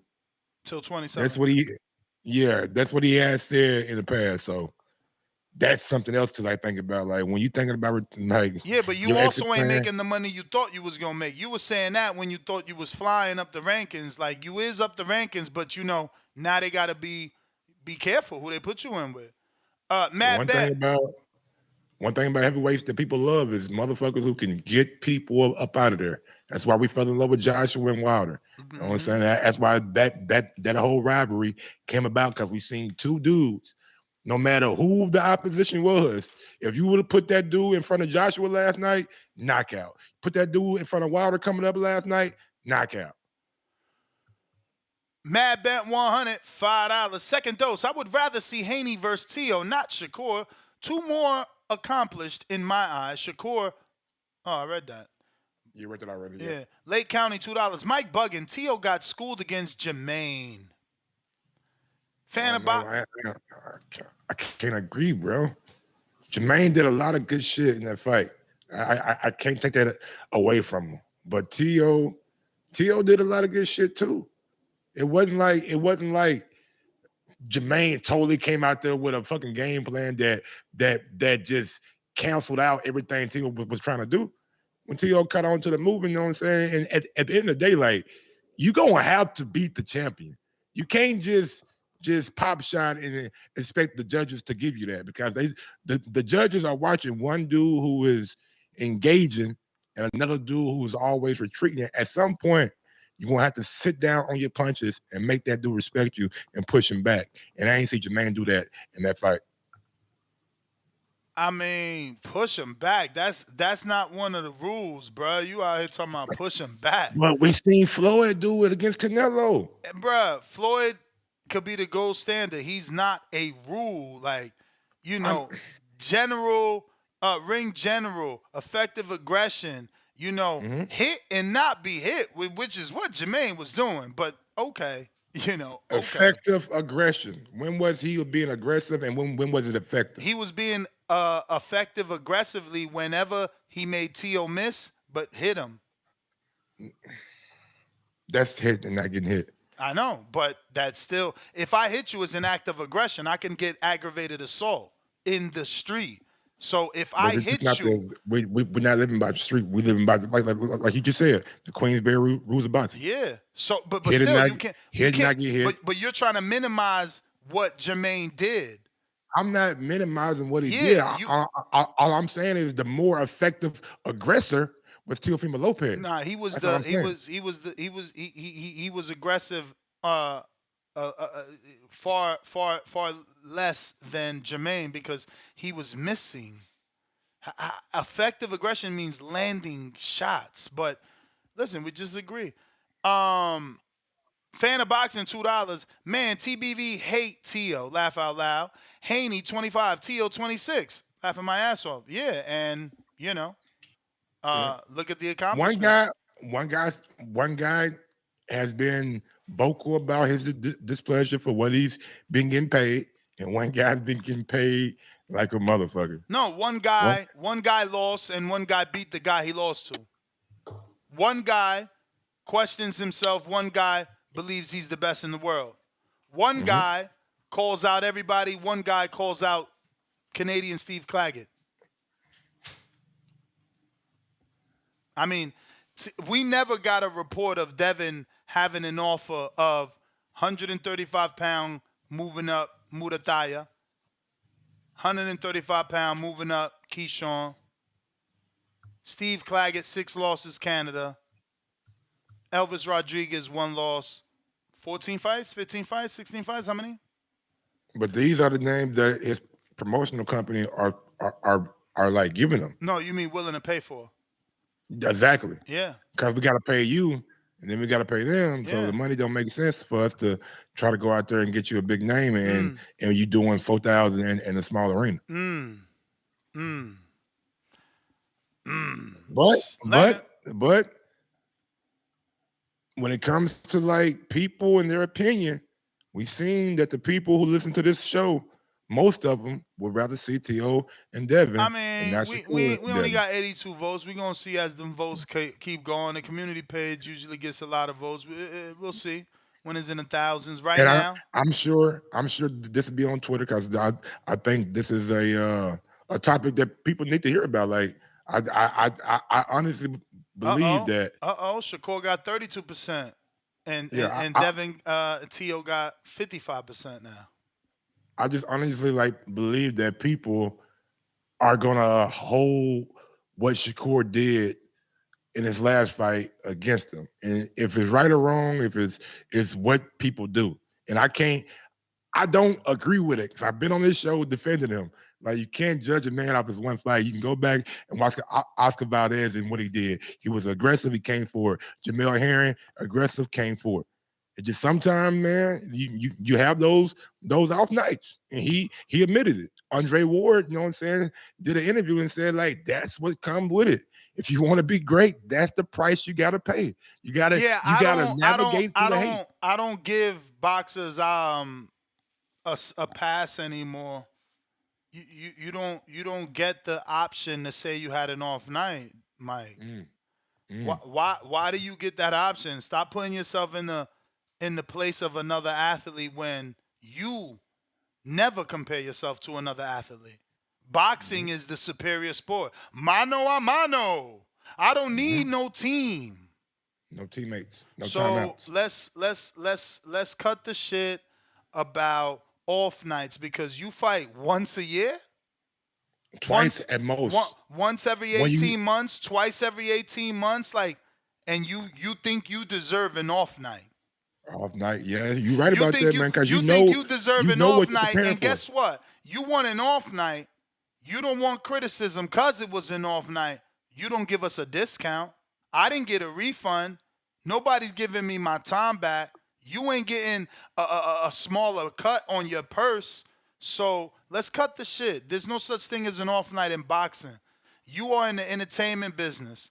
You know, Jim Carrey doesn't get to have an off performance as an actor. He makes $30 million because he's a great actor. If you're a great fighter,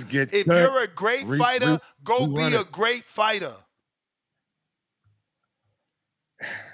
It's difficult, man. Because I mean, we've all heard fighters say, or not all, but after a loss, after a bad performance, we had an off night. So I mean, it's not like we haven't heard this before. But like you said, you know you do it twice a year at most when you're on that level. So you're preparing 6, 7, 8, 9, 12 Let me tell weeks you, especially a guy like Shakur, he don't deserve that excuse because it's like you talk all this shit, all this hot shit about Spawn. You sparred him, you sparred him, you sparred him. Bruh, I cracked him, I sparred him, I sparred him. So you giving up all your great nights in Spawn to then come have an off night on TV that you're getting paid for in front of the world to say you want to ask for an off night, but you want to tell us how great you did in Spawn. You want to release Spawn footage. You want to talk about Spawn. No fighter deserves an off night. I'm done with that shit. You can't get an off night. Out here talking about how good you did, how great you is, then, oh man, I had an off night. Nah, you fight once a year, bruh. You ain't fighting 3 times a year. And that's why I wasn't mad at T.O. for fighting Claggett. He the one now pulling back. That's him and Shakur now not announcing their opponent. On TV screen last night, you didn't see Steve Claggett. You didn't see Artem. Why? Because they don't like what they heard from the public, so they want to change their opponent. But fuck the public. Take your 3 fights a year. Work on your craft so you don't got off nights. Stop leaving it all in the gym in Spawn that only you and your grandfather could watch. Because we paying to see you. It costs me to watch ESPN. Absolutely. Fuck out of here, $5.99 a man. month for well $9.99 They a month raised now that for shit up. That ESPN shit ain't Plus. no Yep. $5.99. Oh, It's fucking the zone, $9.99. $30. The zone, Yeah, I 30 ain't a got that. pop. You know what I'm saying? I ain't gonna stand Two on that. I ain't got tone. the Yo, what's new, man? It's your boy Two Tone Superstar. Please say the superstar. Yeah, man. Shakur Stevenson, man. Anybody that's a threat to Shakur Stevenson, magically they're his little bro.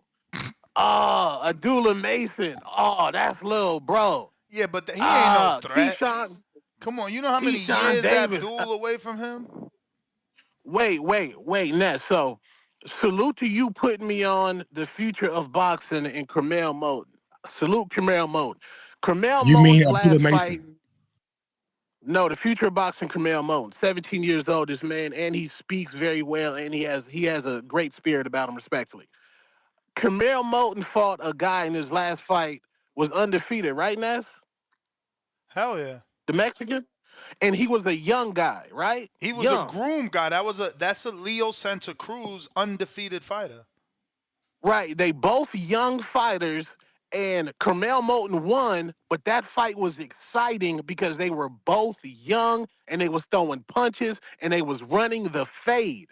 How come Shakur Stevenson's a young fighter can't say, let me run the fade with Kid Austin? Let me run the fade with Keyshawn Davis, another young fighter. How come we can't get that lane where these young fighters is fighting against each other? How come we can't switch that shit up?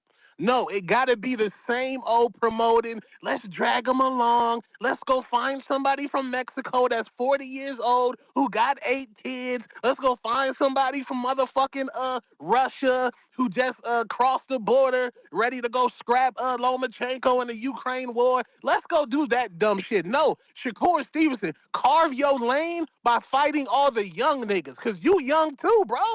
You ain't did shit in the sport of boxing and think you an OG. You young, bro. Why don't you clean up all these young niggas? And this era's soft as fuck. How in the fuck you saying, no, I'm not going to fight Keyshawn Davis? I'm not going to fight Richardson Hitchens? Soft as fuck. This is a sport. You better Can you add imagine? Abdullah Mason to that list. He ain't find Abdullah neither. That's his little bro. Yeah, that's what I'm saying. Anytime it's a threat for Shakur, oh, that's little bro. Come on, bro. And Jared Anderson. Boxing in America goes as the heavyweight division goes. Deontay the Bronze Bomber Wilder was our only hope. Jared Anderson, if you're not ready for the fucking crown, get the fuck out of boxing and go play football, my nigga. Respectfully, we need boxing as a whole. For boxing to be covered on Sports Center right after LeBron James plays, it needs to be an American heavyweight knocking niggas the fuck out. If you're not taking this shit serious, nigga, we don't give a fuck, nigga. Go over there, go through your O.J. Simpson with the high-speed car chases. We ain't got time to see you crying with Roy motherfucking Jones, bro. Roy Jones was running fades, bro. Roy Jones wasn't crying, bro. Roy Jones was catching fades, bro. We ain't got time for you to be non-entertaining on a night where UFC has one of their biggest events ever. You lay an egg, and now you got Dan Raphael putting on the cake for you. No, nigga, Jared Anderson, that's your fucking fault, nigga. And niggas talking about, oh, he just need to get rounds in. You think boxing got time for niggas to get rounds in? We ain't got no time for that. You're Jared Anderson. Go over there and knock this nigga out. Show him he does not need to be in the same ring with you. That shit is nasty and disgusting, man. And Clarissa Shields, you a great boxer, but your raps suck, bro. They just suck. You just suck as a rapper. It's okay, bro. When you say that you're better than Ice Spice and you're better than Sexy Red, then I have to go ahead and critique you on those lines. Clarissa Shields, your raps suck. You're a great boxer, but your raps suck. Salute Drake for cooking niggas. Lord, child. Out, man. Two-tone superstar, I'm out. Drake came through with that fire, nigga. Let's do that. Shout out Drake. Yeah, J. Cole. Wilder been trying to get. I mean, Eddie been trying to get Wilder. He said for his 5-on-5, and Wilder's in London. It Yeah. looks like, and the 5-on-5 tournament's tomorrow. Hopefully they announce it. Yeah. But the thing is, who's he gonna put him to fight? I think that I think Zhang? They ain't yeah, I doing that believe Zhang Frank. smoke, I believe Frank got Zane right. bruh. You not afraid? Nah. You not afraid that Longer, Zhang fight? longer, longer the fight goes, the more it lean towards Wilder. El Diablo. We got Damien $2 Cash App. 3-division champ ain't done nothing. You goofy. Excuse me. You goofy. Yeah, I mean 3 divisions. Yeah, 126, 130, 135. Still ain't Devin got the name though. Hooker on a $5 Cash App. He was looking on the floor. What we doing, man? You don't get What it. we doing? You don't get it. You don't get it. We got who is next? We got a couple callers actually. We got LV Slugger. What up? LV.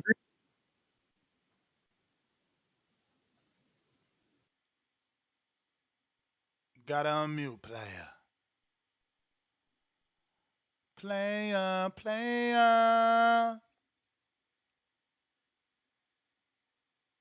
You're all right. King Born. What up? What Hey, up, yo, King B? What up? you hear me, right? We hear you. We Listen, hear you. man. Yo, what up, Mike? What up, Mike? What's good? You know what I What's mean? good?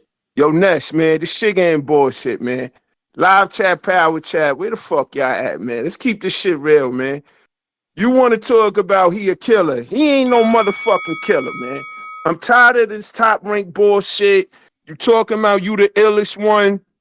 You ill, you come there fucking motorcycle helmet on, damn near can't breathe and shit, walking to the ring, fogging up the thing. What the fuck going on? He worrying about more about theatrics than the fucking boxing.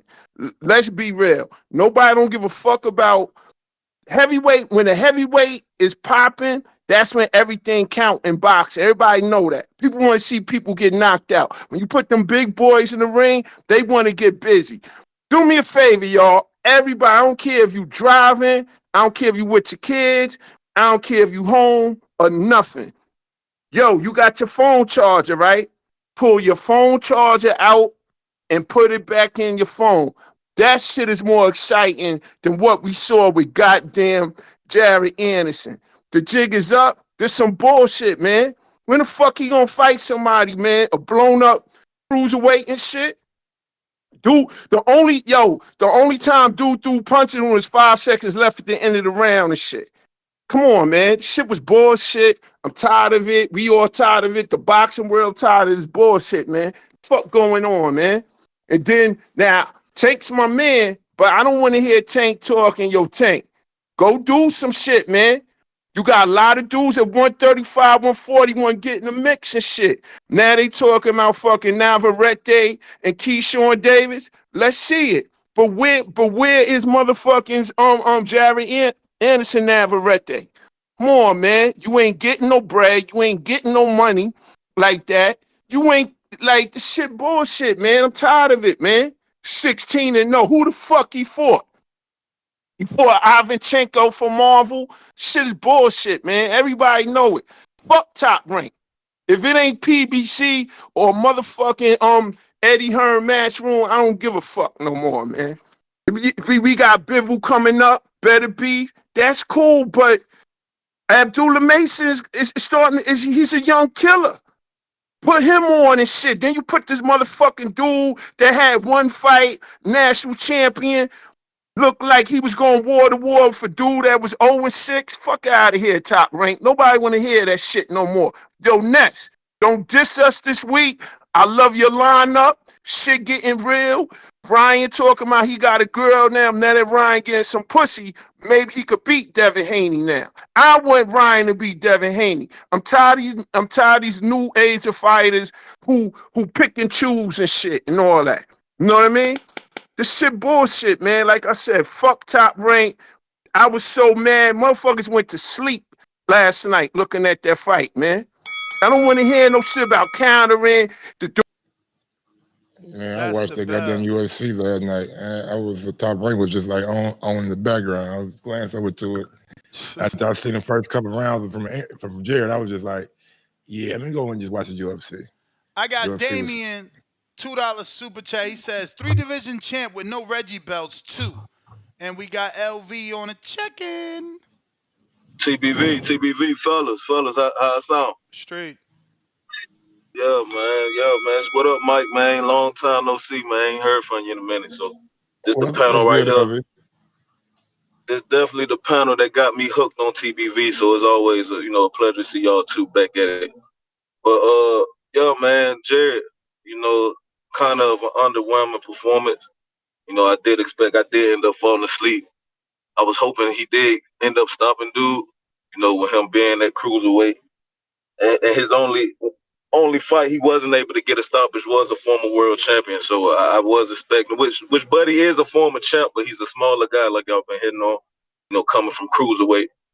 But I just expected Jared to just get him up out of there. When we talk about these younger guys that got all this potential, all this talent, I really don't want to hear too much of the other guy was running. Similar to the Boot situation when he had the fight with Karen. He won every round, did what he was supposed to do. But I feel like when you got a guy across from you that's not willing to fight, you got to do your job and get him up out of there. Boots was being compared with Roy Jones. You know what I mean? People was comparing his talent, his skill set to Roy Jones. So I didn't want to hear after that fight, oh, Karen ran, you know what I mean? Like that was the excuse of why Boots couldn't stop him. When we comparing you to these all-time greats like that, I just expect for you to your skill set to come over top and be able to get that person out of there. If he's not supposed to be across from him, do your job and get him up out of there. So I'm not gonna really hit on the dude running. Jared definitely was being talked about as being the next great American heavyweight. So like I said, I expect him to get the job done and get the stoppage. But if you just look at how he's been talking in interviews and stuff, and with the retirement talks at 27, like Mike hit on, like is it we want him to be great, the next American great heavyweight, or do he want it? You know what I mean? So I feel like that's never a recipe for success when the fans want it more than the guy that's actually in the ring. I feel like Jared gonna have to want to be great himself. But just seeing how he's been talking lately, I understand the Wilder. That was his most recent interview with the Wilder talk, but I just don't know if he's able to beat the Wilder with what he's been showing us the last 2 fights. You know what I mean? So hopefully they can get another opponent in there with him, get him back in the ring soon. You know what I mean? I don't think he took didn't really take no damage, so they should be able to put him back in there soon. And the names I'm thinking about probably like a Carlos Takam, or another former world champ, Trevor Bryan. You know, something like that on that level. The Frank Sanchez, Dubois, like I definitely wouldn't throw him in there with none of those type of guys right now. I I keep don't feel like. yo, that's the bell. Everybody keep picking dudes with bad bodies. Like my man said Trevor Bryant. He got a stomach and a kickstand for a leg. Like, bruh, let's just give him the win. Fuck we even gonna watch the fight for then. Like, I don't know, bruh. I don't know. We got Alex West Palm. West Palm, Alex. Good afternoon. Can you hear me? We hear you. All right, man. Good afternoon. Good morning to some. Um, I'm not gonna lie, man. No, you know what? First things first. I want to give a shout out to Davidian for the Pick'em League. This dude here, I think, if it's not 3 straight weeks, 3 of the last 4 has won it outright or won a share. So shout out to Davidian showing his boxing knowledge. Him and I split the pot this week. So we kings this week, man. I'm looking to take the mantle for this Haney Garcia week. I think I'm gonna get all the picks right. But yeah, yesterday, last night, it as a boxing fan, it kind of sucked, man. Not really too much entertainment. Not really any matchups that were that intriguing. But I do want to give credit to Guido. He exceeded my expectations. I figured maybe he win a couple rounds, and then once Igjagba found his distance and timing, that right hand was going to put him out. He showed a great chin. Guido, is he gonna, is he a former, future champion, future challenger? Probably not. But he showed he's a tough dude.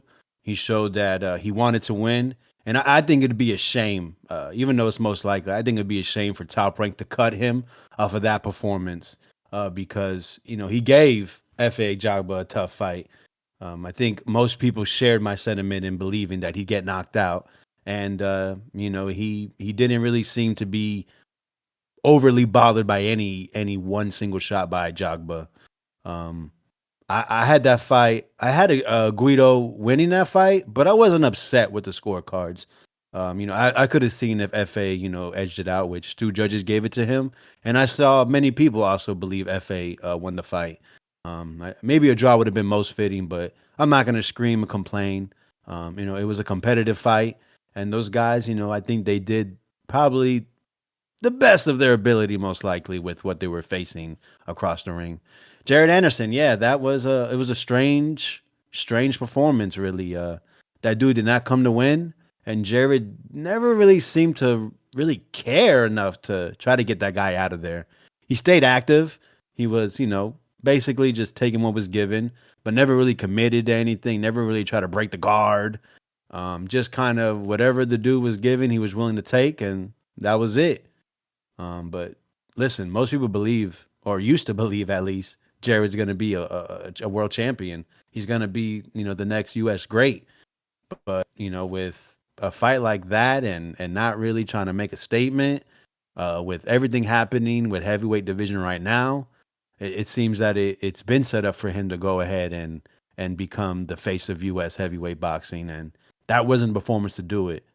He's got to just get back in there, man. And the next fight, make people believe. You have people jumping off the bandwagon if they didn't already with the outgathering stuff. They're ready to throw him out. He comes back in, knocks a guy out, second, third round. Showing pivots and setting up. Through feints. Big knockout. All of a sudden, everyone's gonna be back on. He's a young guy. Definitely the talent's there. I know he says a lot of crazy things or things that maybe we don't agree with, but listen, if he wants to make a push, I think he has all the ability. We just want to see it. I'm not throwing him away. I'm not saying he's not still that guy. I think that can be the best U.S. heavyweight and a world champion. I'm not going to be that dude. I think that's lame. He'll be That's the back. bell, He'll show champ. again what he could be, man. Appreciate the time. Moose, trying you again.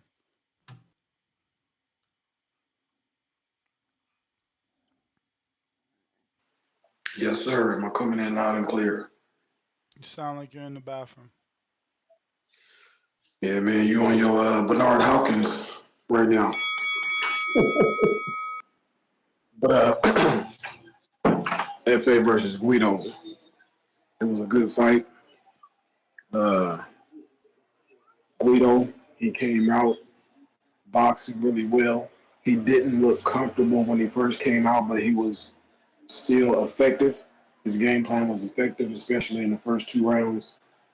Uh, After that, the next two rounds, they went to FA. FA in that orthodox stance.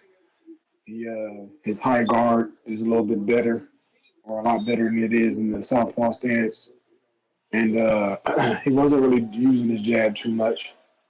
Just kind of once he closed range, he was throwing some power punches, uppercuts, and things like that, having some success. But after the fourth round, the rounds became toss up. It was really hard to score him. FA was winning some of those beginning rounds, and then Guido coming still around. So those were toss up rounds. So I understand if we can go either way. But later on in the fight, FA went southpaw. He abandoned his high guard entirely, pretty much, once he went southpaw, and he had no head movement, but he did use his feet and his jab, and he was able to step back and throw that left hand at will.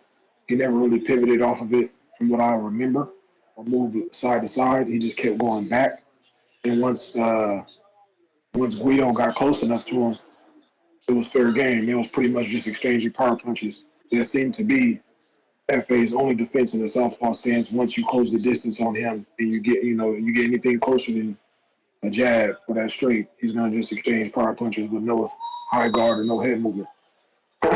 both fighters were easy to hit. It was really up to each fighter.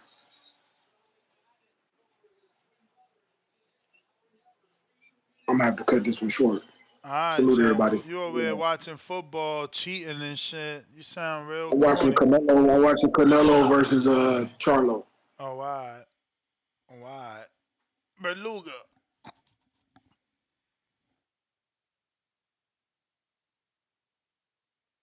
Yo, you hear me?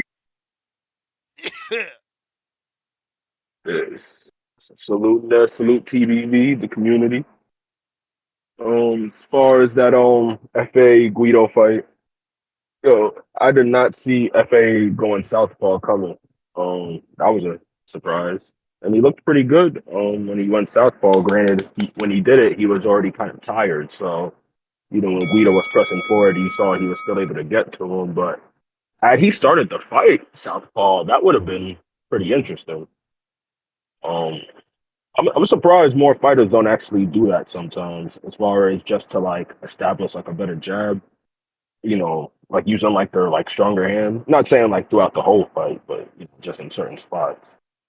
But FA got that win. As far as what's next for him, personally, I would like to see him, get the Bacoli fight or something. But if not Bacoli, it could be Anderson or whoever.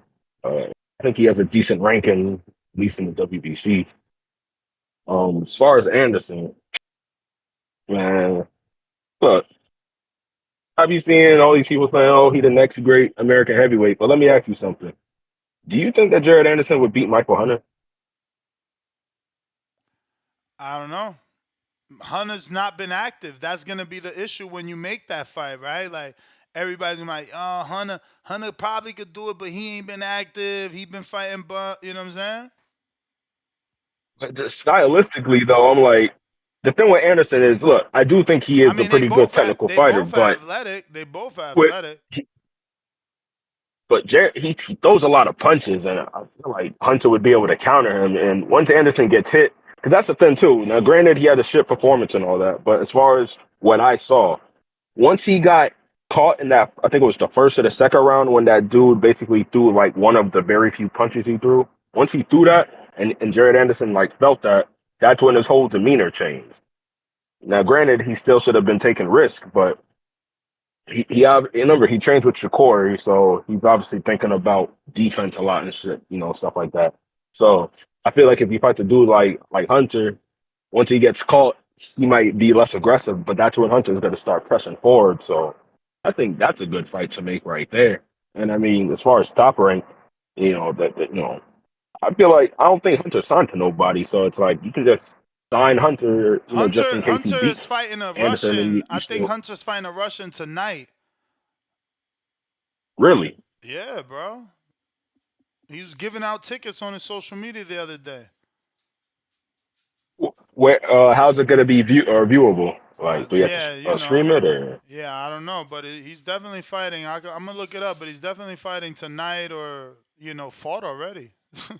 What's today? The 18th? I mean, the 13th. Let me see. I think the 14th. See, that's all the more reason too. So we just saw Anderson. Now we got to see Yeah, Hunter I think today, he's on that on that Jalalov card in Uzbekistan. Let me double check though, cause it ain't on the schedule, but I'm pretty sure. and that's another thing too. It's like next great American heavyweight. I don't hear nothing about Anderson fighting Jalalov and none of these top dudes. And then he's talking about Wilder. It's like we could take that fight next. Yeah, there's nothing on Wilder and BoxRec yet. I don't know. Let me check his fucking social media. I know he's having a fight though. Is it just like I'm guessing it's just a tune-up? Because I mean, I ain't Nah, hearing it's an nothing. Oh, undefeated. Nah, bro, it's an undefeated heavyweight, bro. Yeah, oh, there it goes. shit! April 14th, Hunter versus Selesanov. IBA champion night. Oh my God, Tip gonna have a ball with that one. IBA champion. I ain't never heard of that. Yeah, is in Tashkent. Is the same card as Jalalov. It's today. I just don't know how we get to watch it. It ain't even on BoxRec. That's fucked up. But yeah, Is Jalalov still under Top Rank? yeah. So are they gonna possibly try to do maybe Hunter versus Jalalov if they got him on the They same saying card? IBA usually on YouTube. So hopefully one of my producers could find a link because I would love to see him get it active, man. Champ, Yeah, that's the Jalalov fight. bell, man. That's the bell. You the player.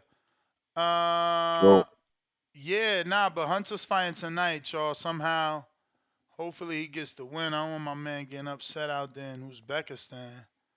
I don't even know this dude, and Hunter didn't even put his first name. And who the fuck is Artem? Okay, that's his. That's him. So his name is Artem. Let me see. They don't even have the translate for his bio. This guy's name is like he even has his shit spelled in Russian, bro. I don't know. I found his Instagram though. The weigh-in happened. So oh shit. Fuck, bro. What's this? 4 hours ago. Shit.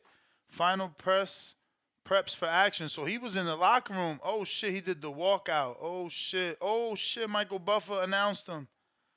And the winner is oh, he got the win over Hunter. Fucking hell.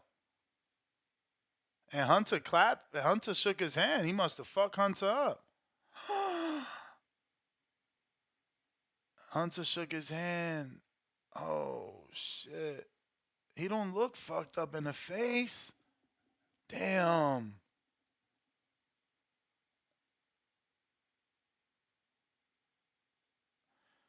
And Michael Hunter posted 20 minutes ago. Every time my team reach out, they say they taking baby steps. I wonder, is that an exhibition? Because it's not on BoxRec. Maybe they not updated because this just happened 44 minutes ago. This story is 44 minutes old, being announced the winner. Damn it. Fucking Hunter. Fudge. I hate when my guys lose, bro. That's their dream. You know what I mean? Ouch. Damn. Fucking Hunter. Leonard with another 5 pound. He says announced. Lopez and Shakur dates, no opponents. They having second thoughts. Could Top Rank change Artem and Claggett? See Ray Fords in London for the 5 versus 5. Absolutely, bro. It seems like they don't like the reception they got from the fans, bro. You got to remember these dudes are in the public, uh, you know, in the light of the public, so they gotta have a certain perception for the public, and if they don't live up to that, the public gets on them. Right now, it's difficult for fighters. If you on social media, you can't run from your fans. You cannot run from your fans, and you can't run from public perception. Christopher, $5, celebrating his first super chat on the live stream. We appreciate you rocking out with us, champ. All the support is certainly needed. All the support. We got Jared. He says, not me. Jared ain't the real big baby. He's just an imitatee. Will the real big baby please stand up? I mean, they look. At least this big baby didn't lose. The other big baby lost. So that's grounds enough for some to say he's not the real one. Real Boxing TV, $2. Haney took less because he knew Kambosos was a lick. Yeah. So I guess Floyd knew Oscar was a lick. Mad Ben 500. Last dose, Devin was forced by Loma to fight the way he did. Loma is Pitbull. He buries George down under. Kerry G, $5. Salute to Kerry G. He sent 2 counter punches today. Dubois is definitely top of the young guns. Jared Anderson versus Justice Hooney is what I think he needs. Yeah, Huni a heavyweight? He is, right? And he don't punch, so yeah. But it might end up being a boxing match. Even though Huni makes it exciting. L Dub Boxing, $2. How about Anderson versus Franklin in Toledo? Next. Yeah, Toledo, Ohio said that. Treese, the mayor. Ryan Frazier, $2 Canadian. Ness. About to get Mike in trouble. Laugh out loud. Yeah, he was looking on the floor. That's why he's no longer on the show. Leonard. No. H-Town. Now the ref has to solve the puzzle for the fighter? Kerry G, back at us, $2 more. Brad Goodman had a few slip-ups yesterday. Remember, it's a team effort. He don't just match make alone. Latron Cooper, $5. Jared said on IGA he got a date for August. Is there any truth to that? Nah, probably they want to bring him right back. They probably learned their lesson after the Shakur fight. Like, when you don't look good, don't sit the guy out because it just makes it worse. They get the festa in the fans, shitting on him. Nah, get him right out. Get him right back out and let him change the perception of what the fans think. That's the smart move. That's what you should do. But who are we but guys on YouTube? Yo, Ness GTO, Instagram and Twitter. Until the next one, tomorrow morning, 6 a.m., Arrivederci, 6 a.m. Pacific Standard Time. Hold up. Isaiah says, Ness, do you think Jared lacks heart? Nah. He was certainly letting his hands go. He's probably like Shakur, doesn't want to be hit. You know what I'm saying? Not that anyone wants to be hit, but, you know, when you don't want to be hit, you go out of your way not to be hit. And, yeah, that's the type of shit that happens. Yo, we out. Oh, shit, Tim Boski, last minute. Why you doing this, fam? Come on, man. Why you doing this? You should have been called in. It's fucking late in the UK right now. Tim Boski, fam. Yo. Fam. Yo, Wagwan. Wagwan. Oh, what you saying, Ness? You're disrespecting me, Ness. You're disrespecting me. So you you gonna want to take say shots that? at Danny because he ain't here? No. I ain't doing that. I Damn, never that's do that shit, crazy. man. That's crazy. No. Come on. It's all laughing. You know what I'm saying? It's all banter. But ooh. I know it's late. You get me, a bit different timing over here for us. You know what I'm saying? But salute to you, Ness. Salute to everybody in the boxing community. I'm happy that, you know, we got some boxing yesterday. Maybe not, most probably not the most fun, most fun fulfilled boxing event, but it was still boxing that we love to watch and see. We got to see FA Jagbar. We got to see the heavyweights. I wasn't really impressed with a Jagbar, but we told Vinalelli he's a decent, sturdy opponent. You know what I'm saying to you? That not many people really know about him. I was surprised that FA couldn't get him out of there. You know what I'm saying to you? I thought he would have the power. He's worked on his technique a little bit. He's gone to the gym, worked on his craft, so I'm happy about that.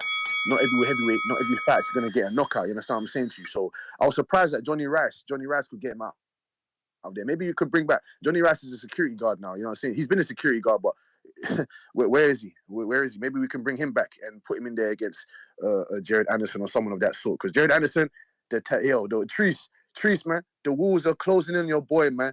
The walls are closing in. He can't go in there against no Fabio Wardley. He can't go in there against no Dubois, man. We'll clean it. We'll scrape him right off the pavement and we'll put him back in that dirt bag and send him back to the Toledo. You understand what I'm saying to you? Back to the Glass City Center. You understand? Come on, man. What kind of heavyweight bout was that? Rehab Mary disappointed me. He went there for the paycheck. He went there for the payday. He didn't go there to get no victory. He didn't go there like Gustavo Lemos did. He didn't do none of that shit, man. What next for Jared Anderson? They better not put him in there against another 5'9", a fucking 5'11" cruiserweight. We don't want to see that shit. We don't want to see that. And this is what pisses me off about Jared Anderson. The man comes out and says, I'm not a real boxing fan. I'm not a boxing fan. I don't love the sport. That ain't no World Heavyweight Championship talk, man. When you over here listening to the pit bulls, the junkyard bulldogs like Dubois, like Fabio Wardley, even a Fraser Clark, Johnny Fisher, all them big motherfuckers, you hear what they're saying. They're talking about becoming real world champions. We care about the sport. We love the sport. We got real fans. But I'm not going to throw him underneath the bus just yet. I ain't going to throw him right underneath the bus. I want to see him back in there straight away. Hopefully he does get that fight in August, and I want to see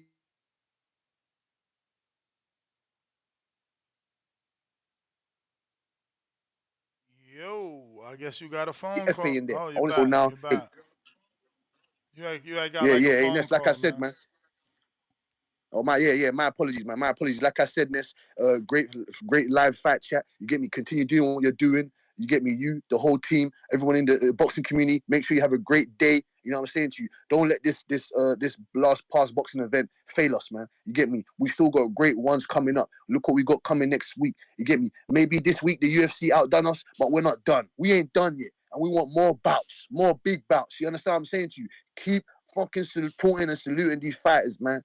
I don't throw them underneath the bus after a couple poor performances. This is what happens. Everybody's not going to have a great performance, man. Mayweather didn't. Pacquiao didn't. All the greats didn't. So it is what it is, man. Salute to you, Ness. Keep working hard and doing what you're doing, man. You get me. And the next time you come onto this UK, you get me. I want to see a motherfucker. I want to see a motherfucker. See what you're really saying. You know what I'm saying? Talk up this boxing shit. You hear me? All right, fam. We got you. Appreciate you on the check-in. Let me double check Discord. Yes, we got everybody. Double check these. Yes, we got all the super chats. Refresh the Cash App. We done ski. Catch me on the next one tomorrow morning. Peace.